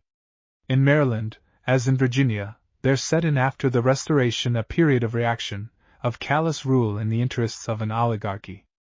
In 1669 a pact, council and an aristocratic assembly procured a restriction of the franchise similar to that introduced into Virginia. As in Virginia, an assembly deemed of the right political hue was kept in being by the device of adjournment from year to year. In Maryland, as in Virginia, public officials were guilty of corruption and graft. In 1676 there seems to have lacked for revolt, in Maryland, only the immediate provocative of acute Indian troubles and such leaders as Bacon, Lawrence, and Drummond. The new Lord Baltimore being for the time in England, his deputy writes him that never were any more replete with malignancy and frenzy than our people were about August last, and they wanted but a monstrous head to their monstrous body. 2 leaders indeed appeared, Davis and Putney by name, but having neither the standing nor the strength of the Virginia rebels, they were finally taken and hanged. What supporters they had dispersed, and the spectre of armed insurrection passed away. The third Lord Baltimore, like his father, found difficulty in preserving the integrity of his domain. His father had been involved in a long wrangle over the alleged invasion of Maryland by the Dutch. Since then, New Netherland had passed into English hands. Now there occurred another encroachment on the territory of Maryland. This time the invader was an Englishman named William Penn, just as the idea of a new world freedom for Catholics had appealed to the first Lord Baltimore. So now to William Penn, the Quaker, came the thought of freedom there for the Society of Friends. The second Charles owed an old debt to Penn's father. He paid it in 1681 by giving to the son, whom he liked, a province in America. Little by little, in order to gain for Penn access to the sea, the terms of his grant were widened until it included, beside the huge Pennsylvanian region, the tract that is now Delaware, which was then claimed by Baltimore. Maryland protested against the grant to Penn, as Virginia had protested against the grant to Baltimore, and equally in vain. England was early set upon the road to many colonies in America, destined later to become many states. One by one they were carved out of the first great unity. In 1685 the tolerant Charles II died. James II, a Catholic, ruled England for about 3 years, and then fled before the Revolution of 1688. William and Mary, sovereigns of a Protestant England, came to the throne. We have seen that the Proprietary of Maryland and his numerous kinsmen and personal adherents were Catholics. Approximately 1 in 8 of other Marylanders were fellows in that faith. Another 1/8 of the people held with the Church of England. The rest, the mass of the folk, were dissenters from that church. And now all the Protestant elements together, the Quakers excepted, solidified into political and religious opposition to the Proprietary's rule. Baltimore, still in England, had immediately, upon the accession of William and Mary, dispatched orders to the Maryland Council to proclaim them king and queen. But his messenger died at sea, and there was delay in sending another. In Maryland the council would not proclaim the new sovereigns without instructions, and it was even rumored that Catholic Maryland meant to withstand the new order. In effect the old days were over. The Protestants, churchmen and dissenters alike, proceeded to organize under a new leader, one John Could. They formed an association in arms for the defense of the Protestant religion, and for asserting the right of King William and Queen Mary to the province of Maryland and all the English dominions. Now followed a confused time of accusations and counter-accusations, with assertions that Maryland Catholics were conspiring with the Indians to perpetrate a new St. Bartholomew massacre of Protestants, and hot counter-assertions that this is a sleeveless fear and imagination fomented by the artifice of some ill-minded persons. In the end could assemble a force of something less than 1,000 men and marched against St. Mary's. The council, which had gathered there, surrendered, and the association for the defense found itself in power. It proceeded to call a convention and to memorialize the king and queen, who in the end approved its course. Maryland passed under the immediate government of the crown. Lord Baltimore might still receive quit-rents and customs, but his governmental rights were absorbed into the monarchy. Sir Lionel Copley came out as royal governor, and a new order began in Maryland. The heyday of Catholic freedom was past. England would have a Protestant America. Episcopalians were greatly in the minority, but their church now became dominant over both Catholic and dissenter, and where the freethinker raised his head he was smitten down. Catholic and dissenter, and all alike were taxed to keep stable the established church. The old tolerance, such as it was over. Maryland paced even with the rest of the world. Presently the old capital of St. Mary's was abandoned. The government removed to the banks of the Severn, to Providence, soon, when and should be Queen, to be renamed Annapolis. In vain the inhabitants of St. Mary's remonstrated. The center of political gravity in Maryland had shifted. The third Lord Baltimore died in 1715. His son Benedict, fourth Lord, turned from the Catholic Church and became a member of the Church of England. Dying presently, he left a young son, Charles, fifth Lord Baltimore, to be brought up in the fold of the established Church. Reconciled now to the dominant creed, with a Maryland where Catholics were heavily penalized, Baltimore resumed the government under favor of the Crown. But it was a government with a difference. In Maryland, as everywhere, the people were beginning to hold the reins. Not again the old lord and the old underling. For years to come the lords would say that they governed, but strong life arose beneath, around, and above their governing. Maryland had by 1715 within her bounds more than 40,000 white men and nearly 10,000 black men. She still planted and shipped tobacco, but presently found how well she might raise wheat, and that it, too, was valuable to send away in exchange for all kinds of manufactured things. Thus Maryland began to be a land of wheat still more than a land of tobacco. For the rest, conditions of life in Maryland paralleled pretty closely those in Virginia. Maryland was almost wholly rural. Her plantations and farms were reached with difficulty by roads hardly more than bridle paths, or with ease by sailboat and rowboat along the innumerable waterways. Though here and there manors, large, easy-going, patriarchal places, with vague, feudal ways and customs, were to be found, the moderate-sized plantation was the rule. Here stood, in sight usually of blue water, the planter's dwelling of brick or wood. Around it grew up the typical outhouses, household offices, and storerooms. Farther away yet clustered the cabin quarters alike of slaves and indentured labor. Then stretched the fields of corn and wheat, the fields of tobacco. Here, at river or bay side, was the home wharf or landing. Here the tobacco was rolled in casks. Here rattled the anchor of the ship that was to take it to England and bring in return 1,001 manufactured articles. There were no factories in Maryland or Virginia. Yet artisans were found among the plantation laborers. Carpenters, coopers, sawyers, blacksmiths, tanners, quillas, shoemakers, spinners, weavers, and knitters. Throughout the colonies, as in every new country, men and women, besides being agriculturists, produced homemade much that men, women, and children needed. But many other articles and all luxuries came in the ships from overseas, and the harvest of the fields paid the account. Chapter 14. The Carolinas.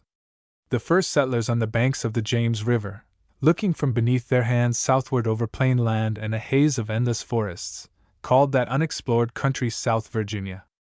It stretched away to those rivers and bays, to that island of Roanoke, whence had fled Raleigh's settlers. Beyond that, said the James River men, was Florida. Time passed, and the region of South Virginia was occasionally spoken of as Carolina, though whether that name was drawn from Charles I of England, or whether those old unfortunate Huguenots in Florida had used it with reference to Charles IX of France, is not certainly known. South Virginia lay huge, unknown, unsettled.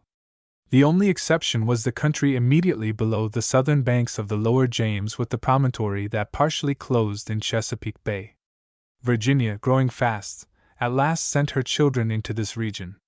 In 1653 the Assembly enacted, upon the petition of Roger Greene, Clerk, on the behalf of himself and inhabitants of Nansemond River, it is ordered by this present Grand Assembly that 10,000 acres of land be granted unto 100 such persons who shall first seat on Moretuck or Roanoke River and the land lying upon the south side of Choane River and the ranches thereof, provided that such seaters settle advantageously for security and be sufficiently furnished with ammunition and strength. Greene and his men, well furnished presumably with firelocks, bullets, and powder horns, went into this hinterland. At intervals there followed other hardy folk. Quakers, subject to persecution in Old Virginia, fled into these wilds. The name Carolina grew to mean backwoods, frontiersman's land. Here were forest and stream, Indian and bear and wolf, blue waters of sound and sea, long outward-lying reefs and shoals and islets, fertile soil and a clime neither hot nor cold. Slowly the people increased in number. Families left settled Virginia for the wilderness. Men without families came there for reasons good and bad. Their cabins, their tiny hamlets were far apart. They practiced a hazardous agriculture. They hunted, fished, and traded with the Indians. The isolation of these settlers bred or increased their personal independence, while it robbed them of that smoothness to be gained where the social particles rubbed together. This part of South Virginia was soon to be called North Carolina. Far down the coast was Cape Fear. In the year of the Restoration, a handful of New England men came here in a ship and made a settlement which, not prospering, was ere long abandoned. But New Englanders traded still in South Virginia as along other coasts. Seafarers, they entered at this inlet and at that, crossed the wide blue sounds, and anchoring in mouths of rivers, purchased from the settlers their forest commodities. Then over they ran to the West Indies, and got in exchange sugar and rum and molasses, with which again they traded for tobacco in Carolina, in Virginia, and in Maryland. These ships went often to New Providence in the Bahamas and to Barbados. There began, through trade and other circumstances, a special connection between the long coastline and these islands that were peopled by the English. The restored kingdom of England had many adherents to reward. Land in America, islands in Maine, formed the obvious Fortunatus's purse.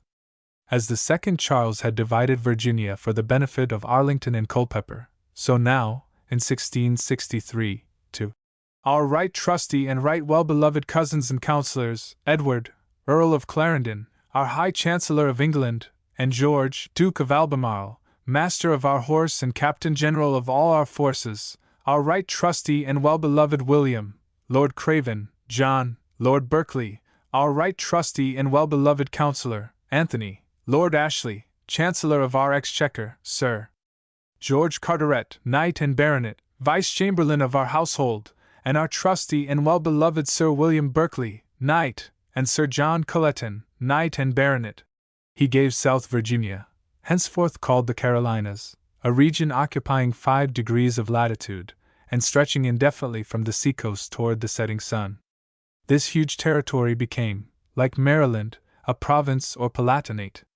In Maryland was 1 proprietary. In Carolina there were 8, though for distinction the senior of the 8 was called the Palatine. As in Maryland, the proprietaries had princely rights. They owed allegiance to England, and a small quit-rent went to the king.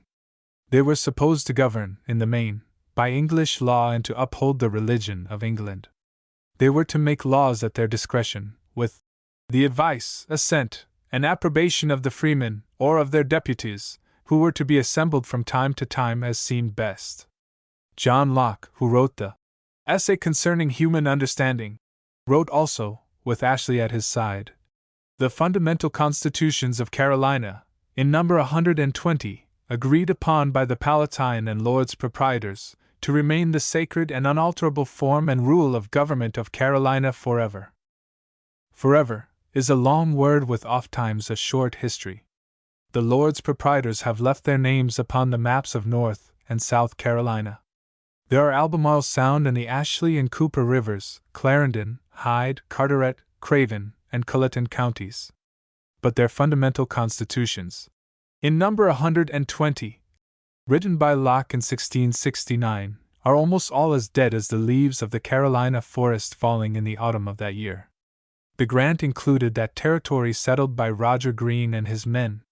Among the proprietors sat Sir William Berkeley, Governor of Virginia, the only Lord of Carolina actually upon American ground. Following instructions from his 7 fellows, Berkeley now declared this region separated from Virginia and attached to Carolina. He christened it Albemarle. Strangely enough, he sent as governor that Scotchman, William Drummond, whom some years later he would hang. Drummond should have a council of 6 and an assembly of freemen that might inaugurate legislation having to do with local matters but must submit its acts to the proprietaries for veto or approval. This was the settlement in Carolina of Albemarle, back country to Virginia, gatherer thence of many that were hardy and sound, many that were unfortunate, and many that were shiftless and untamed. An uncouth nurse of a turbulent democracy was Albemarle. Cape Fear, far down the deeply frayed coast, seemed a proper place to which to send a colony. The intrusive Massachusetts men were gone. But gentlemen and merchants of Barbados were interested. It is a far cry from Barbados to the Carolina shore, but so is it a far cry from England. Many royalists had fled to Barbados during the old troubles, so that its English population was considerable. A number may have welcomed the chance to leave their small island for the immense continent, and an English trading port as far south as Cape Fear must have had a general appeal. So, in 1665, came Englishmen from Barbados and made, up the Cape Fear River, a settlement which they named Clarendon, with John Yeamans of Barbados as governor. But the colony did not prosper. There arose the typical colonial troubles: sickness, dissensions, improvidence, quarrels with the aborigines. Nor was the site the best obtainable. The settlers finally abandoned the place and scattered to various points along the northern coast. In 1669 the Lords Proprietaries sent out from England 3 ships, the Carolina, the Port Royal, and the Albemarle, with about 100 colonists aboard. Taking the old sea road, they came at last to Barbados, and here the Albemarle, seized by a storm, was wrecked. The 2 other ships, with a Barbados sloop, sailed on Anal, were approaching the Bahamas when another hurricane destroyed the Port Royal. The Carolina, however, pushed on with the sloop, reached Bermuda, and rested there. Then, together with a small ship purchased in these islands, she turned west by south and came in March of 1670 to the good harbor of Port Royal, South Carolina. Southward from the harbor where the ships rode, stretched old Florida, held by the Spaniards. There was the Spanish town, St. Augustine. Thence Spanish ships might put forth and descend upon the English newcomers. The colonists after debate concluded to set some further space between them and lands of Spain. The ships put again to sea, beat northward a few leagues, and at last entered a harbor into which emptied 2 rivers, presently to be called the Ashley and the Cooper. Up the Ashley they went a little way, anchored, and the colonists going ashore began to build upon the west bank of the river a town which for the king they named Charlestown. 10 years later this place was abandoned in favor of the more convenient point of land between the 2 rivers. Here then was builded the second and more enduring Charlestown, Charleston, as we call it now, in South Carolina. Colonists came fast to this Carolina lying south. Barbados sent many, England, Scotland, and Ireland contributed a share. There came Huguenots from France, and a certain number of Germans. In 10 years after the first settling the population numbered 1,200, and this presently doubled and went on to increase. The early times were taken up with the wrestle with the forest, with the Indians, with Spanish alarms, with incompetent governors, with the Lords Proprietaries' fundamental constitutions, and with the restrictions which English navigation laws imposed upon English colonies. What grains and vegetables and tobacco they could grow, what cattle and swine they could breed and export, preoccupied the minds of these pioneer farmers. There were struggling for growth a rough agriculture and a hampered trade with Barbados, Virginia, and New England, trade likewise with the buccaneers who swarmed in the West Indian waters. 500 good reasons allowed, and had long allowed, free booty to flourish in American seas. Gross governmental faults, navigation acts, and 100 petty and great oppressions, general poverty, adventurousness, lawlessness, and sympathy of mishandled folk with lawlessness, all combined to keep brother of the coast, buccaneer, and filibuster alive, and their ships upon all seas. Many were no worse than smugglers, others were robbers with violence, and a few had a dash of the fiend. All nations had sons in the business. England to the south in America had just the ragged coastline, with its off-lying islands and islets, liked by all this gentry, whether smuggler or pirate outright. Through much of the 17th century the settlers on these shores never violently disapproved of the pirate. He was often a good fellow. He brought and needed articles without dues, and had Spanish gold in his pouch. He was shrugged over and traded with. He came ashore to Charlestown, and they traded with him there. At one time Charlestown got the name of Rogues Harbor. But that was not forever, nor indeed, as years are counted, for long. Better and better emigrants arrived, to add to the good already there. The better type prevailed, and gave its tone to the place. There set in, on the Ashley and Cooper rivers, a fair urban life that yet persists. South Carolina was trying tobacco and wheat. But in the last years of the 17th century a ship touching at Charleston left there a bag of Madagascar rice. Planted, it gave increase that was planted again. Suddenly it was found that this was the crop for low-lying Carolina. Rice became her staple, as was tobacco of Virginia. For the rice fields South Carolina soon wanted African slaves, and they were consequently brought in numbers, in English ships. There began, in this part of the world, even more than in Virginia, the system of large plantations and the accompanying aristocratic structure of society. But in Virginia the planter families lived broadcast over the land, each upon its own plantation. In South Carolina, to escape heat and sickness, the planters of rice and indigo gave over to employees the care of their great holdings and lived themselves in pleasant Charleston. These plantations, with their great gangs of slaves under overseers, differed at many points from the more kindly, semi-patriarchal life of the Virginian plantation. To South Carolina came also the indentured white laborer, but the black was imported in increasing numbers. From the first in the Carolinas there had been promised fair freedom for the unorthodox. The charters provided, says an early governor, an overplus power to grant liberty of conscience, although at home was a hot persecuting time. Huguenots, Independents, Quakers, dissenters of many kinds, found on the whole refuge and harbor. In every colony soon began the struggle by the dominant color and caste toward political liberty. King, company, lords proprietaries, might strive to rule from over the seas. But the new land fast bred a practical rough freedom. The English settlers came out from a land where political change was in the air. The stream was set toward the crumbling of feudalism, the rise of democracy. In the New World, circumstances favoring, the stream became a tidal river.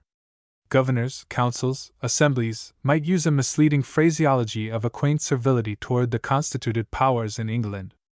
Tory parties might at times seem to color the land their own hue. But there always ran, though often roughly and with turbulence, a set of the stream against autocracy. In Carolina, south and north, by the Ashley and Cooper rivers, and in that region called Albemarle, just back of Virginia, there arose and went on, through the remainder of the 17th century and in the 18th, struggles with the lords proprietaries and the governors that these named, and behind this a more covert struggle with the crown. The details differed, but the issues involved were much the same in North and South Carolina. The struggle lasted for the 60-and-odd years of the proprietary government, and renewed itself upon occasion after 1729 when the Carolinas became royal colonies. Later, it was swept, a strong affluent, into the great general stream of colonial revolt, culminating in the Revolution. Into North Carolina, beside the border population entering through Virginia and containing much of a backwoods and derelict nature, came many Huguenots, the best of folk, and industrious Swiss, and Germans from the Rhine. Then the Scotch began to come in numbers, and families of Scotch descent from the north of Ireland. The tone of society consequently changed from that of the early days. The ruffian and the shiftless sank to the bottom. There grew up in North Carolina a people, agricultural but without great plantations, hard-working and freedom-loving. South Carolina, on the other hand, had great plantations, a town society, suave and polished, a learned clergy, an aristocratic caste to life. For long, both North and South clung to the sea line and to the lower stretches of rivers where the ships could come in. Only by degrees did English colonial life push back into the forests away from the sea, to the hills, and finally across the mountains. Chapter 15. Alexander Spotswood. In the spring of 1689, Virginians flocked to Jamestown to hear William and Mary proclaimed Lord and Lady of Virginia. The next year there entered, as Lieutenant Governor, Francis Nicholson, an odd character in whom an immediate violence of temper went with a statesmanlike conception of things to be.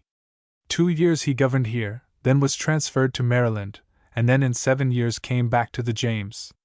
He had not been liked there, but while he was gone Virginia had endured in his stead Sir Edmund Andros. That had been swapping the witch for the devil. Virginia in 1698 seems to have welcomed the returning Nicholson. Jamestown had been hastily rebuilt, after Bacon's burning, and then by accident burned again.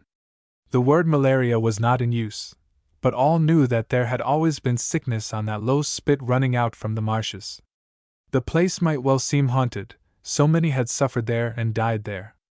Poetical imagination might have evoked a piece of sad pageantry, starving times, massacres, quarrels, executions, cruel and unusual punishments, gliding Indians. A practical question, however, faced the inhabitants, and all were willing to make elsewhere a new capital city. 7 miles back from the James, about halfway over to the Blue York, stood that cluster of houses called Middle Plantation, where Bacon's men had taken his oath. There was planned and builded Williamsburg, which was to be for nearly 100 years the capital of Virginia. It was named for King William, and there was in the minds of some loyal colonists the notion, eventually abandoned, of running the streets in the lines of a huge W and M. The long main street was called Duke of Gloucester Street, for the short-lived son of that, and who was soon to become queen. At one end of this thoroughfare stood a fair brick capitol. At the other end, nearly a mile away, rose the brick William and Mary College. Its story is worth the telling. The formal acquisition of knowledge had long been a problem in Virginia. Adult colonists came with their education, much or little, gained already in the mother country. In most cases, doubtless, it was little, but in many cases it was much. Books were brought in with other household furnishing. When there began to be native-born Virginians, these children received from parents and kindred some manner of training. Ministers were supposed to catechize and teach. Well-to-do and educated parents brought over tutors. Promising sons were sent to England to school and university.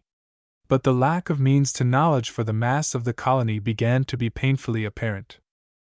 In the time of Charles I, one Benjamin Sims had left his means for the founding of a free school in Elizabeth County, and his action had been solemnly approved by the Assembly. By degrees there appeared other similar free schools, though they were never many nor adequate. But the first Assembly after the Restoration had made provision for a college. Land was to have been purchased, and the building completed as speedily as might be. The intent had been good, but nothing more had been done. There was in Virginia, sent as commissioner of the established church, a Scotch ecclesiastic, Dr. James Blair. In virtue of his office he had a seat in the council, and his integrity and force soon made him a leader in the colony. A college in Virginia became Blair's dream. He was supported by Virginia planters with sons to educate, daughters' education being purely a domestic affair. Before long Blair had raised and promised subscriptions what was for the time a large sum. With this for a nucleus he sailed to England and there collected more. Tillotson, Archbishop of Canterbury, and Stillingfleet, Bishop of Worcester, helped him much. The King and Queen inclined a favorable ear, and though he met with opposition in certain quarters, Blair at last obtained his charter. There was to be built in Virginia and to be sustained by taxation a great school. A seminary of ministers of the gospel where youths may be piously educated in good letters and manners, a certain place of universal study, or perpetual college of divinity, philosophy, languages, and other good arts and sciences. Blair sailed back to Virginia with the charter of the college, some money, a plan for the main building drawn by Christopher Wren, and for himself the office of president. The Assembly, for the benefit of the college, taxed raw and tanned hides, dressed buckskin, skins of doe and elk, muskrat and raccoon. The construction of the new seat of learning was begun at Williamsburg. When it was completed and opened to students, it was named William and Mary. Its name and record shine fair in old Virginia. Colonial worthies in goodly number were educated at William and Mary, as were later Revolutionary soldiers and statesmen, and men of name and fame in the United States. 3 American presidents, Jefferson, Monroe, and Tyler, were trained there, as well as Marshall, the Chief Justice, for signers of the Declaration of Independence, and many another man of mark. The 17th century is about to pass. France and England are at war. The colonial air vibrates with the struggle. There is to be a brief lull after 1697, but the conflict will soon be resumed. The more northerly colonies, the nearer to New France, feel the stronger pulsation, but Virginia, too, is shaken. England and France alike play for the support of the red man. All the western side of America lies open to incursion from that pressed-back Indian sea of unknown extent and volume. Up and down, the people, who have had no part in making that European war, are sensitive to the menace of its dangers. In Virginia they build blockhouses and they keep rangers on guard far up the great rivers. All the world is changing, and the changes are fraught with significance for America. Feudalism has passed, scholasticism has gone, politics, commerce, philosophy, religion, science, invention, music, art, and literature are rapidly altering. In England, William and Mary pass away. Queen Anne begins her reign of 12 years. Then, in 1714, enters the House of Hanover with George I. It is the day of Newton and Locke and Berkeley, of Hume, of Swift, Addison, Steele, Pope, Prior, and Defoe. The great romantic 16th century, Elizabeth's spacious time, is gone. The deep and narrow, the intense, religious, individualistic 17th century is gone.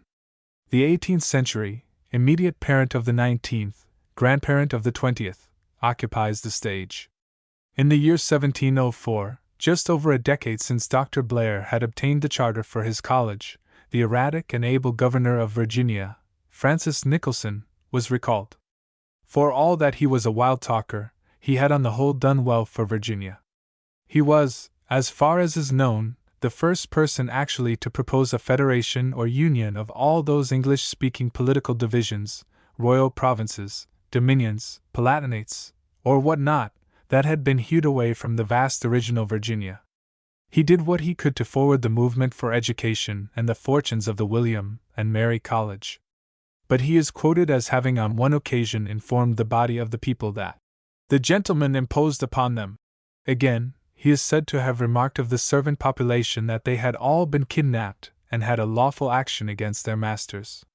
Sir, he stated to President Blair, who would have given him advice from the Bishop of London, Sir, I know how to govern Virginia and Maryland better than all the bishops in England. If I had not hampered them in Maryland and kept them under, I should never have been able to govern them.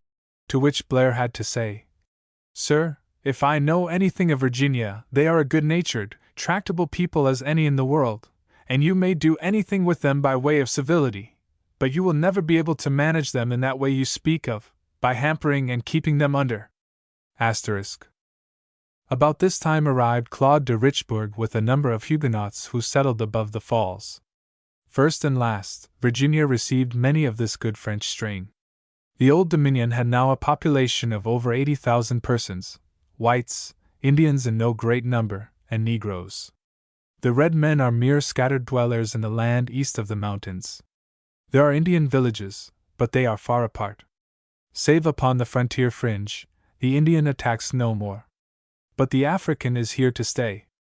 The Negroes live in small cottages called quarters, under the direction of an overseer or bailiff, who takes care that they tend such land as the owner allots and orders, upon which they raise hogs and cattle and plant Indian corn, and tobacco for the use of their master. The Negroes are very numerous, some gentlemen having hundreds of them of all sorts, to whom they bring great profit, for the sake of which they are obliged to keep them well, and not overwork, starve or famish them, besides other inducements to favor them, which is done in a great degree, to such especially that are laborious, careful, and honest, though indeed some masters, careless of their own interest or deputation, are too cruel and negligent. The Negroes are not only increased by fresh supplies from Africa and the West India Islands, but also are very prolific among themselves, and they that are born here talk good English and affect our language, habits, and customs.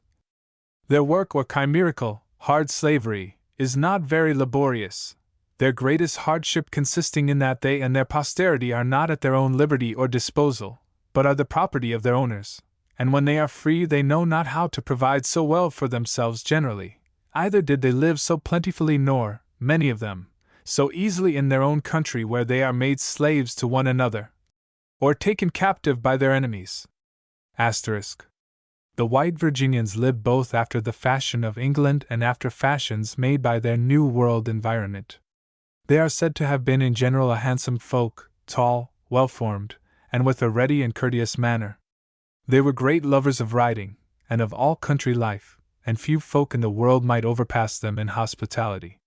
They were genial, they liked a good laugh, and they danced to good music. They had by nature an excellent understanding. Yet, thinks at least the Reverend Hugh Jones, they are generally diverted by business or inclination from profound study, and prying into the depth of things. They are more inclinable to read men by business and conversation than to dive into books. They are apt to learn, yet they are fond of and will follow their own ways, humors and notions, being not easily brought to new projects and schemes. It was as governor of these people that, in succession to Nicholson, Edward Knott came to Virginia, the deputy of my Lord Orkney. Knott died soon afterward, and in 1710 Orkney sent to Virginia in his stead Alexander Spotswood. This man stands in Virginia history a manly, honorable, popular figure. Of Scotch parentage, born in Morocco, soldier under Marlborough, wounded at Blenheim, he was yet in his 30s when he sailed across the Atlantic to the River James. Virginia liked him, and he liked Virginia. A man of energy and vision, he first made himself at home with all, and then after his own impulses and upon his own lines went about to develop and to better the colony.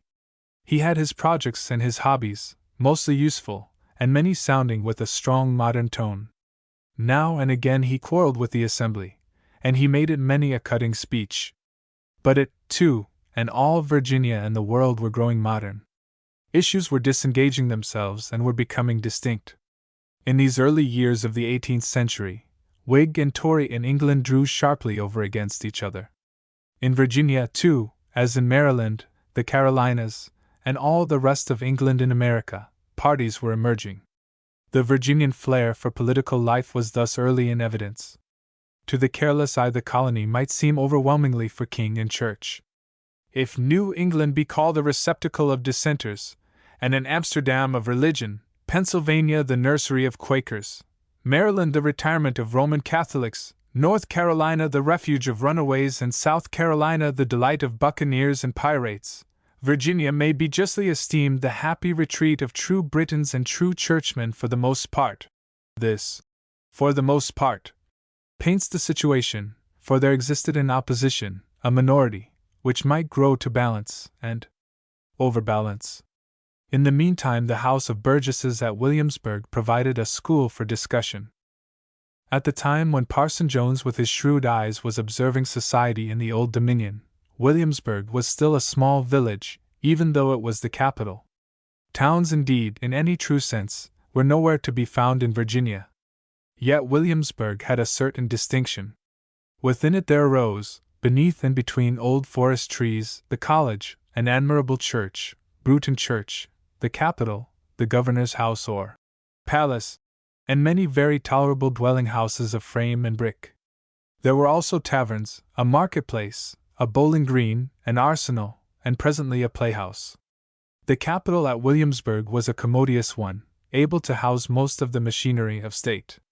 Here were the council chamber, where the governor and council sit in very great state, in imitation of the king and council, or the Lord Chancellor and House of Lords, and the great room of the House of Burgesses, not unlike the House of Commons. Here, at the Capitol, met the general courts in April and October, the governor and council acting as judges. There were also oyer and terminer and admiralty courts. There were offices and committee rooms, and on the cupola a great clock, and near the Capitol was a strong, sweet prison for criminals, and on the other side of an open court another for debtors, but such prisoners are very rare, the creditors being generally very merciful. At the Capitol, at public times, may be seen a great number of handsome, well-dressed, complete gentlemen. And at the governor's house upon birthnights, and at balls and assemblies, I have seen as fine an appearance, as good diversion, and as splendid entertainments, in Governor Spotswood's time, as I have seen anywhere else. It is a far cry from the Susan Constant, the Goodspeed, and the Discovery, from those first booths at Jamestown, from the Starving Time, from Christopher Newport and Edward Maria Wingfield and Captain John Smith to these days of Governor Spotswood. And yet, considering the changes still to come, a century seems but a little time and the far cry not so very far. Though the Virginians were in the mass country folk, yet villages or hamlets arose, clusters of houses pressing about the court-house of each county. There were now in the colony over a score of settled counties. The westernmost of these, the frontier counties, were so huge that they ran at least to the mountains, and for all one knew to the contrary, presumably beyond. But beyond was a mysterious word of unknown content, for no Virginian of that day had gone beyond. All the way from Canada into South Carolina and the Florida of that time stretched the mighty system of the Appalachians, 1,500 miles in length and 300 in breadth. Here was a barrier long and thick, with ridge after ridge of lifted and forested earth, with knife-blade valleys between, and only here and there a breakaway and an encompassed treasure of broad and fertile valley. The Appalachians made a true Chinese wall, shutting all England in America, in those early days, out from the vast inland plateau of the continent, keeping upon the seaboard all England in America, from the north to the south. To Virginia these were the mysterious mountains just beyond which, at first, were held to be the South Sea and Cathay. Now, men's knowledge being larger by 100 years, it was known that the South Sea could not be so near. The French from Canada, going by way of the St. Lawrence and the Great Lakes, had penetrated very far beyond and had found not the South Sea but a mighty river flowing into the Gulf of Mexico. What was the real nature of this world which had been found to lie over the mountains? More and more Virginians were inclined to find out, foreseeing that they would need room for their growing population. Continuously came in folk from the old country, and continuously Virginians were born. Maryland dwelt to the north, Carolina to the south. Virginia, seeking space, must begin to grow westward. There were settlements from the sea to the falls of the James, and upon the York, the Rappahannock, and the Potomac. Beyond these, in the wilderness, might be found a few lonely cabins, a scattered handful of pioneer folk, small blockhouses, and small companies of rangers charged with protecting all from Indian foray. All this country was rolling and hilly, but beyond it stood the mountains, a wall of enchantment, against the west. Alexander Spotswood, hardy Scot, endowed with a good temperamental blend of the imaginative and the active, was just the man, the time being ripe, to encounter and surmount that wall. Fortunately, too, the Virginians were horsemen, man and horse one piece almost, New World centaurs. They would follow the bridle tracks that pierced to the hilly country, and beyond that they might yet make way through the primeval forest. They would encounter dangers, but hardly the old perils of seacoast and foothills. Different, indeed, is this adventure of the governor of Virginia and his chosen band from the old push afoot into frowning hostile woods by the men of 100-and-odd years before. Spotswood rode westward with a company drawn largely from the colonial gentry, men young in body or in spirit, gay and adventurous. The whole expedition was conceived and executed in a key both humorous and knightly. These knights, set face toward the mountains in August, 1716. They had guides who knew the upcountry, a certain number of rangers used to Indian ways, and servants with food and much wine in their charge. So out of settled Virginia they rode, and up the long, gradual lift of earth above sea level into a mountainous wilderness, where before them the Aryan had not come.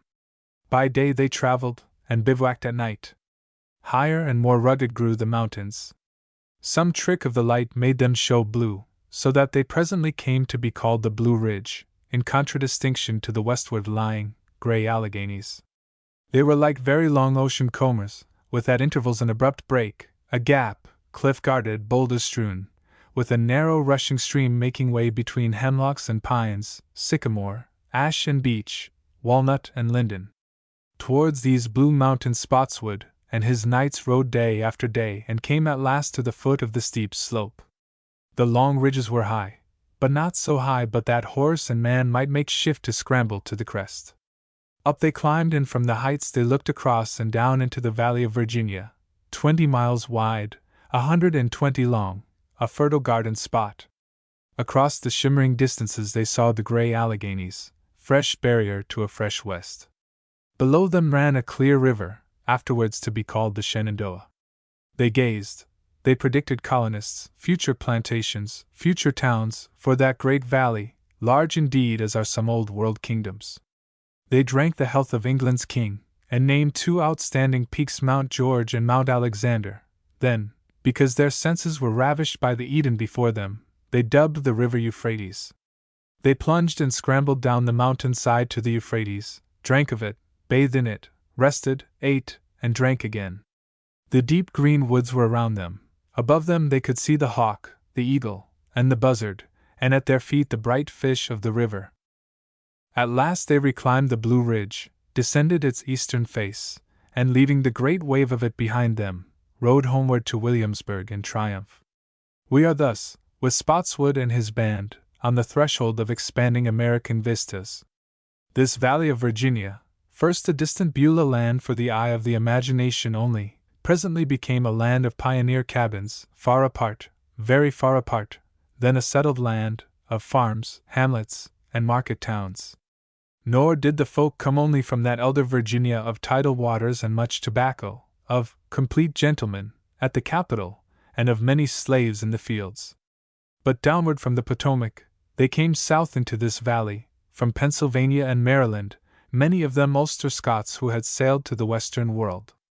In America they are called the Scotch-Irish, and in the main they brought stout hearts, long arms, and level heads. With these they brought in as luggage the dogmas of Calvin. They permeated the Valley of Virginia. Many moved on south into Carolina. Finally, in large part, they made Kentucky and Tennessee. Germans, too, came into the valley, down from Pennsylvania, quiet, thrifty folk, driven thus far westward from a war-ravished Rhine. Shrewd practicality trod hard upon the heels of romantic fancy in the mind of Spotswood. His order of the Knights of the Horseshoe had a fleeting existence, but the vision of the West lived on. Frontier folk in growing numbers were encouraged to make their way from Tidewater to the foot of the Blue Ridge. Spotsylvania and King George were names given to new counties in the Piedmont in honor of the governor and the sovereign. German craftsmen, who had been sent over by Queen and vine-dressers and ironworkers, were settled on Spotswood's own estate above the falls of the Rapidan. The little town of Germanna sprang up, famous for its smelting furnaces. To his country seat in Spotsylvania, Alexander Spotswood retired when he laid down the office of governor in 1722. But his talents were too valuable to be allowed to rust in inactivity. He was appointed Deputy Postmaster General for the English colonies, and in the course of his administration made one Benjamin Franklin Postmaster for Philadelphia. He was on the point of sailing with Admiral Vernon on the expedition against Cartagena in 1740, when he was suddenly stricken and died. He was buried at Temple Farm by Yorktown. On the expedition to Cartagena went one Lawrence Washington, who named his country seat after the admiral, and whose brother George many years later was to receive the surrender of Cornwallis and his army hard by the resting place of Alexander Spotswood. Colonial Virginia lies behind us. The era of revolution and statehood beckons us on. Chapter 16. Georgia. Below Charleston in South Carolina, below Cape Fear, below Port Royal, a great river called the Savannah poured into the sea. Below the Savannah, past the Ogeechee, sailing south between the Sandy Islands and the Main, ships came to the mouth of the river Altamaha. Thus far was Carolina. But below Altamaha the coast and the country inland became debatable, probably Florida and Spanish, liable at any rate to be claimed as such, and certainly open to attack from Spanish St. Augustine. Here lay a stretch of seacoast and country within hailing distance of semi-tropical lands. It was low and sandy, with innumerable slow-flowing watercourses, creeks, and inlets from the sea. The back country, running up to hills and even mountains stuffed with ores, was not known, though indeed Spanish adventurers had wandered there and mined for gold. But the lowlands were warm and dense with trees and wild life. The Huguenot Ribald, making report of this region years and years before, called it a fair coast stretching of a great length, covered with an infinite number of high and fair trees, and he described the land as the fairest, fruitfulest, and pleasantest of all the world, abounding in honey, venison, wild fowl, forests, woods of all sorts, palm trees, cypress and cedars, bays ye highest and greatest, with also the fairest vines in all the world.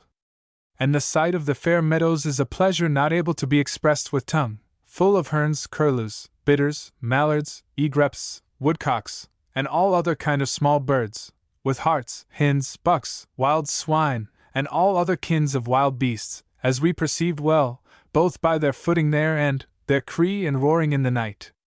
This is the country of the live oak and the magnolia, the grey, swinging moss and the yellow jessamine, the chameleon and the mockingbird.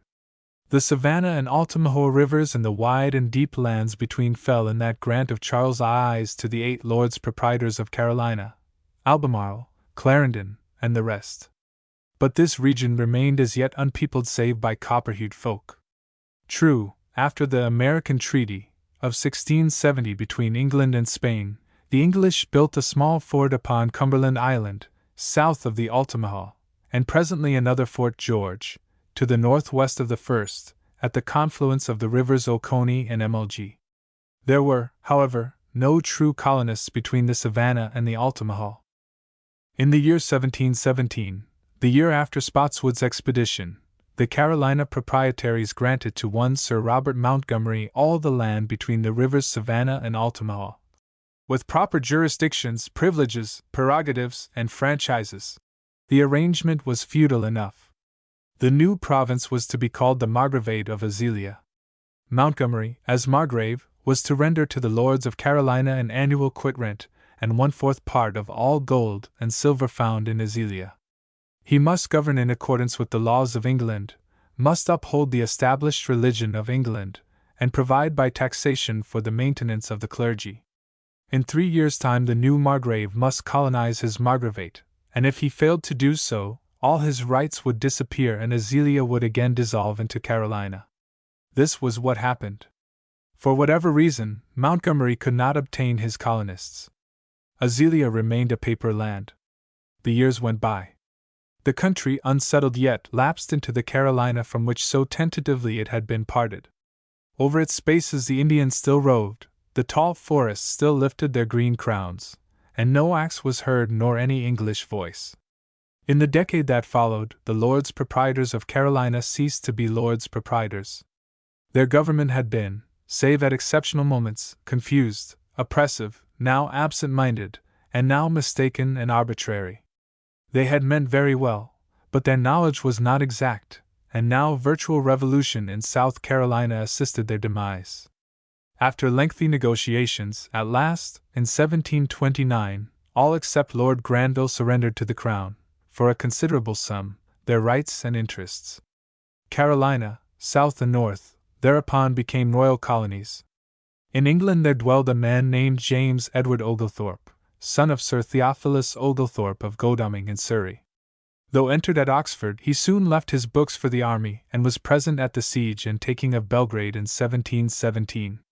Peace descending, the young man returned to England, and on the death of his elder brother came into the estate, and was presently made Member of Parliament for Haslemere in Surrey. His character was a firm and generous one, his bent, markedly humane. Strong benevolence of soul, Pope says he had. His century, too, was becoming humane, was inquiring into ancient wrongs.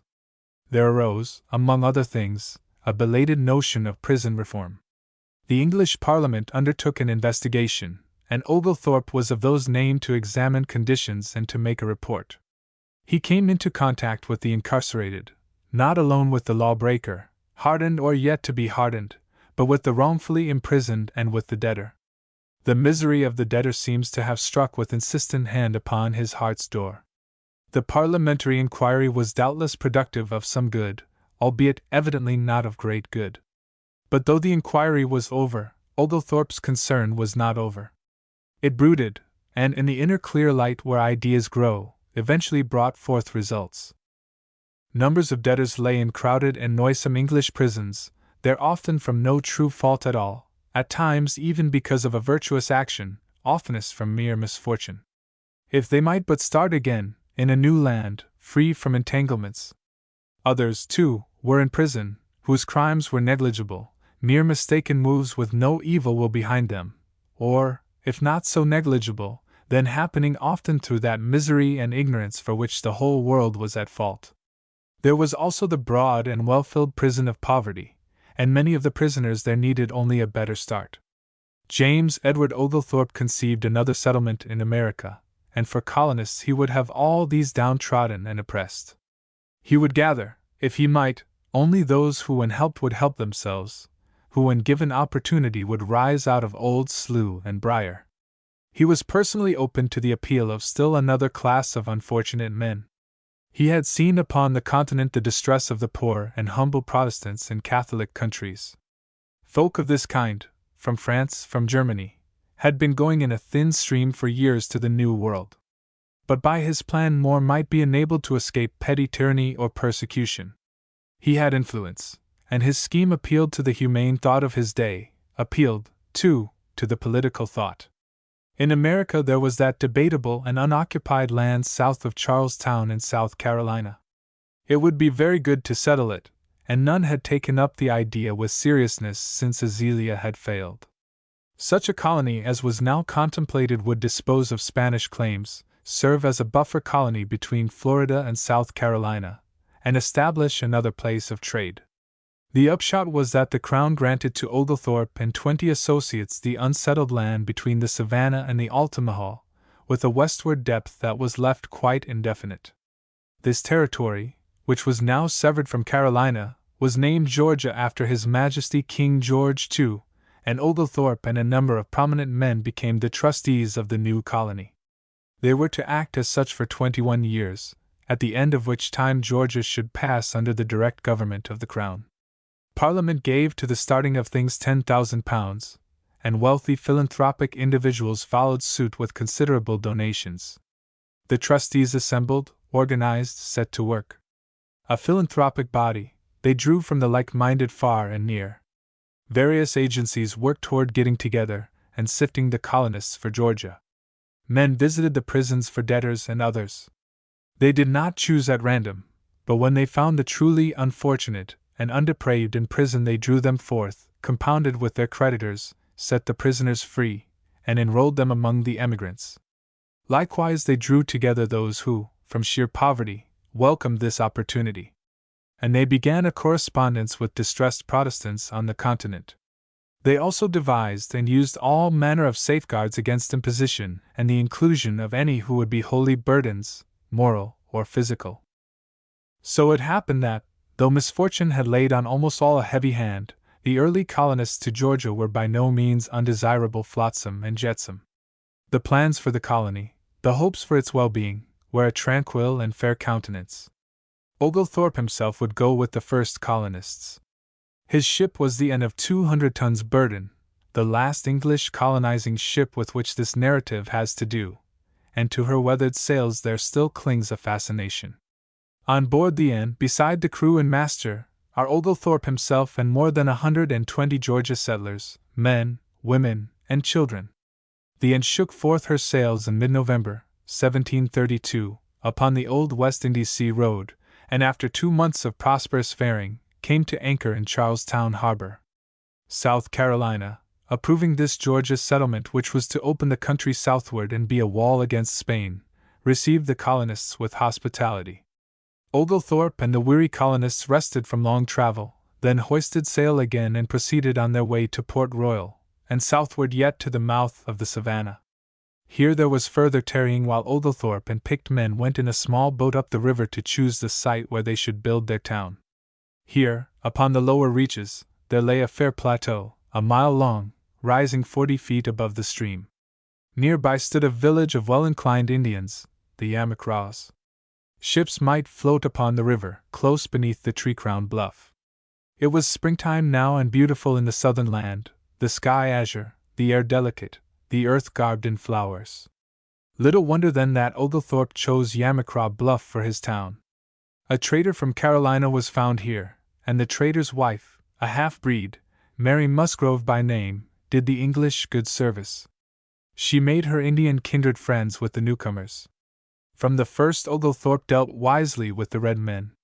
In return for many coveted goods, he procured within the year a formal cession of the land between the 2 rivers and the islands off the coast. He swore friendship and promised to treat the Indians justly, and he kept his oath.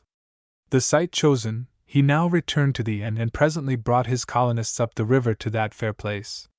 As soon as they landed, These first Georgians began immediately to build a town which they named Savannah. Ere long other emigrants arrived. In 1734 came 78 German Protestants from Salzburg, with Baron von Reck and 2 pastors for leaders. The next year saw 57 others added to these. Then came Moravians with their pastor.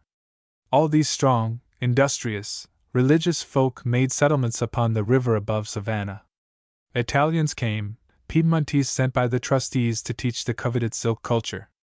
Oglethorpe, when he sailed to England in 1734, took with him Tomochichi, chief of the Yamacraws, and other Indians. English interest in Georgia increased. Parliament gave more money, £26,000. Oglethorpe and the trustees gathered more colonists. The Spanish clouds seemed to be rolling up in the south, and it was desirable to have in Georgia a number of men who were by inheritance used to war. Scotch Highlanders, there would be the right folk. No sooner said than gathered. Something under 200, courageous and hardy, were enrolled from the Highlands. The majority were men, but there were 50 women and children with them. All went to Georgia, where they settled to the south of Savannah, on the Altamaha, near the island of St. Simon. Other Highlanders followed. They had a fort and a town which they named New Inverness, and the region that they peopled they called Darien. Oglethorpe himself left England late in 1735, with 2 ships, the Simon and the London Merchant, and several hundred colonists aboard. Of these folk doubtless a number were of the type the whole enterprise had been planned to benefit. Others were Protestants from the continent. Yet others, notably Sir Francis Bathurst and his family, went at their own charges. After Oglethorpe himself, most remarkable perhaps of those going to Georgia were the brothers John and Charles Wesley. Not precisely colonists are the Wesleys, but prospectors for the souls of the colonists, and the souls of the Indians, Yamacraws, Utchies, and Creeks. They all landed at Savannah, and now planned to make a settlement south of their capital city, by the mouth of Altamaha. Oglethorpe chose St. Simon's Island, and here they built, and called their town Frederica. Each freeholder had 60 feet in front by 90 feet in depth upon the high street for house and garden, but those which fronted the river had but 30 in front, by 60 feet in depth. Each family had a bower of palmetto leaves finished upon the back street in their own lands. The side toward the front street was set out for their houses. These palmetto bowers were very convenient shelters, being tight in the hardest rains. They were about 20 feet long and 14 feet wide, and in regular rows looked very pretty, the palmetto leaves lying smooth and handsome, and of a good color. The whole appeared something like a camp, for the bowers looked like tents, only being larger and covered with palmetto leaves. Asterisk. Their life sounds idyllic, but it will not always be so. Thunders will arise, serpents be found in Eden. But here now we leave them, in infant Savannah, in the Salzburgers village of Ebenezer and in the Moravian village nearby, in Darien of the Highlanders, and in Frederica, where until houses are built they will live in palmetto bowers. Virginia, Maryland, the 2 Carolinas, Georgia, the southern sweep of England in America, are colonized. They have communication with one another, and with Middle and Northern England in America. They also have communication with the motherland over the sea. The greetings of kindred and the fruits of labor travel to and fro, over the salt, tumbling waves. But also go mutual criticism and complaint. Each man, says Goethe, is led and misled after a fashion peculiar to himself. So with those mass persons called countries. Tension would come about, tension would relax, tension would return and increase between Mother England and Daughter America. In all these colonies, in the year with which this narrative closes, there were living children and young persons who would see the cord between broken, would hear read the Declaration of Independence. So, but the true bond could never be broken, for mother and daughter after all are one. The Navigation Laws. 3 Acts of Parliament. The Navigation Act of 1660, the Staple Act of 1663, and the Act of 1673 imposing plantation duties, laid the foundation of the old colonial system of Great Britain. Contrary to the somewhat passionate contentions of older historians, they were not designed in any tyrannical spirit, though they embodied a theory of colonization and trade which has long since been discarded. In the 17th century, colonies were regarded as plantations existing solely for the benefit of the mother country. Therefore, their trade and industry must be regulated so as to contribute most to the sea power, the commerce, and the industry of the home country which gave them protection. Sir Josiah Child was only expressing a commonplace observation of the mercantilists when he wrote, "That all colonies or plantations do and damage their mother kingdoms, whereof the trades of such plantations are not confined by severe laws, and good execution of those laws, to the mother kingdom." The Navigation Act of 1660, following the policy laid down in the Statute of 1651 enacted under the Commonwealth, was a direct blow aimed at the Dutch, who were fast monopolizing the carrying trade.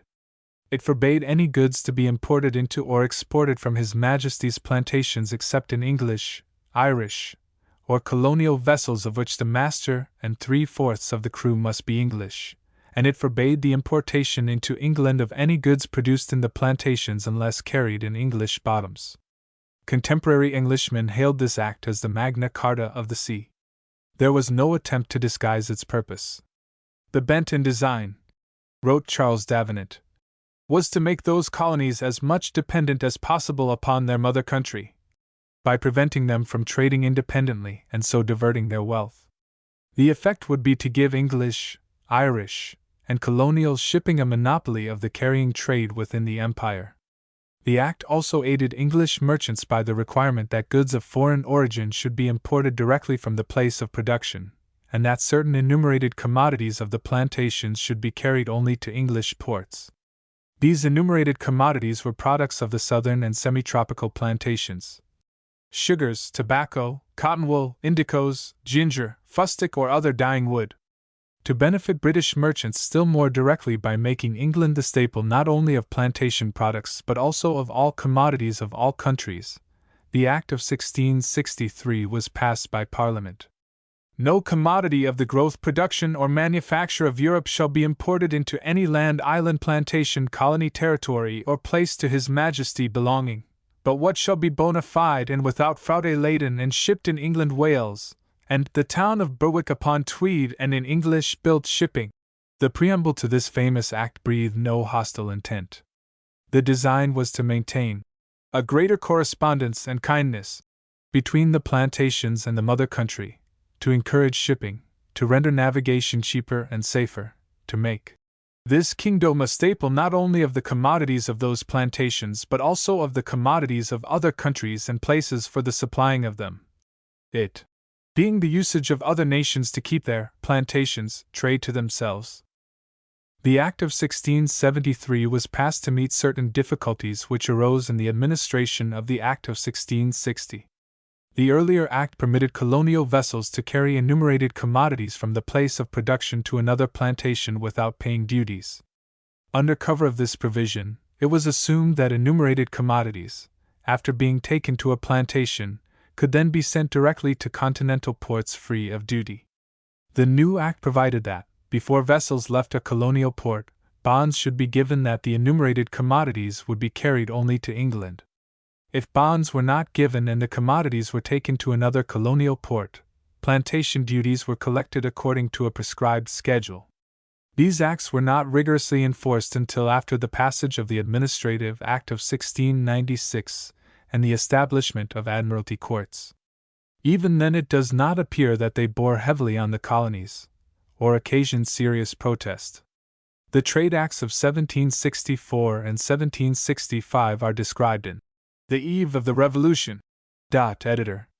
Bibliographical note. The literature of the colonial South is like the leaves of Vallombrosa for multitude. Here may be indicated some volumes useful in any general survey. Virginia. Hakluyt's Principal Voyages. 12 volumes, Hakluyt Society. Extra Series, 1905 to 1907. The Prose Epic of the Modern English Nation. Purchase His Pilgrims. 20 volumes, Hakluyt Society, Extra Series, 1905 to 1907. Hennings. Statutes at Large, published in 1823, is an eminently valuable collection of the laws of colonial Virginia, beginning with the Assembly of 1619. Henning's own quotation from Priestley. The laws of a country are necessarily connected with everything belonging to the people of it, so that a thorough knowledge of them and of their progress would inform us of everything that was most useful to be known, indicates the range and weight of his 13 volumes. William Stith's The History of the Discovery and First Settlement of Virginia, 1747, gives some valuable documents and a picture of the first years at Jamestown. Alexander Brown's Genesis of the United States, 2 volumes, 1890, is a very valuable work, giving historical manuscripts and tracts. Less valuable is his First Republic in America, 1898, in which the author attempts to weave his material into a historical narrative. Philip A. Bruce's Economic History of Virginia in the 17th Century, 2 volumes, 1896, is a highly interesting and exhaustive survey. The same author has written Social Life of Virginia in the 17th Century, 1907, and Institutional History of Virginia in the 17th Century, 2 volumes, 1910. John Fiske's Virginia and Her Neighbors, 2 volumes, 1897, and John E. Cook's Virginia, American Commonwealth Series, 1883, are written in lighter vein than the foregoing histories and possess much literary distinction. On Captain John Smith there are writings innumerable. Some writers give credence to Smith's own narratives, while others do not. John Fiske accepts the narratives as history, and Edward Arber, who has edited them, 2 volumes, 1884, holds that the General History, 1624, is more reliable than the True Relation, 1608. On the other side, as doubters of Smith's credibility, are ranged such weighty authorities as Charles Dean, Henry Adams, and Alexander Brown. Thomas J. Wertenbaker's Virginia under the Stuarts, 1914, is a painstaking effort to set forth the political history of the colony in the light of recent historical investigation, but the book is devoid of literary attractiveness. Maryland. The Archives of Maryland, 37 volumes, 1883, contain the official documents of the province. John L. Bosman's History of Maryland, 2 volumes, 1837, contains much valuable material for the years 1634 to 1658. J. T. Scharf's History of Maryland, 3 volumes, 1879, is a solid piece of work, but the reader will turn by preference to the more readable books by John Fiske, Virginia and Her Neighbors, and William H. Brown. Maryland, The History of a Palatinate, American Commonwealth Series, 1884. Brown has also written George and Cecilius Calvert, 1890. The Carolinas. The Colonial Records of North Carolina, 10 volumes, 1886 to 1890, are a mine of information about both North and South Carolina. Francis L. Hawks's History of North Carolina, 2 volumes, 1857 to 8, remains the most substantial work on the colony to the year 1729. Samuel A. Ash's History of North Carolina, 1908, carries the political history down to 1783. Edward McCrady's History of South Carolina under the Proprietary Government, 1897, and South Carolina under the Royal Government, 1899, have superseded the older histories by Ramsay and Hewitt. Georgia. The best histories of Georgia are those by William B. Stevens, 2 volumes, 1847, 1859, and Charles C. Jones, 2 volumes, 1883. Robert Wright's Memoir of General James Oglethorpe, 1867, is still the best life of the founder of Georgia. In the American Nation series, and in Windsor's Narrative and Critical History of America, the reader will find accounts of the southern colonies written by specialists and accompanied by much critical apparatus. Further lists will be found appended to the articles on the several states in the Encyclopaedia Britannica, 11th edition.